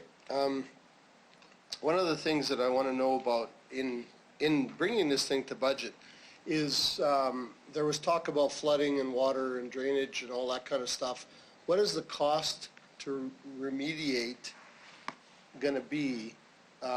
Putting in storm drains, storm sewers, everything to do with potential flooding that the one delegation was bringing up. So I want to make sure we get all the costs out, not just the development of the land, the field. Dry pond possibly in this area would maybe alleviate a lot of the water issues. So that's another thing that I want to bring to the attention of administration. North Regina Little League utilizes ACT Park. Pony Park used to be under North Regina Little Leagues, and it got to be such a bad area to be able to have children going in there that they pulled out of there because of the junior program. Hopefully, they're getting back in there now. I love hearing Connie speak, but could we please get her a dog park? Because she's here all the time. We're going to have to get her a chair. And but I really hope that we can alleviate some of the issues that the dog park thing. Personally, me, I think, and no disrespect, I think all dogs should play with all dogs. It's like having 4-year-olds only playing at 9-year-olds park. You got to put them all together. That's my opinion. I'm not a dog owner now. I used to be years ago. So I think that having that is going to help. We need to have a walkability around this whole neighborhood. Whether it's just going to be, well, obviously it's going to be just a straight park, but maybe look at, I know we always talked about a soccer field. Do we actually need a soccer field in this facility, or just some grassland, open space? I mean, soccer field means a lot more structure, and maybe we don't want structure. Do we? Do we need a soccer field in this? Sarlik, you want to try that? Yeah, through your worship. So through the recreation master plan and looking at the amenities within the area, it has been determined that we do need these types of amenities to serve the area. Okay, good. I just want to know because soccer is becoming a big part of all the communities, and I mean, if you look at Affinity Eventplex, they're looking maybe to build a second one. Who knows if that comes to light? So. That might help things out too. Overall, this has been long overdue. It's been redevelopment for years. But the other key factor is, and it's going to come at some point, what's the cost to build a community center on this site whether it's on this 12 acres or it's redeveloping the Kinsman Arena, that also has to be factored into the plumbing, the pipes, the land development. It all has to come in because it's going to come to the fact that we need and they want a community center. So be it, but at what cost? So I hope we can bring all of those numbers forward when we start deliberating this over budget. Thanks. Thank you, Councillor Flagel. Any further discussion on the main motion as amended? I'm going to call the question. All those in favor? Opposed? Motion's carried. Okay, we will now move on to City Manager's Report, CM 19-8, Reconciliation Regina Update. If I could get a motion to receive and file this report. Councillor O'Donnell, thank you very much. This is an update on the activities of Reconciliation Regina since 2018, actually 2016, when we first passed the motion forward, and ask the administration if they have any comments generally on the background of this, and then we can open up for discussion. Mr. City Manager. Through your worship, City Council last received an update on Reconciliation Regina in May of 2018, and the intent of this report is to provide further updates and progress that's been made since that time. So the report has a listing of events and activities that Reconciliation Regina has been involved in and has been supporting on page 2 of the report. But what I'd like to highlight is just some of the work that's gone on behind the scenes. So in September of 2018, Reconciliation Regina became an incorporated not-for-profit entity. And that's an important step because it demonstrates that Reconciliation Regina is truly a community-led organization with governance and operational oversight through a board of directors. The board of directors has been in place for about 9 months. Recently held a strategic planning session to outline the priorities for Reconciliation Regina. And again, those are contained in the report. Reconciliation Regina has partnered with a number of community organizations in terms of delivering programs and services. There has been $200,000 in funding received by the federal government, and there's applications in for another $300,000. So there's some financial support and financial backing that allows Reconciliation Regina to do some significant activities in terms of making sure that all of our community partners, and we're now up to over 70, have an opportunity to have a voice in terms of the steps and actions that Reconciliation Regina takes in terms of advancing our community and going through a journey of understanding and healing. The next steps in terms of Reconciliation Regina is to engage a communications firm to initiate a public awareness campaign. We're going to launch a website so that people will be able to go to the Reconciliation Regina website, see the activities that are being offered independently by those 70 organizations, but also look at opportunities to participate and champion some of the other activities that are being planned. Within the next few months, there will be another community champion meeting held, and one of the initiatives that is a priority is an economic development forum that we're looking to host in the fall of this year that will bring together industry, the city, to have a conversation about economic development and opportunities to involve our Indigenous business and investors in growing Regina. And with that, I'd be pleased to answer any other questions that you have about the report or the activities of Reconciliation Regina. Thank you, Mr. Holden. There are questions. We'll start with Councillor Stevens. Thank you. I'll just say I'm a little bit annoyed that the folks who came to talk about inequality, poverty, and marginalization in our community have left. Yeah, I'm still getting over the renter's comment, but now this actually is making me a bit mad. We should stick on the topic at hand. Thank Councillor you. Stevens, it's much better that way. I would like to extend my gratitude to the folks who have worked on this. A great set of events, lots of learning. I really appreciate the formalization of relationships with elders in the Indigenous community. It's really important. The consultants are amazing. The town hall they co-hosted was fantastic. The city manager has done a good job of highlighting what's going forward. I'm curious if you could comment on the benchmarks, specifically with regards to the city as a community, but also internally. So if we're thinking about benchmarks around employment, representation in the city, will we get so far as to talk about housing, inequality and poverty in the community? Are we going to see benchmarks established through this not-for-profit, and then will we see regular updates on how that benchmark is being reached? Mr. Holden. So through your worship, in terms of our employment numbers, that is something that we do report on, and I think we're making progress. There's always opportunity for improvement. Reconciliation Regina, one of the priorities of the mayor and of council when they passed the motion going back to 2016 was we wanted an action plan and we wanted measurables. And that's a part of the work that the board has just started to undertake, is as we identify the strategies, what we want to accomplish, how we're going to measure and report back to the community. So that's work that I'm going to say we're only in the early stages of starting to document. Wonderful, thank you. Councillor Bresciani had mentioned this, as did one of the delegates, regarding Indigenous representation, say, in a park space. And I know the Recreation Master Plan talks about the indigenization of rec facilities and community services. I also know that this is infused in the discussion around, for instance, public art and the John A. Macdonald statue, renaming of Dewdney Avenue. Where is all of this kind of taking place in the context of Reconciliation Regina? Mr. Holden. So through you, your worship, if we're going to be an engaged community, then we need to seek out engagement and participation of our Indigenous population. When we apply for funding, for example, through Infrastructure Canada and the infrastructure funding, we need to make sure that we have an engagement plan to demonstrate that Indigenous people are being consulted with and that their thoughts and ideas are being presented.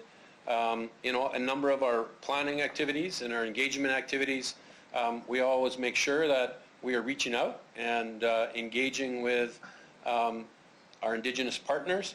And when I say partners, I think we have more ongoing conversation, relationships with the Indigenous organizations within the community, but also with the bands that surround Regina. Great, thank you. This might be a bit of a third rail issue. Could you comment on what might be done in terms of getting more Indigenous community members to run for civic office, as an example? Not to disparage folks around the table, myself included, but is this actually part of it, getting people to run and apply, say, for the committees, council positions, boards, you name it? Is this part of the mandate? Mr. Holden. So through your worship, I think trying to encourage Indigenous participation in whether it's council or whether it's committees of council. For the last number of years through the clerk's office, we have taken an approach where we try to encourage diversity across all of our committees. We will be doing, as we approach the election in 2020, we'll be holding sessions for interested candidates. And I think there is an opportunity that at that point we could, reach out and, again, just encourage for participation from all sectors of our community so that at the end of the day, that diversity on council is representative of the community that you all represent. Thank you very much for the work. Thank you, Councillor Stevens. Councillor Murray. Thanks. I'd like to share Councillor Stevens' extreme frustration just very quickly that almost all the media except for Ms. Ackerman is here to see what is the most important piece of this agenda, things that most of us around this entire table ran on. So thank you very much, everyone, for all the hard work you've done on this. When I saw the list of events, I attended any that I could. I probably only hit 10% of them. So I see this going forward as a national standard, and I think it will be. Thanks. Thank you, Councillor Murray. Councillor Young. Thank you, Your Worship. I share the same feeling as Councillor Stevens and Councillor Murray, and I'm thinking of what we just did with the park, and I'm connecting that with the 4 calls to action that you have in this report. And one of them is building relationships. And when we built the 2 schools, Seven Stones and Arcola, with a high Indigenous population, we actually had the children sitting around envisioning what that school would look like and moving things around on a piece of paper so that they could create the vision for that school. And I think the same thing could happen with the park, so that when it's done or when it's built, they own it. And when they own it, they take care of it. They don't wreck Seven Stone School. It stays beautiful, and it's because they're invested in it. So I think that's one of the ways we could build relationships, and this would be a really perfect example to do that. Thank you, Councillor Young. Councillor Bresciani. Thank you, Worship. Thanks to the staff for this report, all the work that's being done. It's vital to our city, community. I think that when we talk about empowering and supporting the Indigenous community, I'm glad to see that we're focusing also on the women, the elders, the knowledge keepers.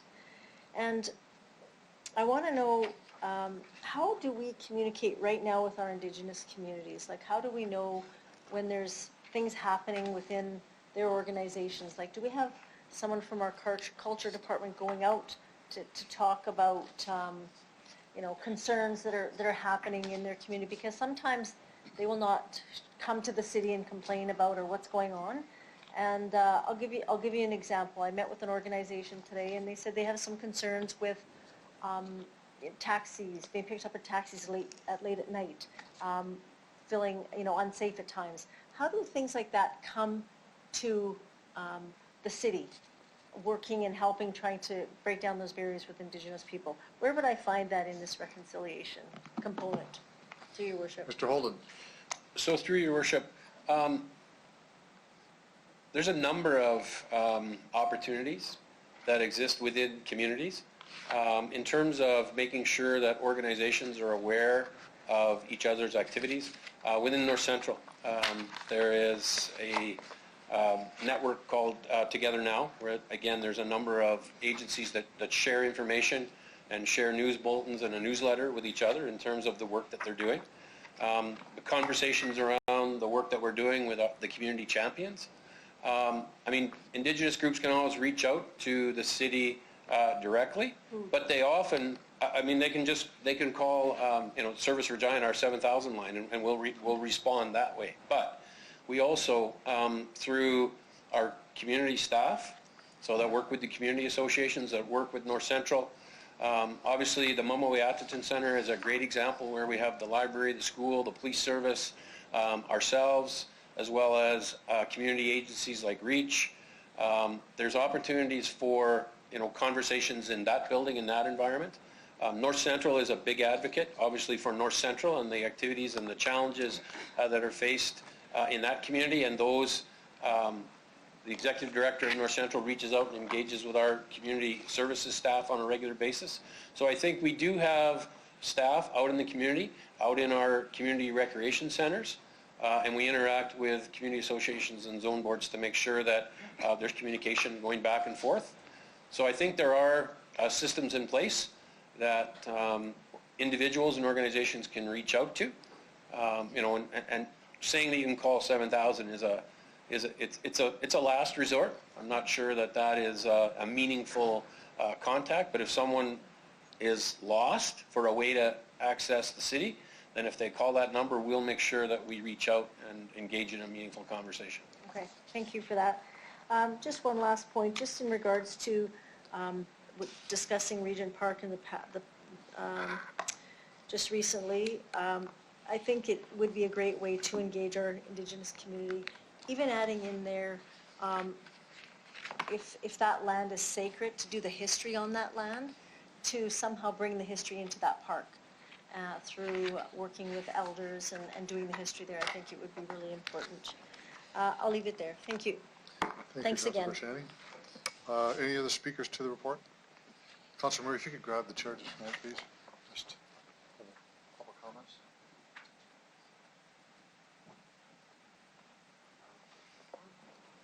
Mayor Fougere. Thank you, Mr. Deputy Mayor. I'm very pleased with the report. I want to thank Ms. Harmanchuk, who's done a lot of the day-to-day workings on how to move this forward. And of course, Mr. Holden and other staff have been really leading the charge of getting this together, because we had, prior to the board of directors being struck, the city administration bringing people together. Not easy to do, but we got 70 groups together, still working very well, very strongly together, and I'm very pleased about that. You know, one of the biggest points we raised as a council in the spring of 2016 when we passed the original motion was you want to do something concrete right away to make a statement of how important our Indigenous relations were.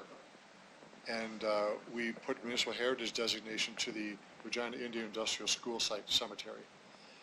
And I'm very proud of this council doing this very quickly and following this through in other ways. So tomorrow afternoon at 1:30, we are returning to that site for a land swap between the RCMP and the cemetery, so that the cemetery will no longer be held by a private citizen who was very supportive, but the RCMP will manage that site and keep it clean and commemorate the site forever. So that's really a positive step. The report speaks for itself. It's a great report. I appreciate all the work being done, because there's an awful lot of work being done here. I just want to stress one thing. We talk about measurables and something concrete again. For me, the plan in the fall for an economic development conference, if I could use that term, or a forum, is really important. This is where actual things will happen, where you link up those who are looking for investment, looking for jobs, with our Indigenous people who have a lot of energy and time and want to succeed. So bringing people together in this regard just happened in Saskatoon. It was quite successful. Want to do it here in Regina the same way, through Reconciliation Regina. This is where we'll begin to see wealth generated, education generated, taking care of families, so critical to the foundation of stable families for our future. So really keen about that one. The economic development is really a key benchmark on success in our cities. So again, to thank the administration for doing this. I think we're leading the way in many ways in Reconciliation Regina, and we'll continue to do that. Thank you. Thank you, Mayor Fougere.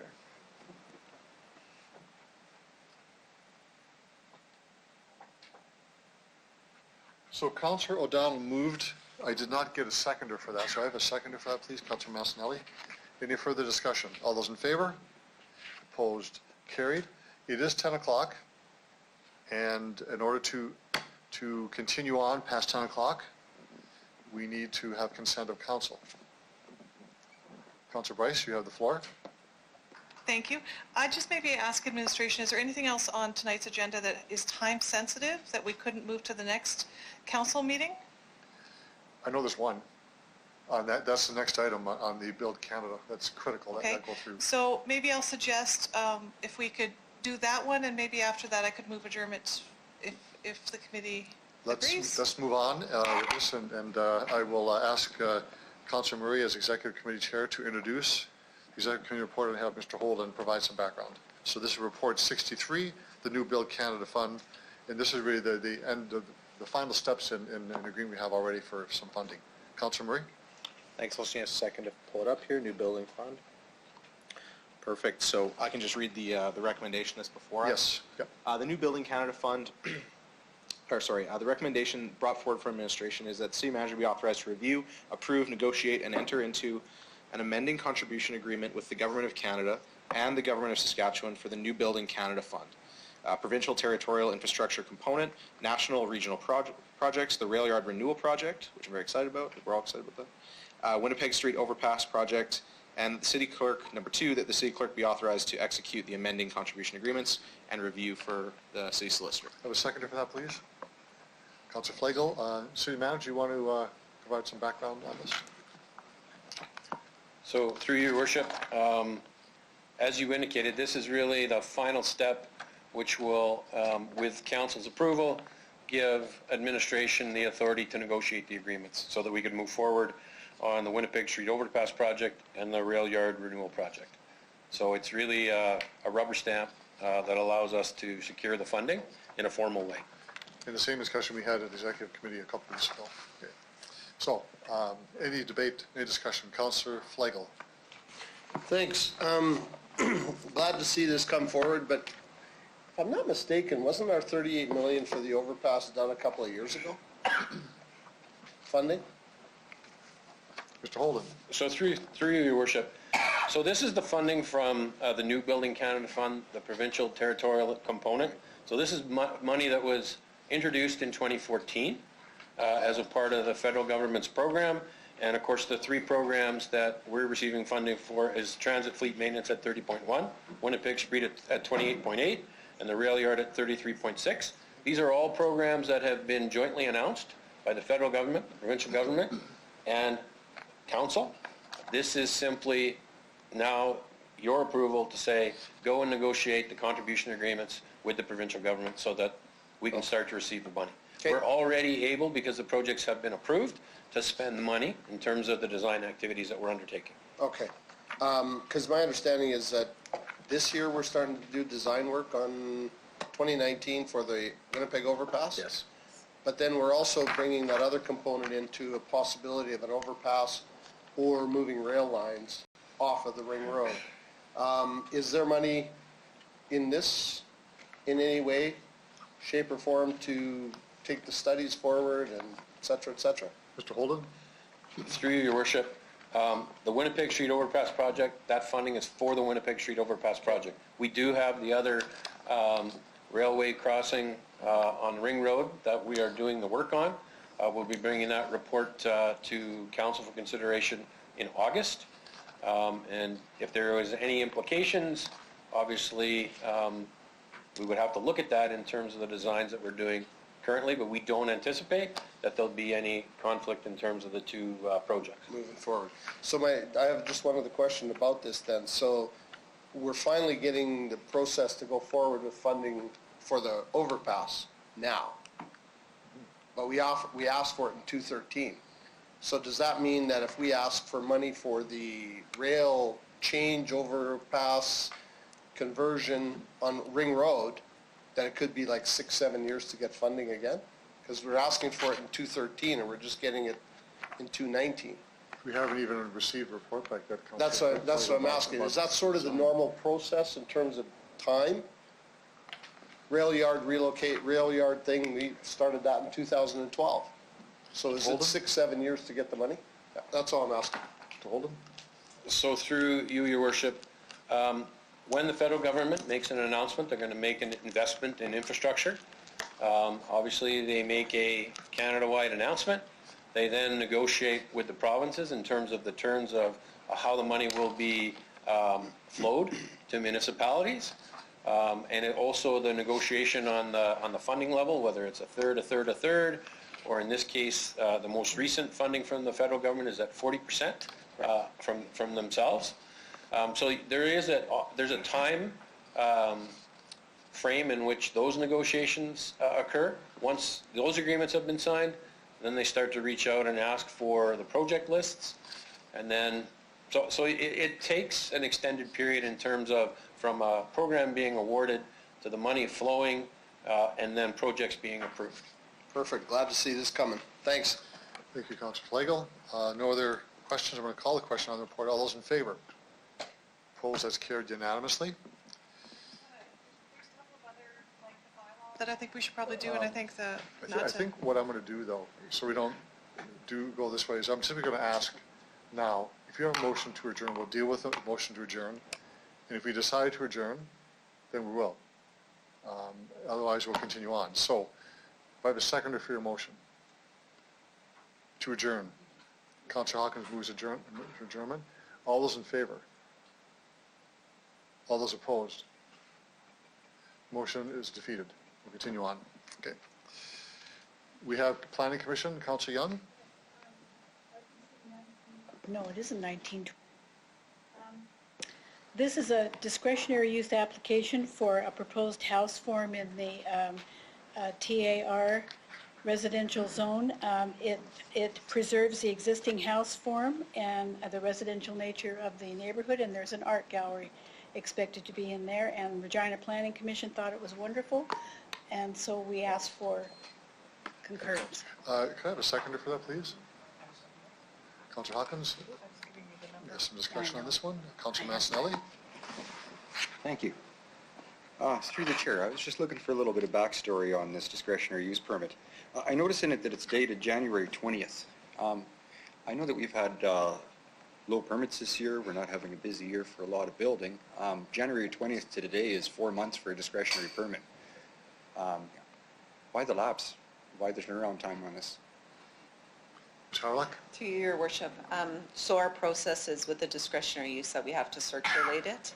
So it came in later January, and then we had to circulate it to all the property owners, get all the comments back, then prepare the report, and then get it onto our agendas.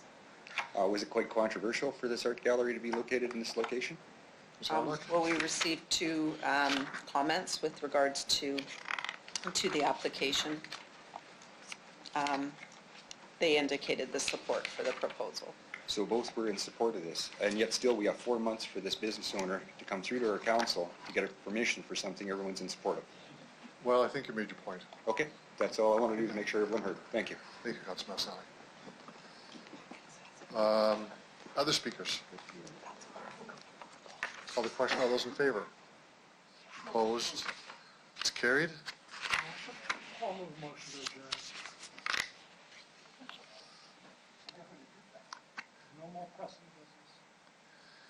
Well, I guess we'll find out if people want to do it or not. I need a seconder for that, though. Sure, I'll second. Okay, to adjourn once again. All those in favor? Those opposed? Motion is defeated. Okay. So we have 2 motions from Councillor Stevens. These were tabled from last motion as a notice of motion. The floor is yours, Councillor Stevens. Wonderful, thank you. Presumably one of 2 pretty straightforward motions looking for information that could have some actionable items. The first one, Clean Streets, MN 19-8, seeking a seconder, please. Seconder for that. Thank you. So there's basically 4 points to this. One is to identify a strategy of improving public communications and engagement about the streets cleaning schedule, identifies costs and cost recovery options related to towing vehicles in all areas of the city when scheduled street sweeping is underway. Third, identifies additional deterrents and incentives that could result in residents moving their vehicles during scheduled street sweeping, and identifies the cost of adding an additional street sweeping during the year. I think the intent here is pretty straightforward. One amendment I'd like to make is changing the deadline from Q3 of 2019 to Q4, and really to look at other cities, as I have done, in terms of their use of moving vehicles forcefully. And I'd feel more comfortable doing that if we expanded the outreach and the communication. In some parts of the city, such as Cathedral and the neighborhoods adjacent to downtown, every tree has a sign, cars are moved. I would argue that the street sweeping is a little bit better than it is even south, when I've seen piles of dirt lasts for over a year because vehicles don't move. So part of it is actually just improving the cleanliness of our streets. Second, to add another street sweep during the year, hopefully making our drains a little less clogged and the streets a bit cleaner. Again, informational, looking for a report with the intention of perhaps moving this forward as a change in operations. Seeking support. Okay. Other speakers to the report? I have a question on this, and I'm wondering if even if Q4 is enough time to do this. So to the administration. Mr. Onright. Through your worship, yes it is. Okay. So I would need an amendment to change it from 3rd quarter to 4th quarter. You moved the amendment. The seconder is Councillor Hawkins. On the amendment, all those in favor? Opposed? Carried. On the main motion as amended. Any discussion? All those in favor? Opposed? Carried. Councillor Stevens, on your second. Beautiful sidewalks. This is an same amendment, move from Q3 to Q4. Actually, sorry, I'll read off what's going on here and seeking a seconder. Identifies the costs and implications of guaranteeing sidewalk replacement within 1 month of the completion of work related to the sidewalk's initial excavation. Second, identifies the cost of short-term mitigation efforts guaranteeing walkability to be completed immediately after sidewalk demolition when underground work is not being conducted and in advance of a full replacement. Again, informational report being requested with the intent of having some actionable items. I'm seeking 2 amendments. One would be to change the deadline from Q3 to Q4. And secondly, that changes 1 month to a reasonable amount of time. So the time frame here would change and would be up to administration to propose another You hold your timeline. thought there and just get a seconder for the two amendments you have. I'll put them together at once. Councillor O'Donnell. Discussion on the change to the fourth quarter and then to a reasonable amount of time for completion of the work. Any comments or questions on that? You want to speak to the amendment?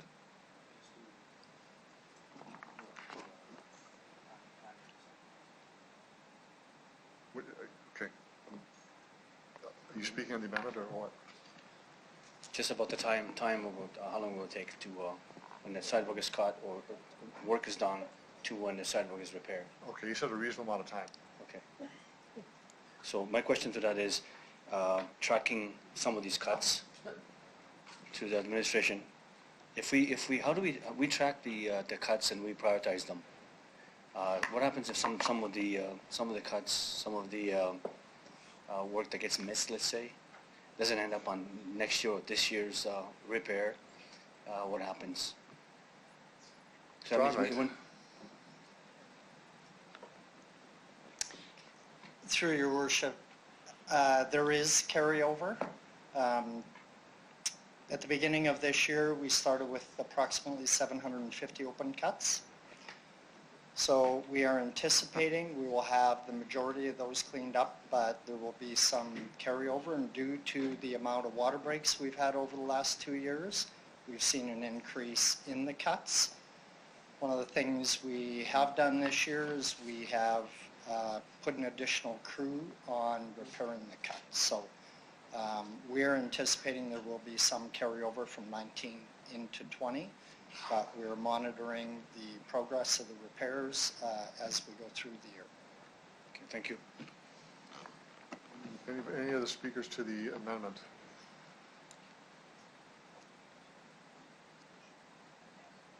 On the amendment? Okay. Councillor Bryce, go ahead. I'd just like to talk about the reasonable amount of time. So right now, do we have an unreasonable amount of time and that's why we need this motion, or what's happening now that we need this? Through you, your worship? Mr. Onright?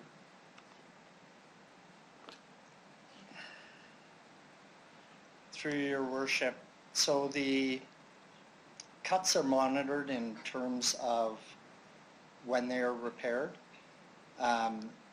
I think due to the backlog, there has been a number or a majority of the cuts that have been pushed out a number of months. So a reasonable amount of time is some of the research that we will do. Through our area of Mr. Bean here with us today, who manages a part of that. But I go back to the amount of repairs that we've had to do over the last 2 years have been extensive. So I think bringing the report forward and talking about the research that we've done, checking with some other municipalities to see what timeframes should be, then we can put a plan together and we'll bring that back when we bring the report back. Okay. So my concern is how many more things like this do we have out there that we need a report from council to double check to make sure we're doing it in a reasonable amount of time? So does this report change how we're doing things, or is it something that will be sent to budget saying we need an increase? Or I'm just curious to know that. Mr. Onright? Through your worship. So depending on what we find out during the research or when we check with other municipalities and we do an internal review of how we're doing, that could be a possibility that in order to shorten that time frame, it may require additional resources and funding. Thank you. What timeline do we currently have on repairs that need to be made? Do we have a timeline, or they just sit there till we get to them? Through you, your worship. Mr. Onright? Through your worship, at the present moment, we don't have a definite timeline on the repairs that we're doing. We monitor the repairs, but they go into a priority list. So we look at high pedestrian traffic areas and put those at the top of the priority list and then work through that priority list. One of the things we're also doing this year is we're doing it by area. So instead of moving all over the city, we're putting our teams in an area and doing the cuts within that area and then moving to the next area. And we're finding that to be more efficient than moving teams all over the city. Similar to what we do with potholes. Yes. Thank you. Thank you, Councillor Bryce. Councillor Young? Thank you, Your Worship. I don't think I'm going to support this, and for the reason that we have 600. I just got a number of 600 the other day. We're down to 600, and we're going to have some more water breaks, and we're going to have more cuts. And so I think they are already being as efficient as they can. They've put another crew on, and I think they know that this is a problem. And so I don't think we need to have them spending time on a report. If they want to get information to see if there's some better ways of doing what they're doing, that's fine. But I think that that's something we can talk about at Public Works when we bring forward what will be happening in the budget next year. And we could bring that forward at Public Works of something to consider in the budget. So I'm not going to support this. Thank you, Councillor Young. Any other speakers to the amendment? Councillor Hawkins. Thank you, Your Worship. I agree with Councillor Young on this. I'd like to ask the administration a question. In terms of person hours, how many person hours would it take to prepare this report, and what would the cost be of producing a report like this? Mr. Onright. Through Your Worship, I don't have that information. I definitely can have our team pull some numbers together and share that with council if they wish. I appreciate the offer. Thank you, Your Worship. It's not necessary. The point is to produce these endless numbers of reports takes person hours, takes up money. This is money that can be spent in better ways, effort that can be spent in better ways, and I agree with Councillor Young's observation that if information is required, it can be sought through other more expeditious means. I won't be supporting this. Thank you for that. Okay, other speakers. Councillor Massanelli.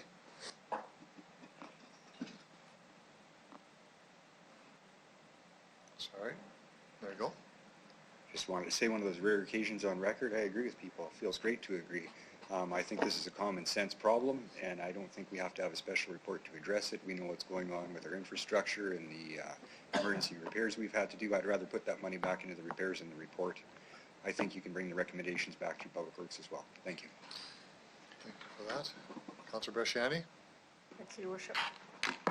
So just to the mover, was there a problem incited that you're hearing from residents that these sidewalks are not getting done quickly, and was there any accessibility issues, or if you could just elaborate? Councillor Stevens. Plenty. I've tripped on the same sidewalk cut coming to and from City Hall since 2016 along Victoria. They're everywhere. There's no benchmark. There's often a response saying that there's still underground work to be done.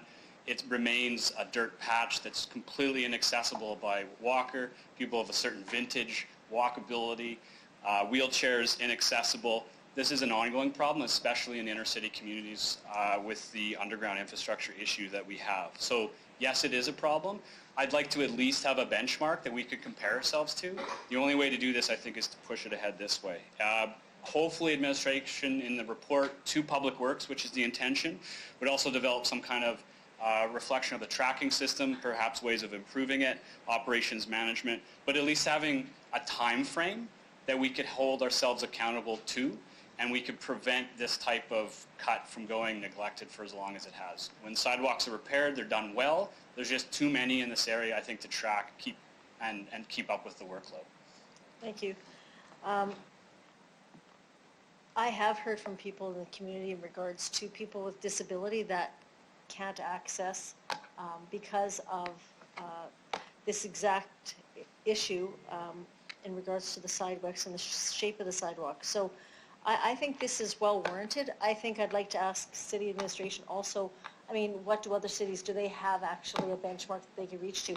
Probably the reasons too also that the sidewalks have gotten out of hand is because we have nothing in place. So what's acceptable and what isn't acceptable? So it would be good to find out so we can have something in there that at least administration can have a goal to at least have to, or a guideline, rather than just leaving it up to a reasonable amount of time.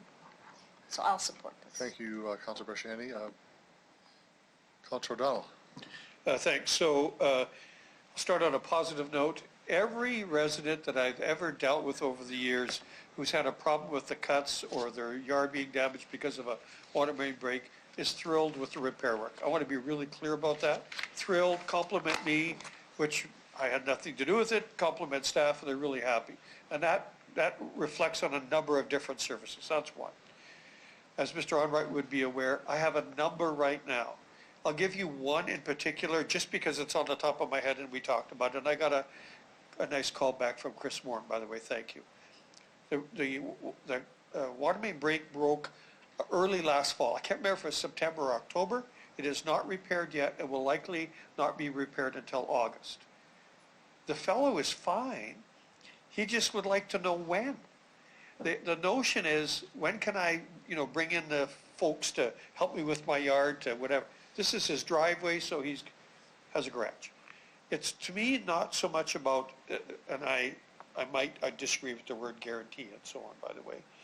But the idea is, maybe 9 or 12 months later might be a little difficult on someone's life, mobile or not mobile. And so I think having a little bit of information, I'm not looking for this to be done in 1 month or 1 day or 2 weeks. I think the idea is, what can we do? So I'm going to be supportive. Thank you, Councilor O'Donnell. No other speakers on the, Councilor Flagel? Thanks. Councilor O'Donnell, I saw the word guarantee, and I'm just wondering if we can get a different word, because it's pretty tough to guarantee absolute. And I'm just wondering if there's a different word we can use, identify the cost implications of guaranteeing sidewalk replacement. In that regard, some of the sidewalks are asphalted for temporary use. Is that guaranteed? That's not guaranteed because it's not legitimately a sidewalk. So I would rather see something, because we all have broken sidewalks. I've got one that's humped up and like this, and there's no way anybody's going to get across it, and it's been like 2.5 months. So nobody can guarantee me that it's going to. So if there was a different way, a different word, I would like to see that as something to, I don't know. I don't know what the right word is. I'd like implementation of improving sidewalk replacement within, I don't know if that's right or wrong, but I'm just throwing it out there. Thanks. Thank you. Councilor Murray. Thanks. Just a friendly amendment to work towards sidewalk replacement within a reasonable amount of time. Okay. Friendly amendment.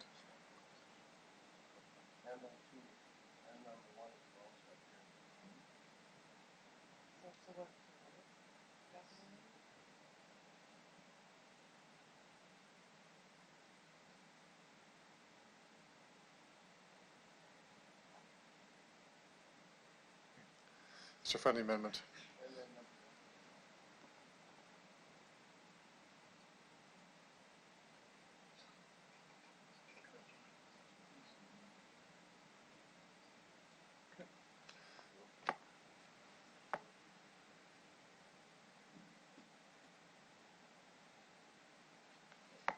So we have it.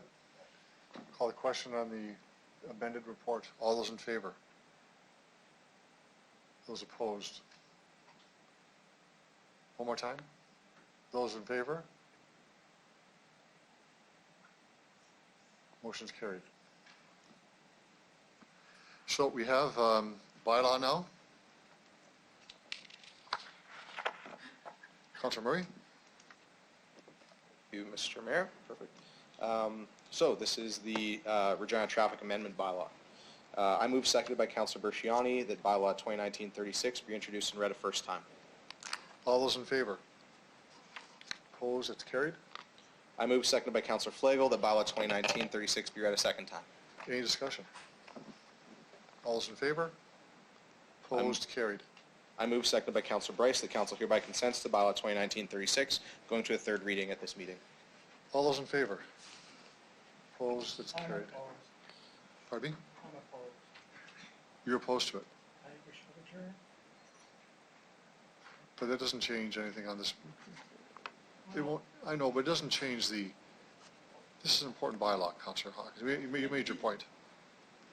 Your Worship, I might address this procedural point. I think we have to take the time limits on council meetings seriously. We're just about into our 5th hour. I don't think this is a time of night to debating these issues. I think that, you know, we have to get a handle on how much work we can do in council meetings.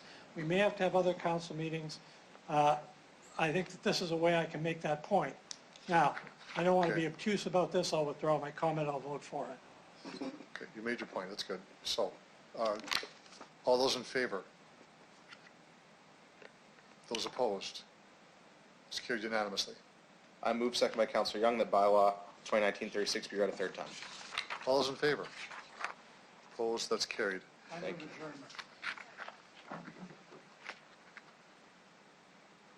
Okay. Who seconded it? All those in favor of adjournment?